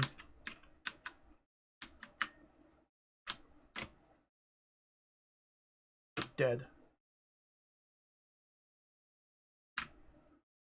I should really spectacleize these guys.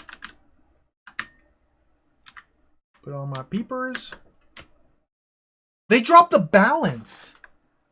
I couldn't read the stats. Everything's going so fast. I couldn't read the stats.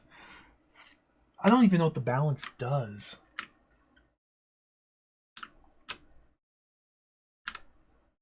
Get -8 gold. Get -32 gold.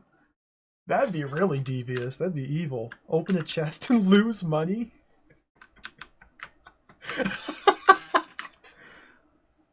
Guilds? Okay. Now, I'm going to stay away from there. It's happening. It's happening. We've gone full Xanadu. Do you see something about this situation here? How I can go back and forth and see multiple different... This is full Xanadu. We are in it now. This is the thick of it. This is going full Xanadu. Invisible teleporters that teleport you to identical looking corridors that are situated elsewhere in the dungeon. We have reached full Xanadu.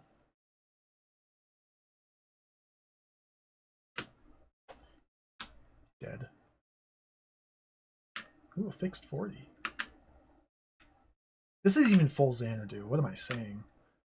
We're just getting started. This is level 2.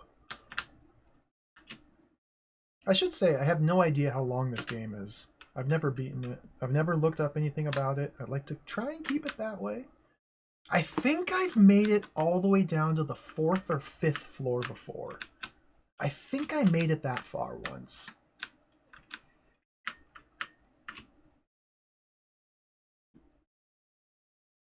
Nice. And I want to say it's the 3rd floor when the enemies that give you karma start to show up.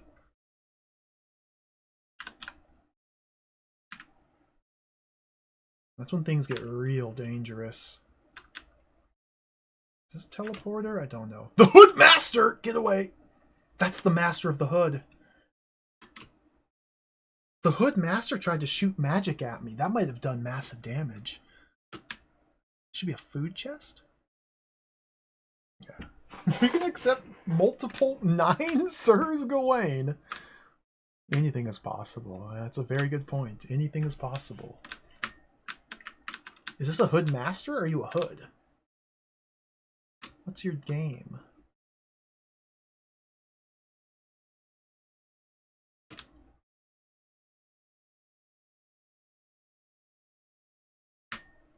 I really need more dexterity.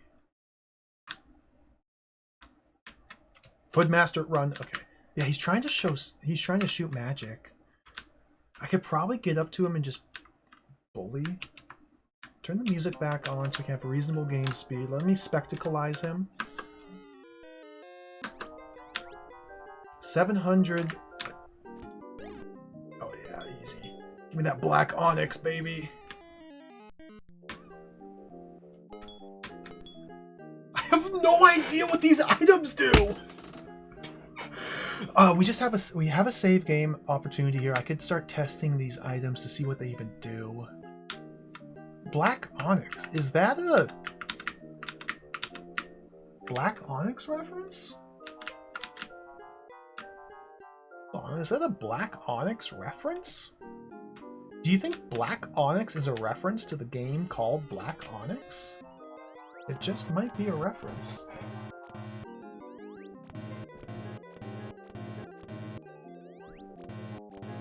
I gotta stream Black Onyx. That's been on my games to play list for literally years now.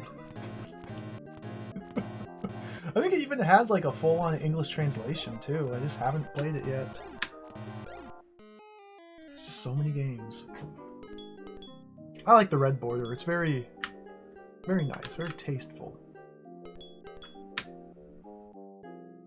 The game would probably be a little bit improved if the border were about 5 times thicker, and if the word Xanadu was permanently visible on screen at all times, but that was 100 each! Oh!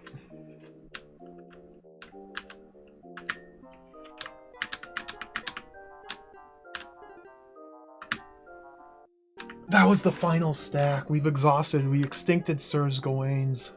Sir Gawain. Sirs Gawain's. They're dead.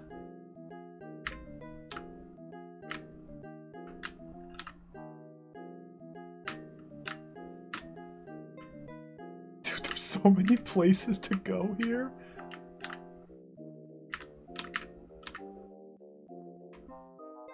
There's a way to cross these one-tile pits I don't quite understand. Okay, that worked. That worked. That worked. I guess you just walk across them. Oh. But... okay, yeah, if you start walking from 2 tiles away, you fall in. Start walking from 3 tiles away, you fall in. Okay, so it's like a distance thing. From 4 tiles away, you make it across. Okay. Interesting. The subtle nuances of movement tech in this game must be mastered. Let me turn the volume up. Back to 12.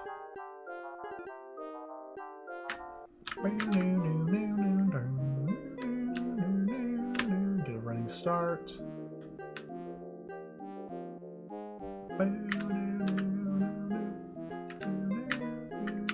Oh my god, look at this.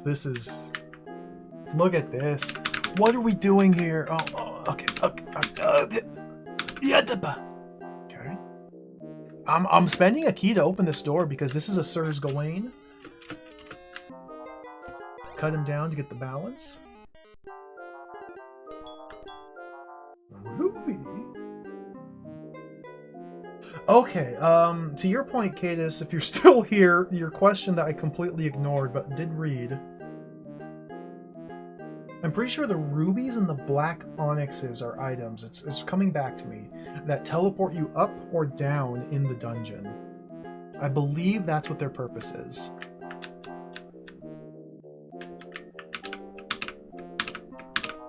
So you can kind of fast travel once you accumulate a supply of these items.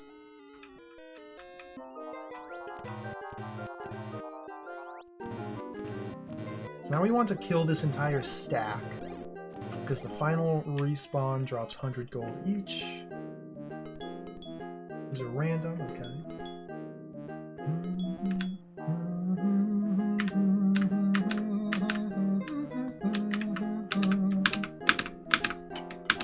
Movement is... He's blocking! Dude! Thank you, thank you. There we go.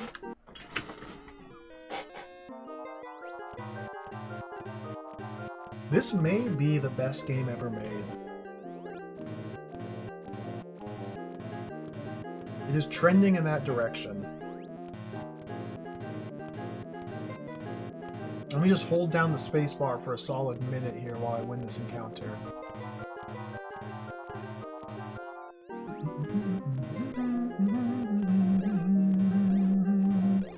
Ooh, red chest, red chest. Let's grab this red chest here.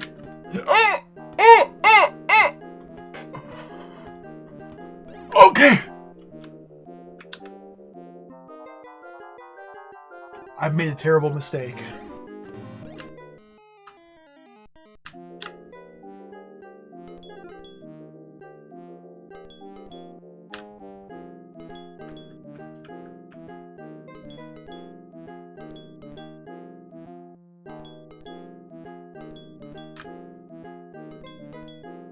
That's mean, huh?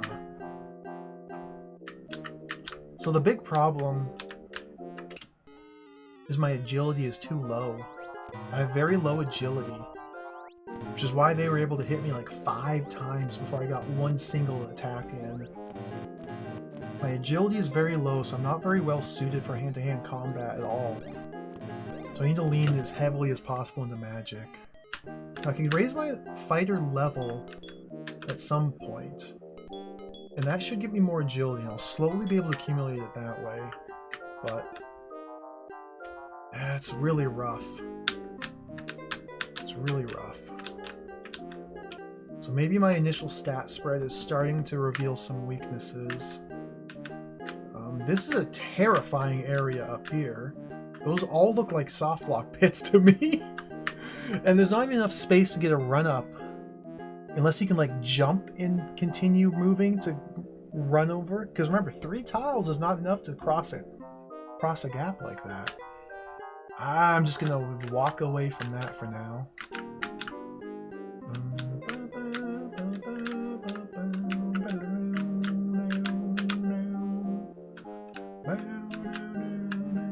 What is this nonsense? Do I go? Is it safe? I'm going for it.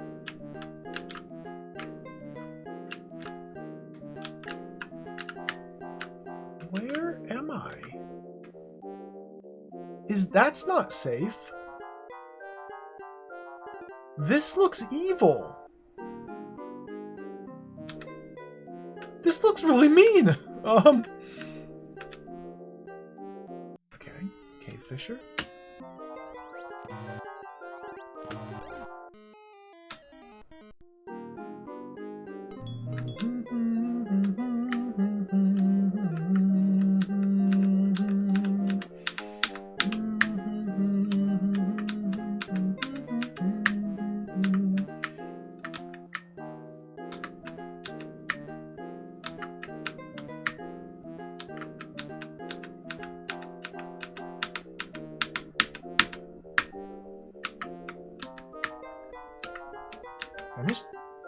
It doesn't look like I can make that jump, okay. Just wanted to be absolutely certain.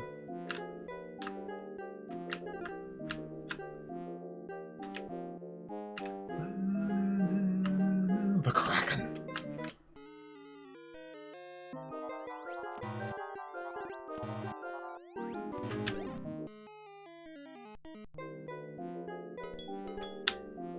Oh, cool. 0 gold. 0. 0.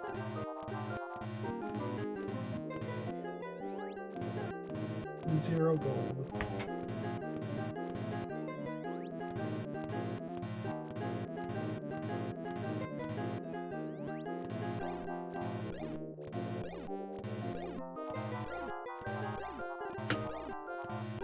Very good.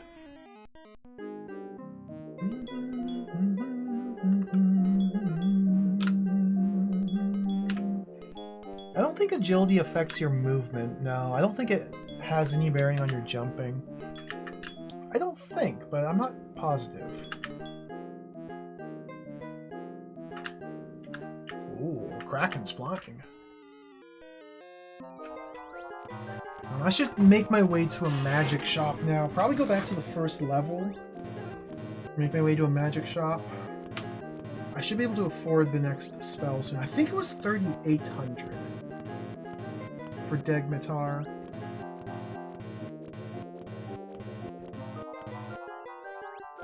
I think that next Deg spell would be really nice.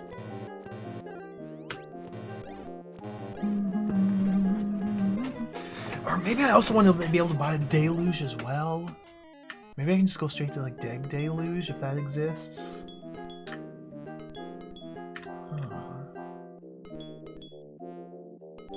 Armor's got to get increased. I need everything. I need everything. I literally need everything. I need everything. Is there a limit to how much you can cast spells? Nope. You cast them forever. There's no magic points. There's no food requirement. Nothing. Magic is absurdly strong in this game. But the downside is, because of the way there's two separate tracks of progression, fighter experience and magic experience, I'm not getting any better at my fighter skills by using magic like this. So we do still have to go around and hit things with a sword. Plus the red chest mechanic, we're not being able to get any red chests by using magic. And the ultimate goal of the game is to recover the Dragon Slayer sword. Oh my god, 200! We've made it!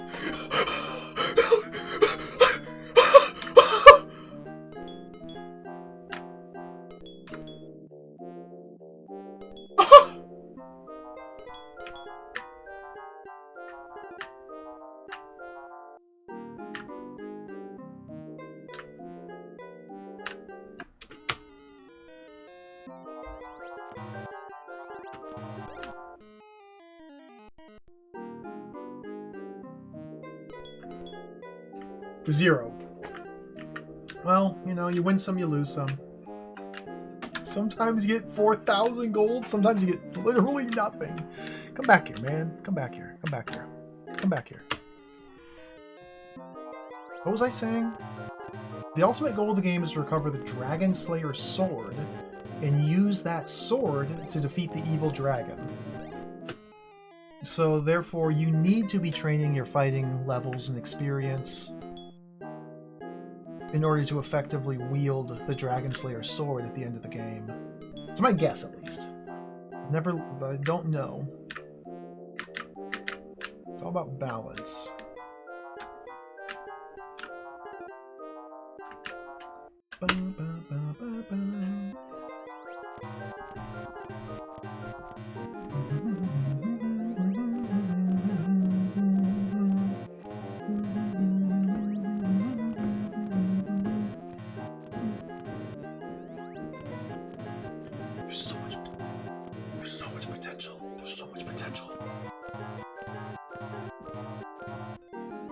Now that my eyes have been opened to the possibility of 200 gold chests, there's so much potential energy now. There's so much potential energy. When do we go and spend this money? Or do I just grind forever until everything is dead? And then do a massive stratospheric jump in power. Oh, dude, the stratospheric jump of power!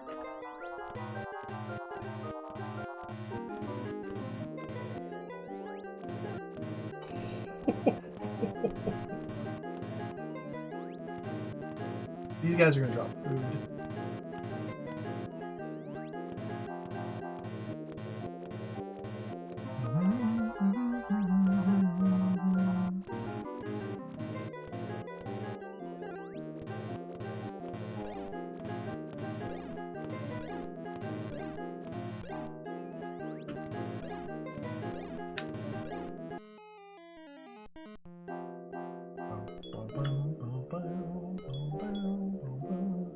Seem to be able to subsist here without losing too much food.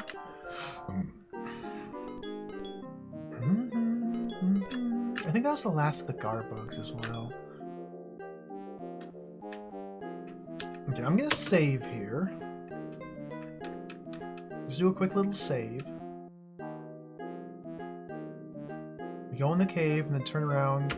This transition saves the game automatically. And let me see if I can maybe scrounge up a few thousand more gold. What's my key state? 9 keys. Okay, I could probably dip into those. Since we just saved, actually.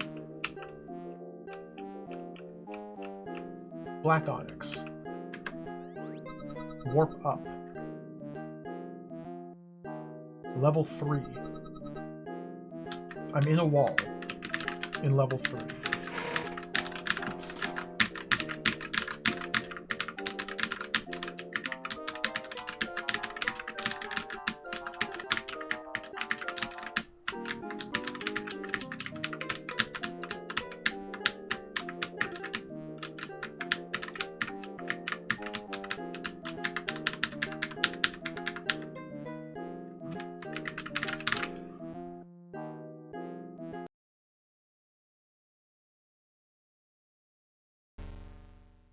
Well, oops.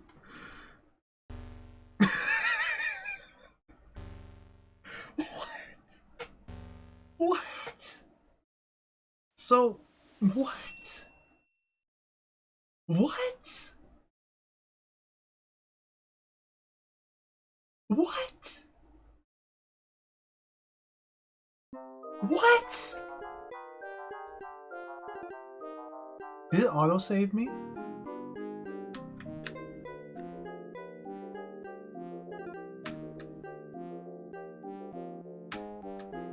Where am I?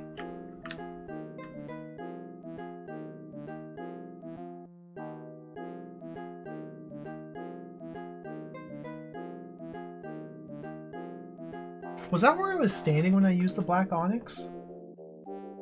I still have the black onyx. Did it auto-save before teleporting me into the wall?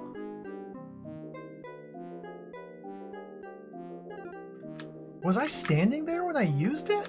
I thought I was over here. What is happening?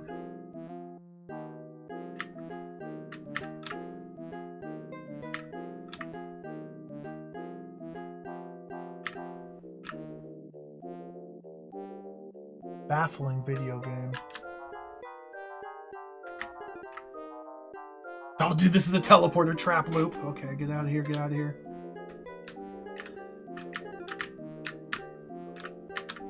So maybe the black onyx thing could kind of be an on-demand save if that's how it works. But it also shuffles your position? I don't... This feels like dark, evil magic powers that are not to be tampered with. I don't know. Spend a key. Who are you? Assassin bag? Kill it! Kill it! Kill it!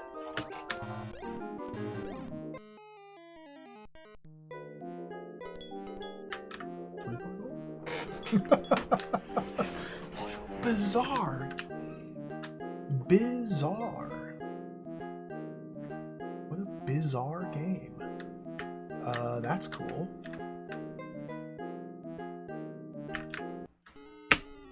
Watch out for those assassin bags. It's probably supposed to be a bug.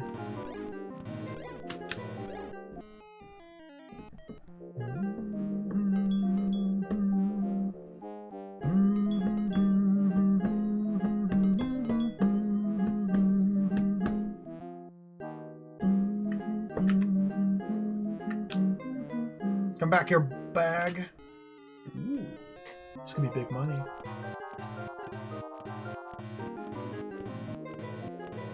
I'm really confused about that black onyx. Maybe I should be using it more and try and get to the bottom of this mystery.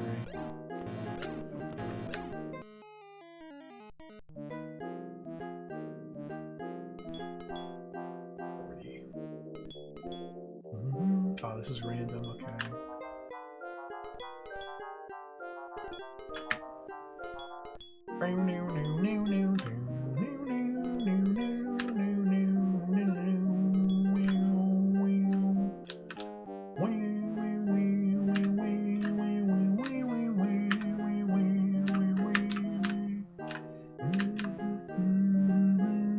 No, don't spend a key, don't spend a key, don't spend a key.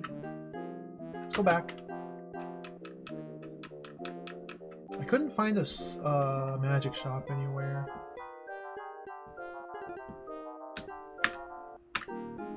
It's the healers.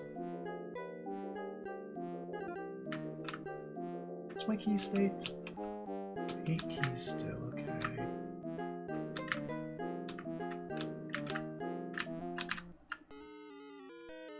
Leave these guys alive. Down here. I have so much money. This is amazing. This is wild. This is incredible. Never had so much money in my life. Buy Degmitar 30. I could just get Degmitar. We could just go. No. Deg Deluge?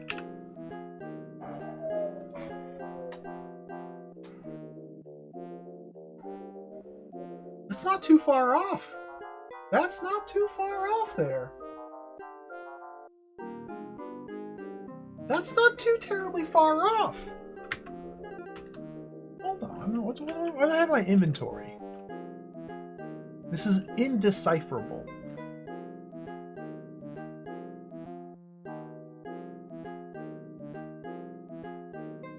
I have some extra daggers. Okay, so I can sell 2 daggers. That'll give me a bit more money. We can't sell items. So I guess the 2 daggers, that's only like 100 gold. Armor experience is up to 51. That's pretty weak. Like, I feel like I really want better armor. Because those enemies were hitting really freaking hard. Maybe we just do a quick armor boost. Rather than weapon or magic. Maybe we just do another armor boost. I feel like that might be smart. There's so many slots for shields here, but you can only buy these first 3. All the other shields, I guess we have to find. That's a lot of shields. Holy smokes. Maybe not every slot's used, but that's a lot of shields. I think I want to do another armor boost. Let's see how high up the scale of armor we can go. Go to the weapon shop first to sell these daggers. I have... Keep that last one there. We can't... No, we can't sell that. Go to the armory.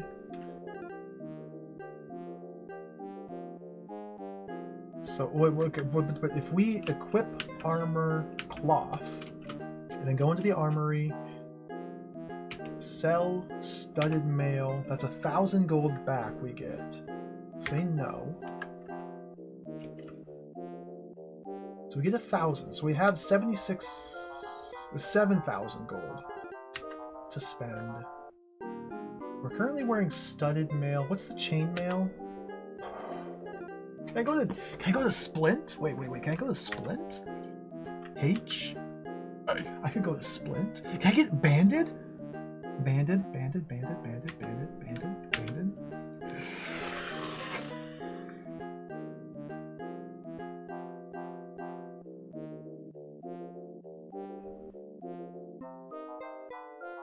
So close to banded armor.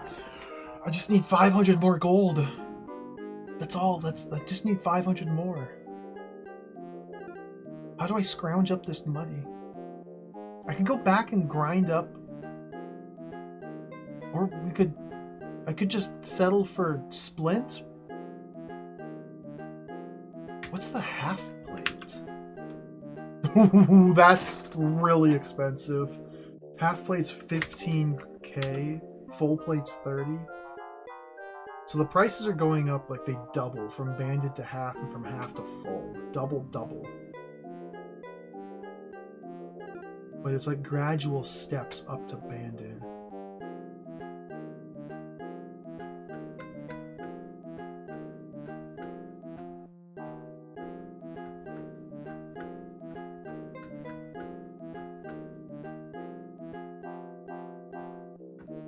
These are really tough choices.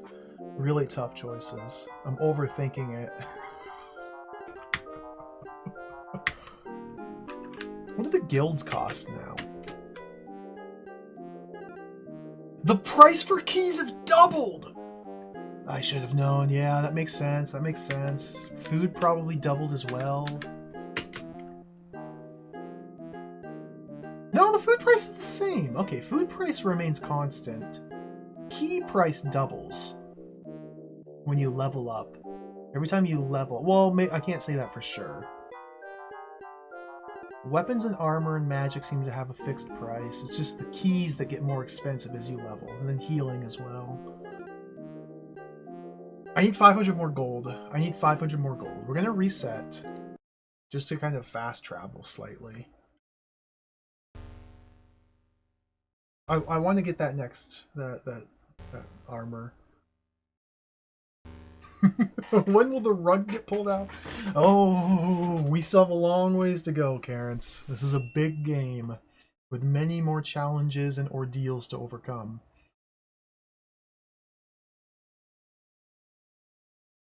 Big game. We haven't even gotten to Karma. Karma has not been a factor at all yet.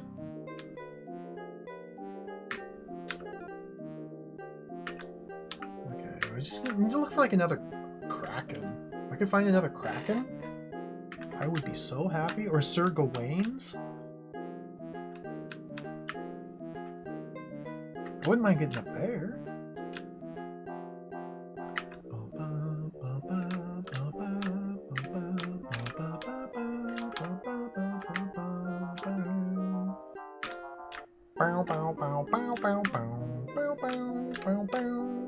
You see the different terrain types are now appearing too? There is a difference in the terrain types. I'm remembering now. This terrain type here, this style, is invincible. But the bricks here, once we find the mattock item, we can carve out tiles of brick. We can cut through the walls, but this type of wall over here on the right, we cannot cut. Those are invincible brick. But there's also vulnerable brick. I don't want to level up, definitely not. Maybe I want to level. No level, no level. Where am I going?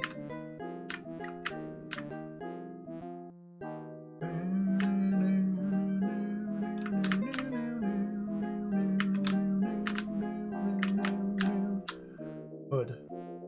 There seems to be like an entire upper quadrant of this dungeon I can't reach from here. I think that's... okay, yeah. I think in order to get to the top quadrant of the dungeon, we either need to utilize the teleporter here. Teleporter.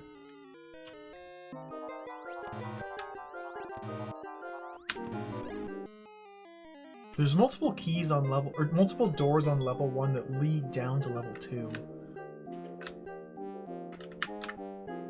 So we might need to find a different entrance to this dungeon, or to this floor.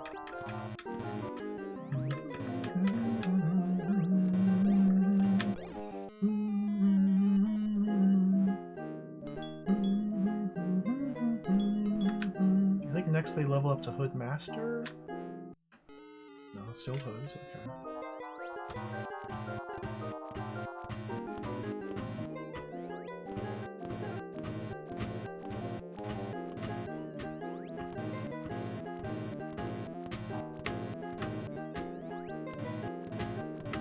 Still the...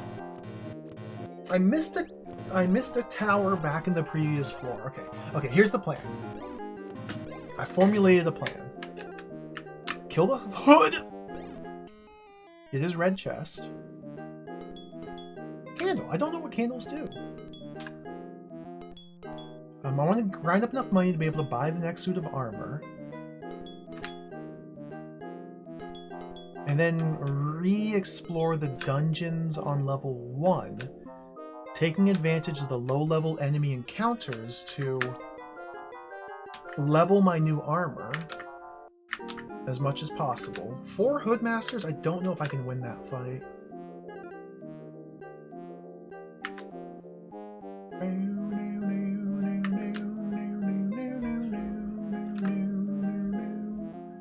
Where the crap am I? Okay, we're back down here?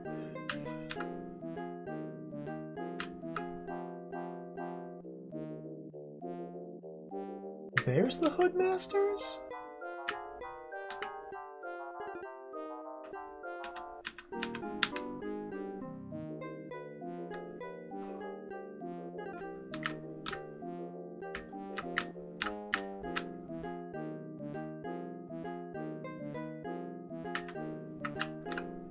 Foods?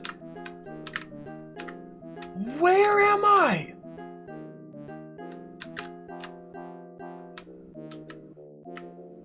Oh, the assassin bags are back. Can I make it back to them now? Nope, no, no, not that way, not that way. Go this way.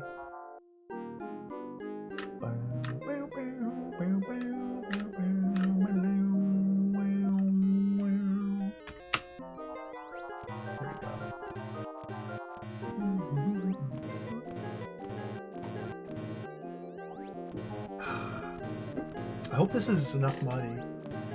I'm running out of enemies.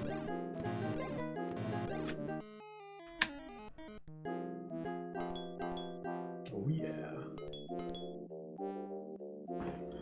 Okay, so I have 300 gold in daggers plus 1,000. So I have 1,300 tied up in equipment I can sell.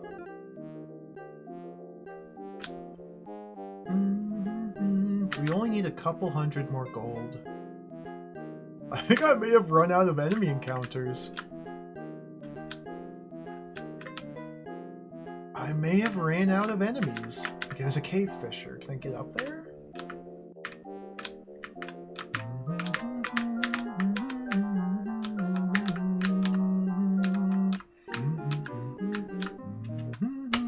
Nice. A swarm of bags. Evil bags.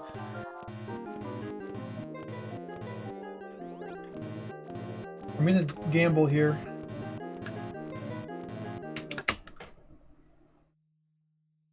Got it. Nice.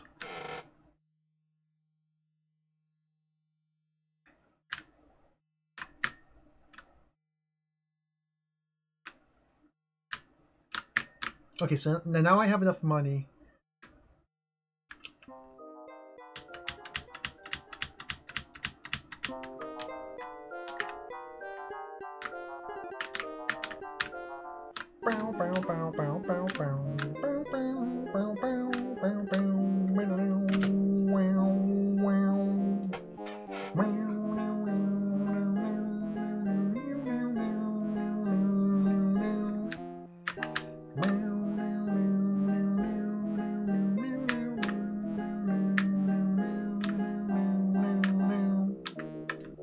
Don't fight you.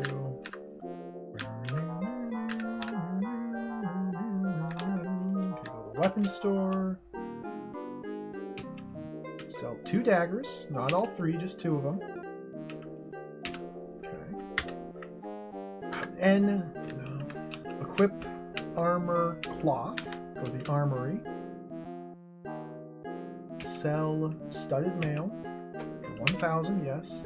So I did waste a little bit of money buying that studded mail. That was a poor purchase. I shouldn't have bought the studded mail. But hindsight is 2020. We can jump up to banded armor now. Let's go. 22 GPs left. Okay, this should have a sprite change. E A I. He's identical.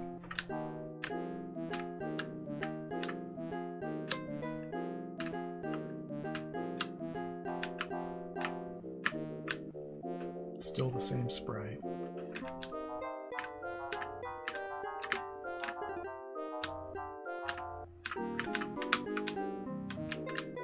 It's the same sprite.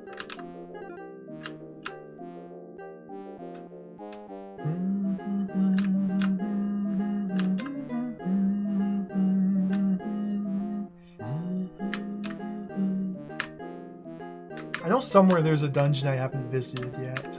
Somewhere. This place is so freaking confusing to navigate, though.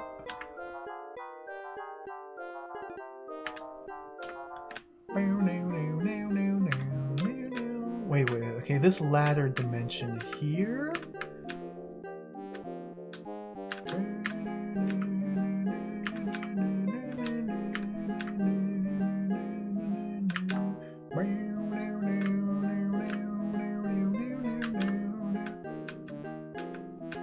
Did I ever go in here?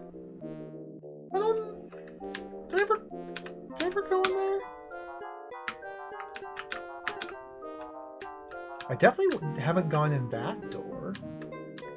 Let's check this place out. Equip, item, lamp, enter tower. Okay, so the first room is clear, so I have explored this tower. Oh gosh, man, I'm so... Do we spend a lamp and food to re-explore? I think there was the trap fire I didn't fight through, but I still don't have the spell to kill them, so I think we just turn around and leave.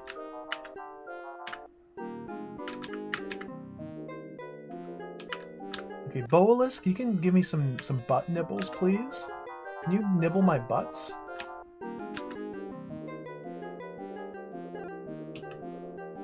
$1,200 defense! I don't think they can penetrate our butt. Yeah, they can't even penetrate. Okay.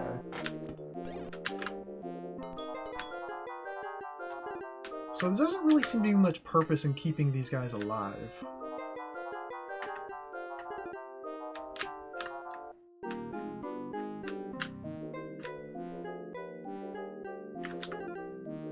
I know somewhere around here is a dungeon, tower, what have you, that is guarded by a fire elemental. I have no idea how to get to it or where it is, but I know it's real. It's real and it exists, but where?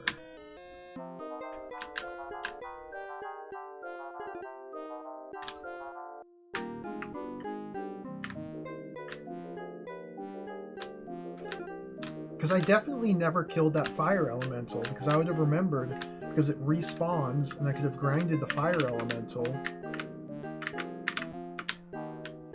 I definitely didn't do that. This one's been explored. This one's been explored, yeah.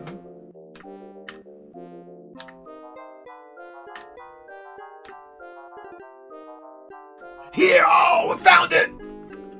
Okay, spectacleize, spectacleize, spectacleize.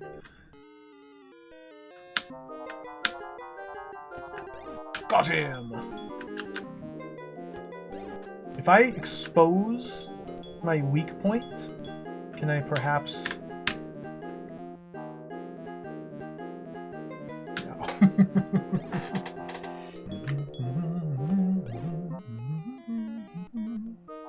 Free lamp. So this encounter respawns. I don't know how it works if I exit the dungeon on top of the respawned enemy encounter. But I guess we should just grind this out of existence real quick. 200 fires are doable. The highest tier of... Well, no, I can't kill the highest tier of fire. Because I don't have the deluge spell. I never picked it up. I have... They have like 10,000 attacks, so they'll easily be able to burn me. Okay, let's just go in. Ares?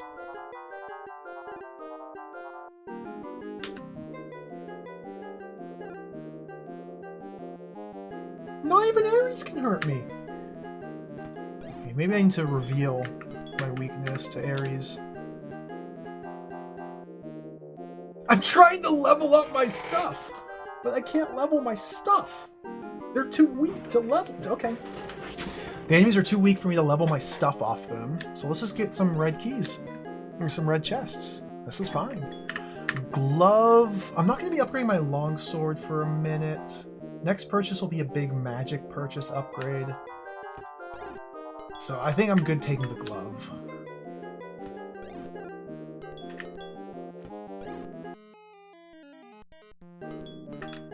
I'm trying to kill as many enemies as I can with my sword and shield now.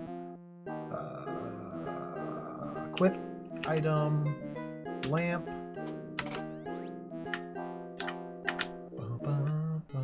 Okay, Okay, these are 100 strength fire elementals. They might be invincible. We have to spectacle them. How many spectacles do I have? I'm down to 3. Oh dear. Okay, these are killable. Hello, Waka. Welcome, welcome. This is indeed the version with the Ultima art.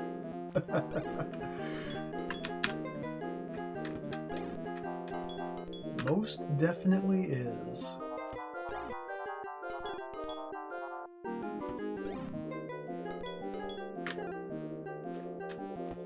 I wonder if I'm gonna have to draw maps for some of these levels, because it's... These can get pretty sprawling. Lamp. 200 hit point fire elementals and I'm safe. Famous last words.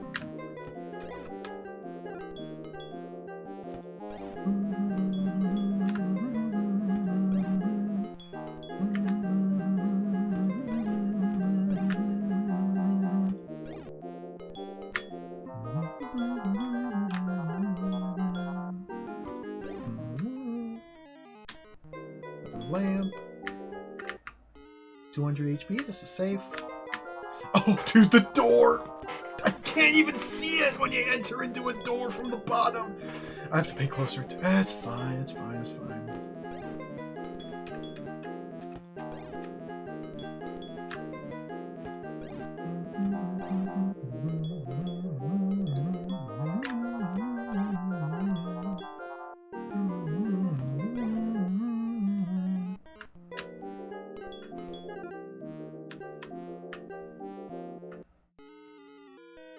Dookie? Hello, young William. I wouldn't say Xanadu is a remake of this. It's a completely different game, but it does have a lot of elements of this game in it. Gameplay-wise, it's totally different. Completely and totally different. It mostly just shares the name Xanadu and like the items and stuff, the names of items and spells. Dude, this is a key vortex. Okay, we still have 9 kevs, it's fine.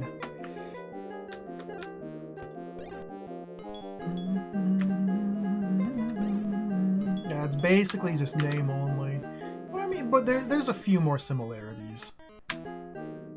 Just none of them are the actual gameplay.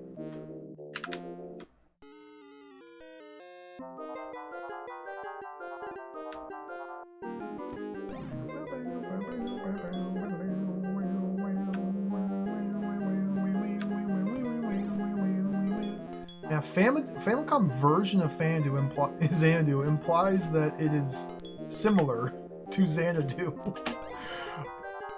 when it really isn't. It's very confusing. However you slice it, very confusing.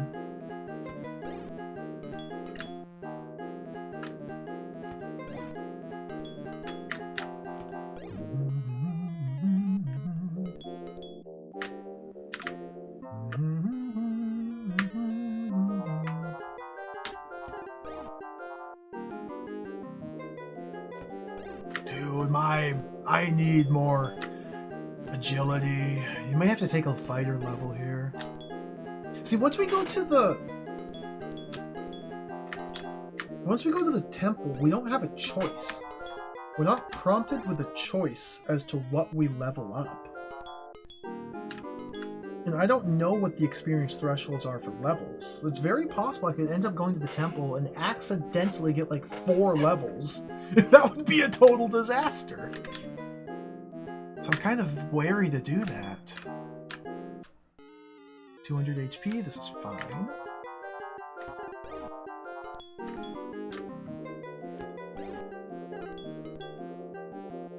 I think I should probably be leaving these rods.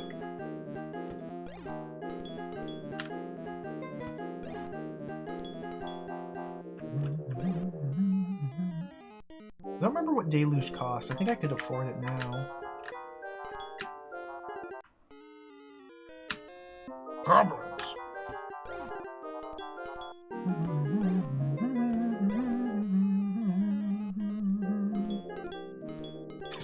candle does.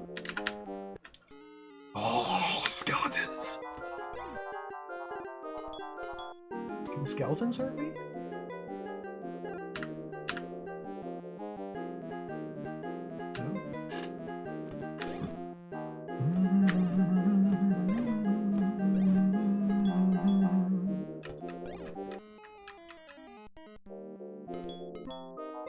More spectacle, that's nice. I didn't mean to get Rod. I failed. I don't want Rod.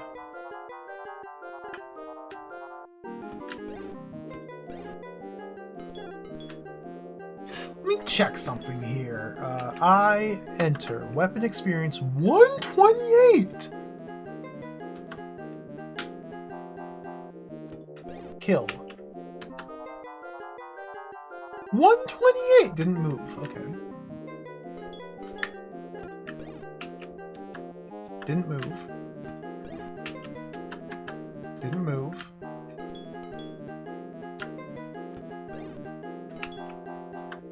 Didn't move. Didn't move.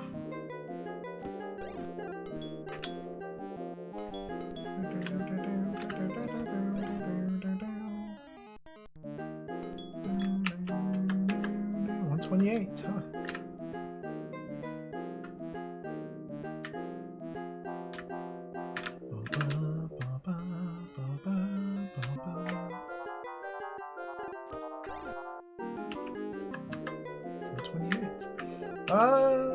It's not maximum because you can see scroll here is 135. I assume the max would be the same across all. I think it's either these enemies are too weak to warrant experience. Maybe they're just too weak. It might just be too weak.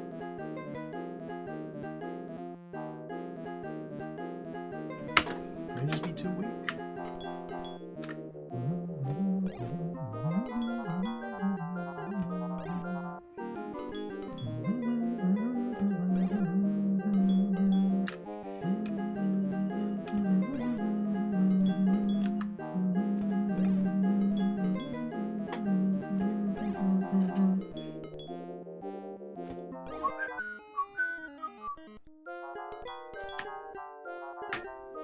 So if I leave these rods here, then eventually I'm going to have to come back and collect them. I have no idea where I am in this dungeon. Like, this is so sprawling and enormous. I have no idea where I am. Going up at all? 128.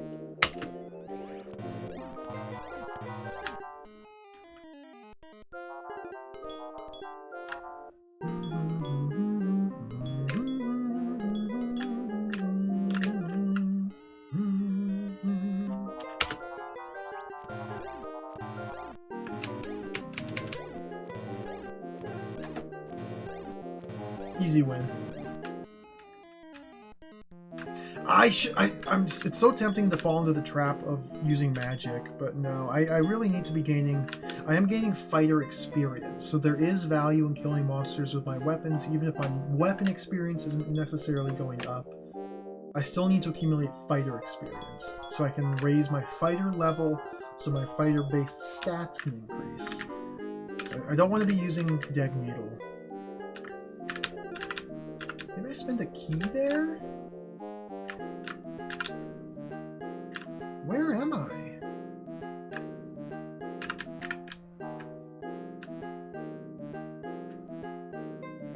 How did I get back here? Good thing I didn't open all these doors to backtrack. Also,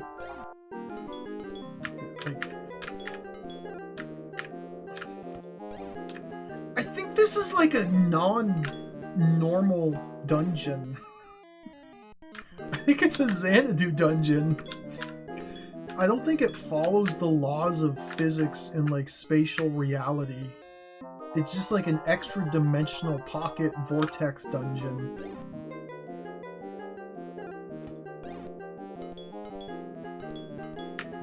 that.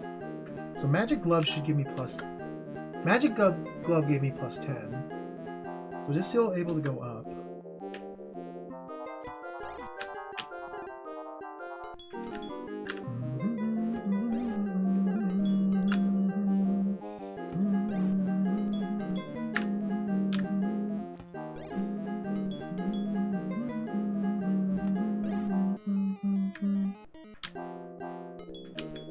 Delicious food.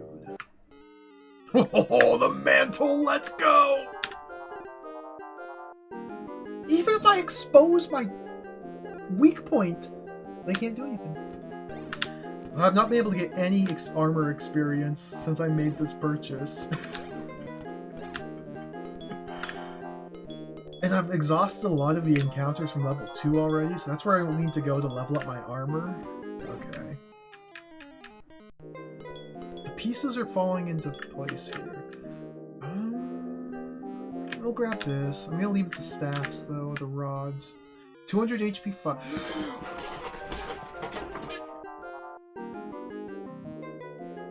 I forgot!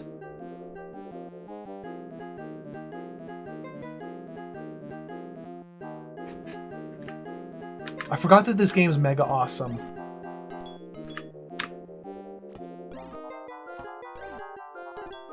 This door, I forgot. I totally forgot.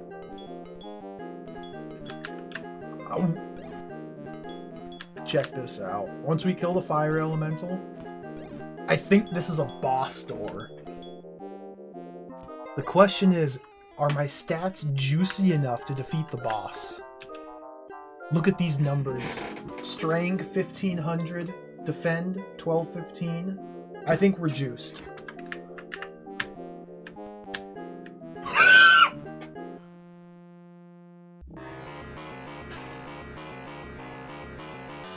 Dude, this is the best game ever! Big Kraken!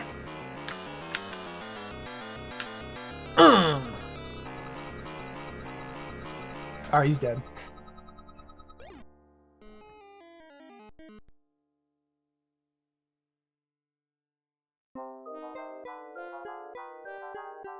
I killed the boss.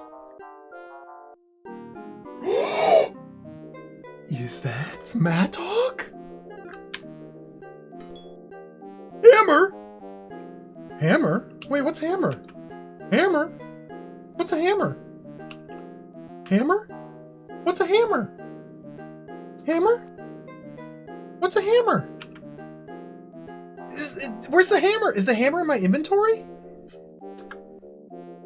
What's a hammer? Hammer? Wait, is the hammer in my inventory? What's a hammer?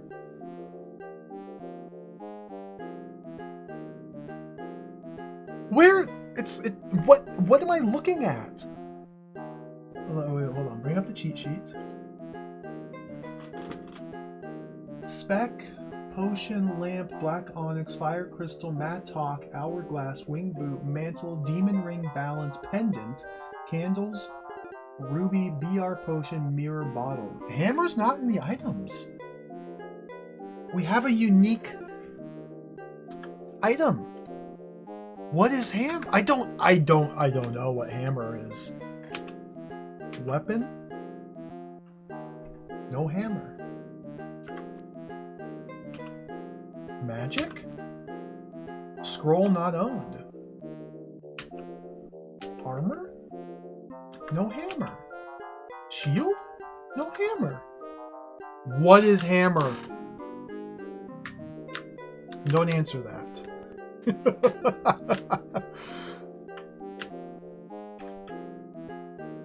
I honestly do not remember. I know I fought that boss before and killed it before, but I don't remember what the hammer. I don't even remember picking up a hammer from fighting that boss. This is wild. What could it mean?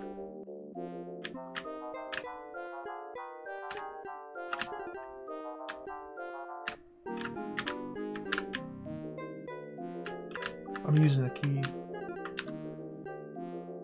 No, this is no, not that way, not that way.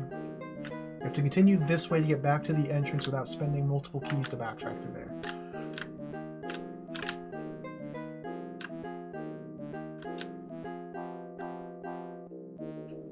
What's my key state? 7 kevs. I'm going up. That was worth it. Maybe... I think the hammer raised my stats. I think the hammer raises my stats. I think I got more strength. I think the hammer's a permanent increase to one of your stats. That makes sense. That would make sense. I'm gonna guess that the hammer raised my strength by 5 points.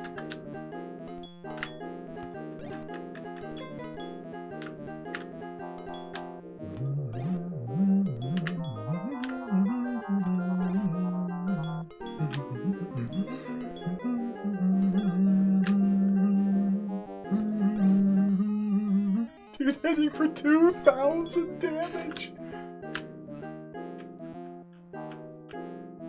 I like that. That was a fun boss fight. It's very satisfying to encounter a gigantic enemy monster and then just bump combat it until it explodes. You're like deflated too. That was really cool. You had a deflated pose. Let's spin another key here. Oh, the skeleton chamber.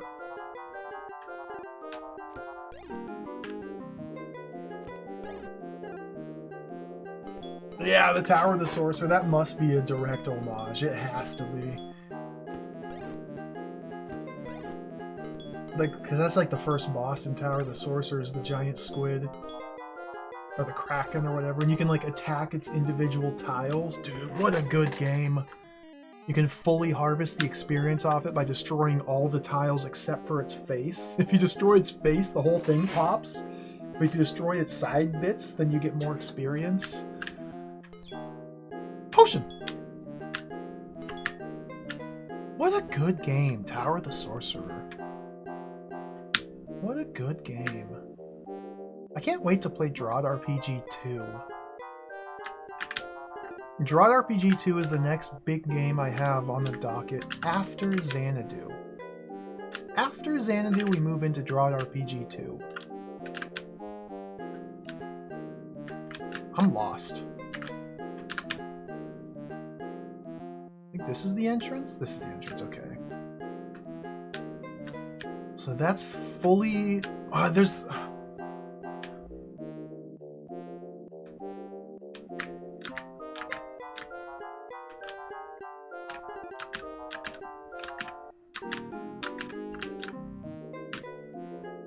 The Drought RPG name is kind of a misnomer in my opinion. It's not really an RPG, it's very much a Tower of the Sorcerer style game, a Magic Tower game. It's very much a Magic Tower, and I guess you could say that's an RPG, although it's not really in my estimation, but who cares, genres are fuzzy.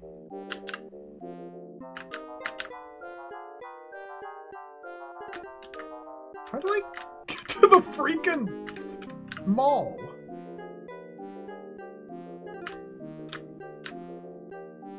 It definitely has a lot of number go up, yeah.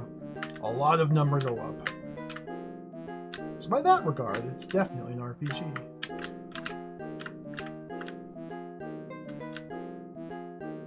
Okay, this is the mall path. Is this the mall path, or is this down here the mall path?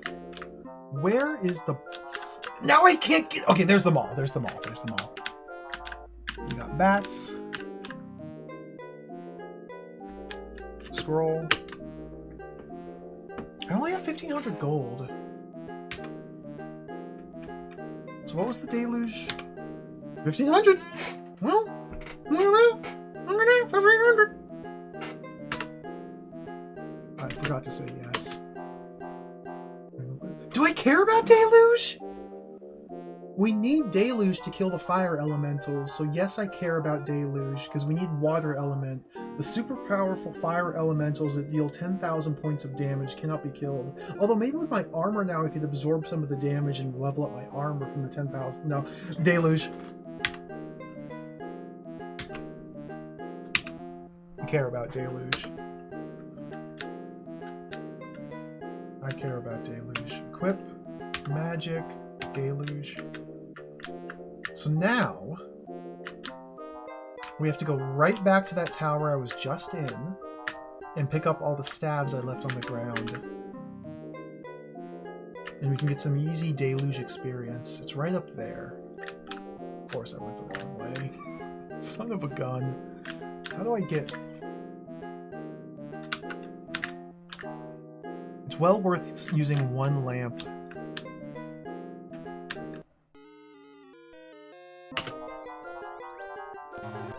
Turn up the sound. Oh yeah. Oh yeah. Unlucky?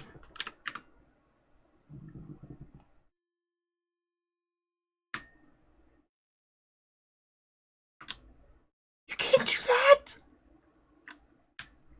This game is twisted. Why was it not so...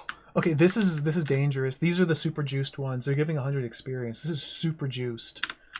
These are the super juiced. If I touch them, I'm dead.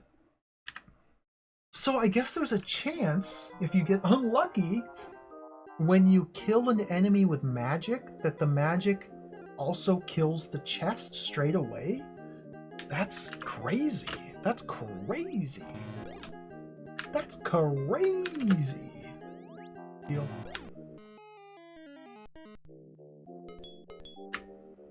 What happens is I shot my spell at a monster and I killed it and the chest at the same time. It was a disaster. I missed out on potentially 0 gold. 0 gold. I might have got 0 gold from that chest. Xanadu. Okay, let's equip the lamp again. Go in here. Light lamp.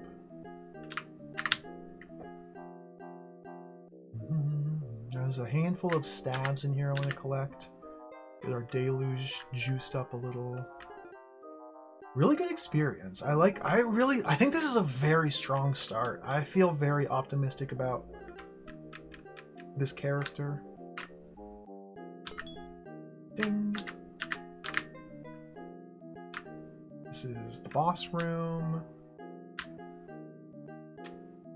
I have not, Karens. I've never played a Drawn RPG fanhold. I only ever played Tendry's Tale, the canon storyline campaign. I streamed it. It was a while ago. It was really fun. I quite enjoyed it. I have not yet broached the world of fan-made Drawn RPG content. I imagine there's like hundreds and hundreds and hundreds of holds to play through, if one is so inclined. Probably would be a lot of fun. This is now back to the start. They are free downloads, chat and business. You do not need an account. Free downloads. As long as you have the game, you can play the fan holds. Yep, you just have to manually. You have to navigate to the website, the Caravel website, and download them manually. I think I got all the things.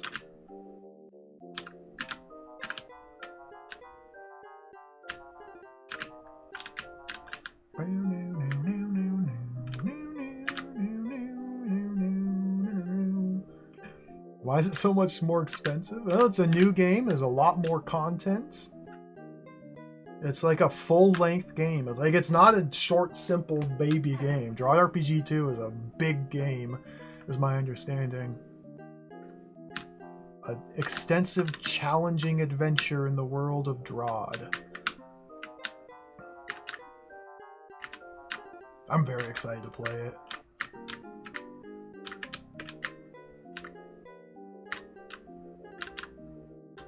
Okay, let's go back through here. So I'm being a bit inefficient with lamping. I'm spending a lot of food. What's my Kev state? 4 keys.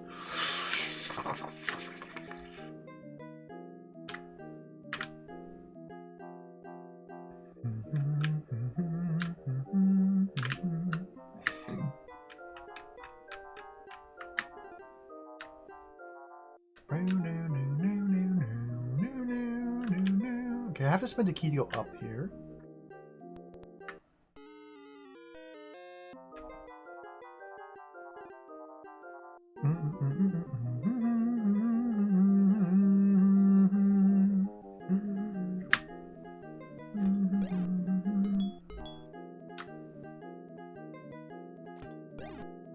By walking in here, I've now committed to spending one of my 2 remaining keys to open the door to leave. And I guess I can peek in that door to the left with my final key.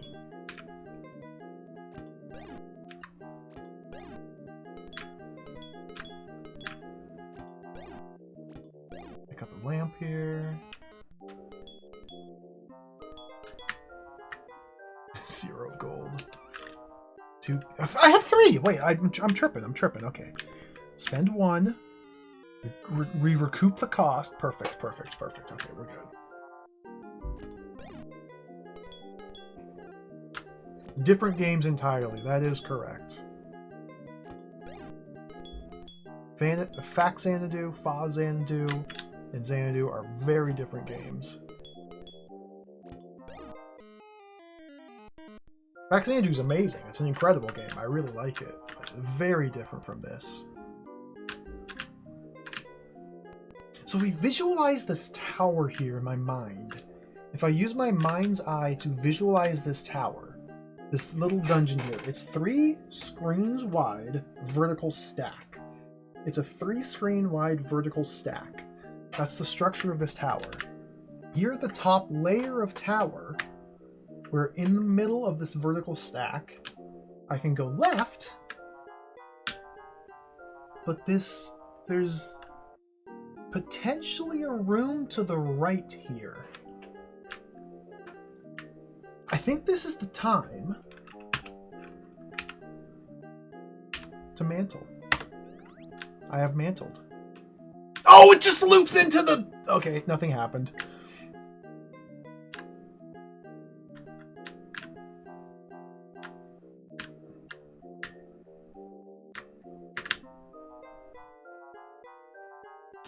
Hit 18 times. So the duration of the mantle, 18 time. I don't know what 18 time is.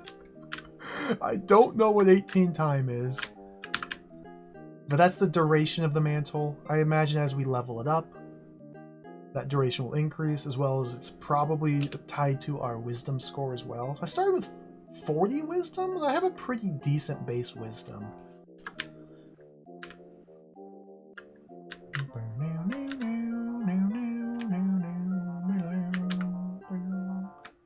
Boalisk.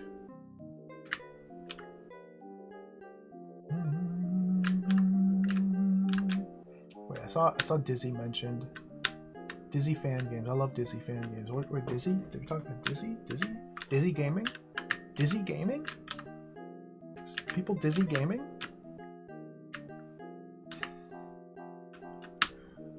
Dizzy gaming?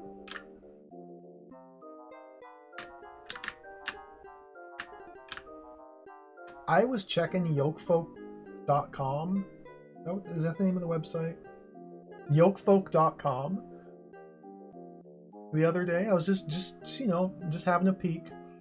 Granddad has released his 600th Dizzy fan game just the other day. A new Granddad Dizzy game just came out. There's this guy who's been cranking out multiple Dizzy fan games per year. He literally has, I think, over 60 Dizzy games that he has made himself. And they're all like the most sadistic, trolly nonsense. And a new one just came out just a couple days ago. Maybe I should play it.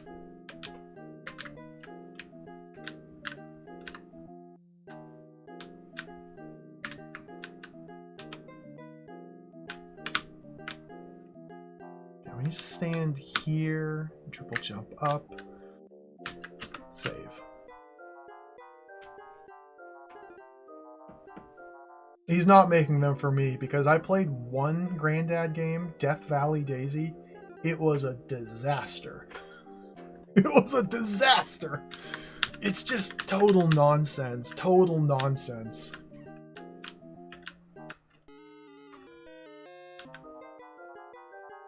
Can I train my armor here? Okay, let's do a bit of grinding here.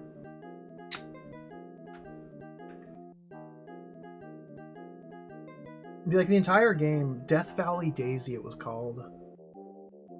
You have to collect like 400 different coins, which are hidden everywhere, like behind objects, traditional Dizzy fashion. There's like invisible triggers you have to find and touch, a la like Rayman, that cause more coins to appear elsewhere. There's invisible doors you have to go in to go to rooms that are hidden to collect more coins. It's just full nonsense. Full nonsense. It wasn't even too much inventory object puzzles like you expect from Dizzy. It was just like platforming and troll nonsense.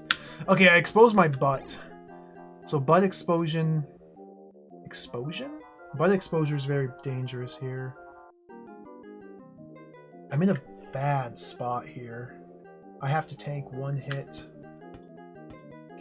Give me some experience! Okay.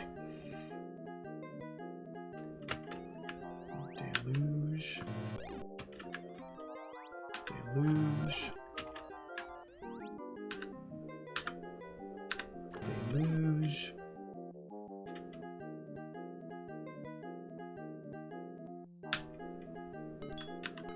We should have got some good armor experience there. I got 5 points of armor experience.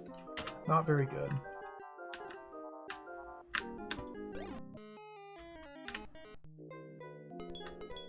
Ooh, the mirror! I don't know what the mirror does, but I got a mirror.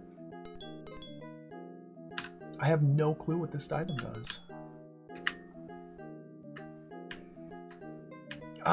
What time is it? Oh my goodness.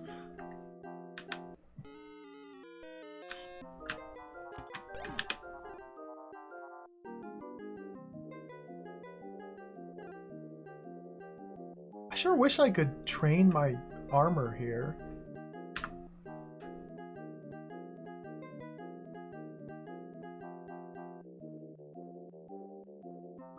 No, I have to expose my behind. I don't have the hit points in stock to do that. Okay, we'll just go sword. Yeah, the red chest. So the only way to get the red chest to appear is you have to kill the last enemy in the encounter with your sword. And that'll cause the red chest to appear. And depending on what enemy type it was, it's always the same item. So this assassin, I have no idea what I'm talking about. But yes, the red chests tend to have magic items in them. Not always, but they tend to have magic items.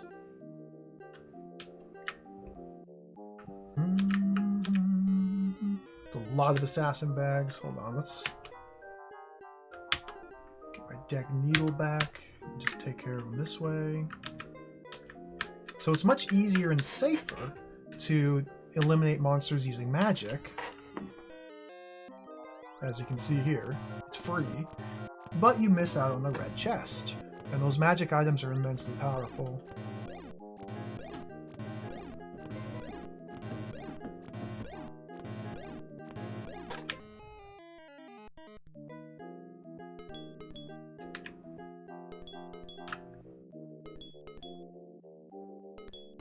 I think we're going to wrap it up here pretty soon.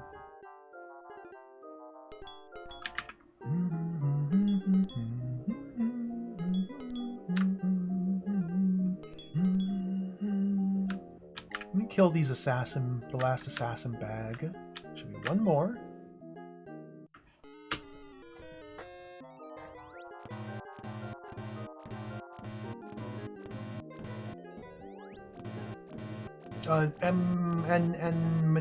Spells do not cost anything, no. Spells are free, spells are tremendously overpowered. Spells are preposterously strong in this game. But again, the drawback is lack of red chest, no fighter experience, etc., etc.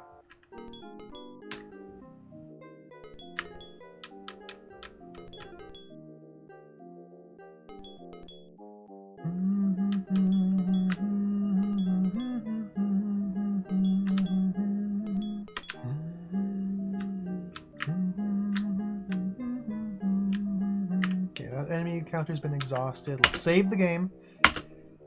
Game is saved. Hit points are really low. Good save. Okay, that's fine. That's fine.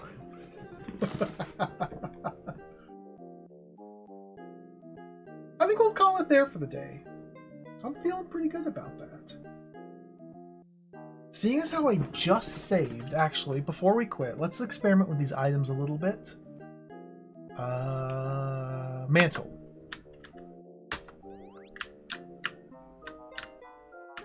Oh my god, dude!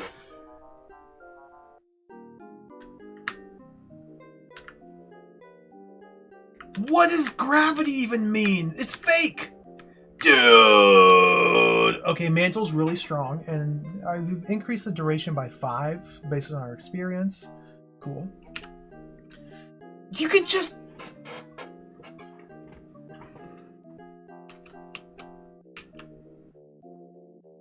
I don't want to use the black onyx because that'll save the game, and then my mantle will be spent. I don't want to spend the mantle, we're going to hold on to it. Although spending mantles to level them up is good. Demon's Ring. I believe this is invisibility? Fade You. Yeah, Fade You. Now what's the benefit of Fade You? I can't say for sure. Maybe you can walk through enemy encounters? 18, okay.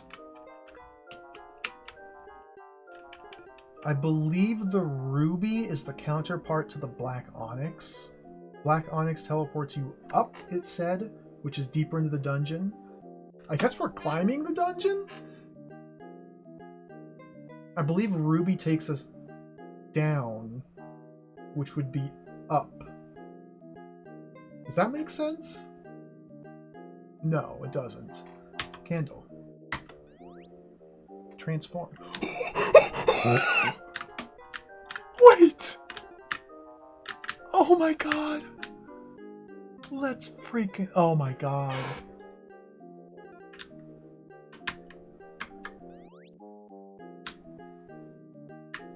Become Scalation.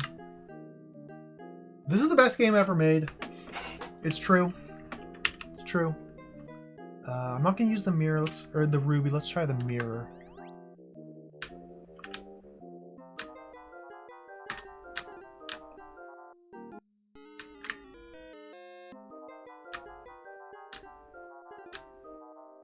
Agility up. Okay, so temporary agility increasing item.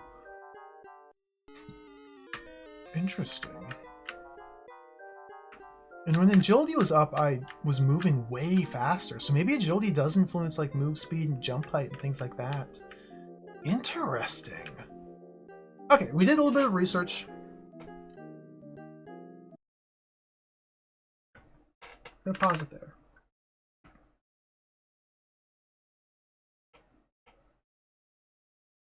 Thank you for watching. That was the first session of Xanadu. I had fun playing this video game. We're going to continue. That was pretty satisfying. Pretty good stuff. We're going to continue playing Xanadu next stream. Next stream will be tomorrow. Tomorrow, we're going to play more Xanadu.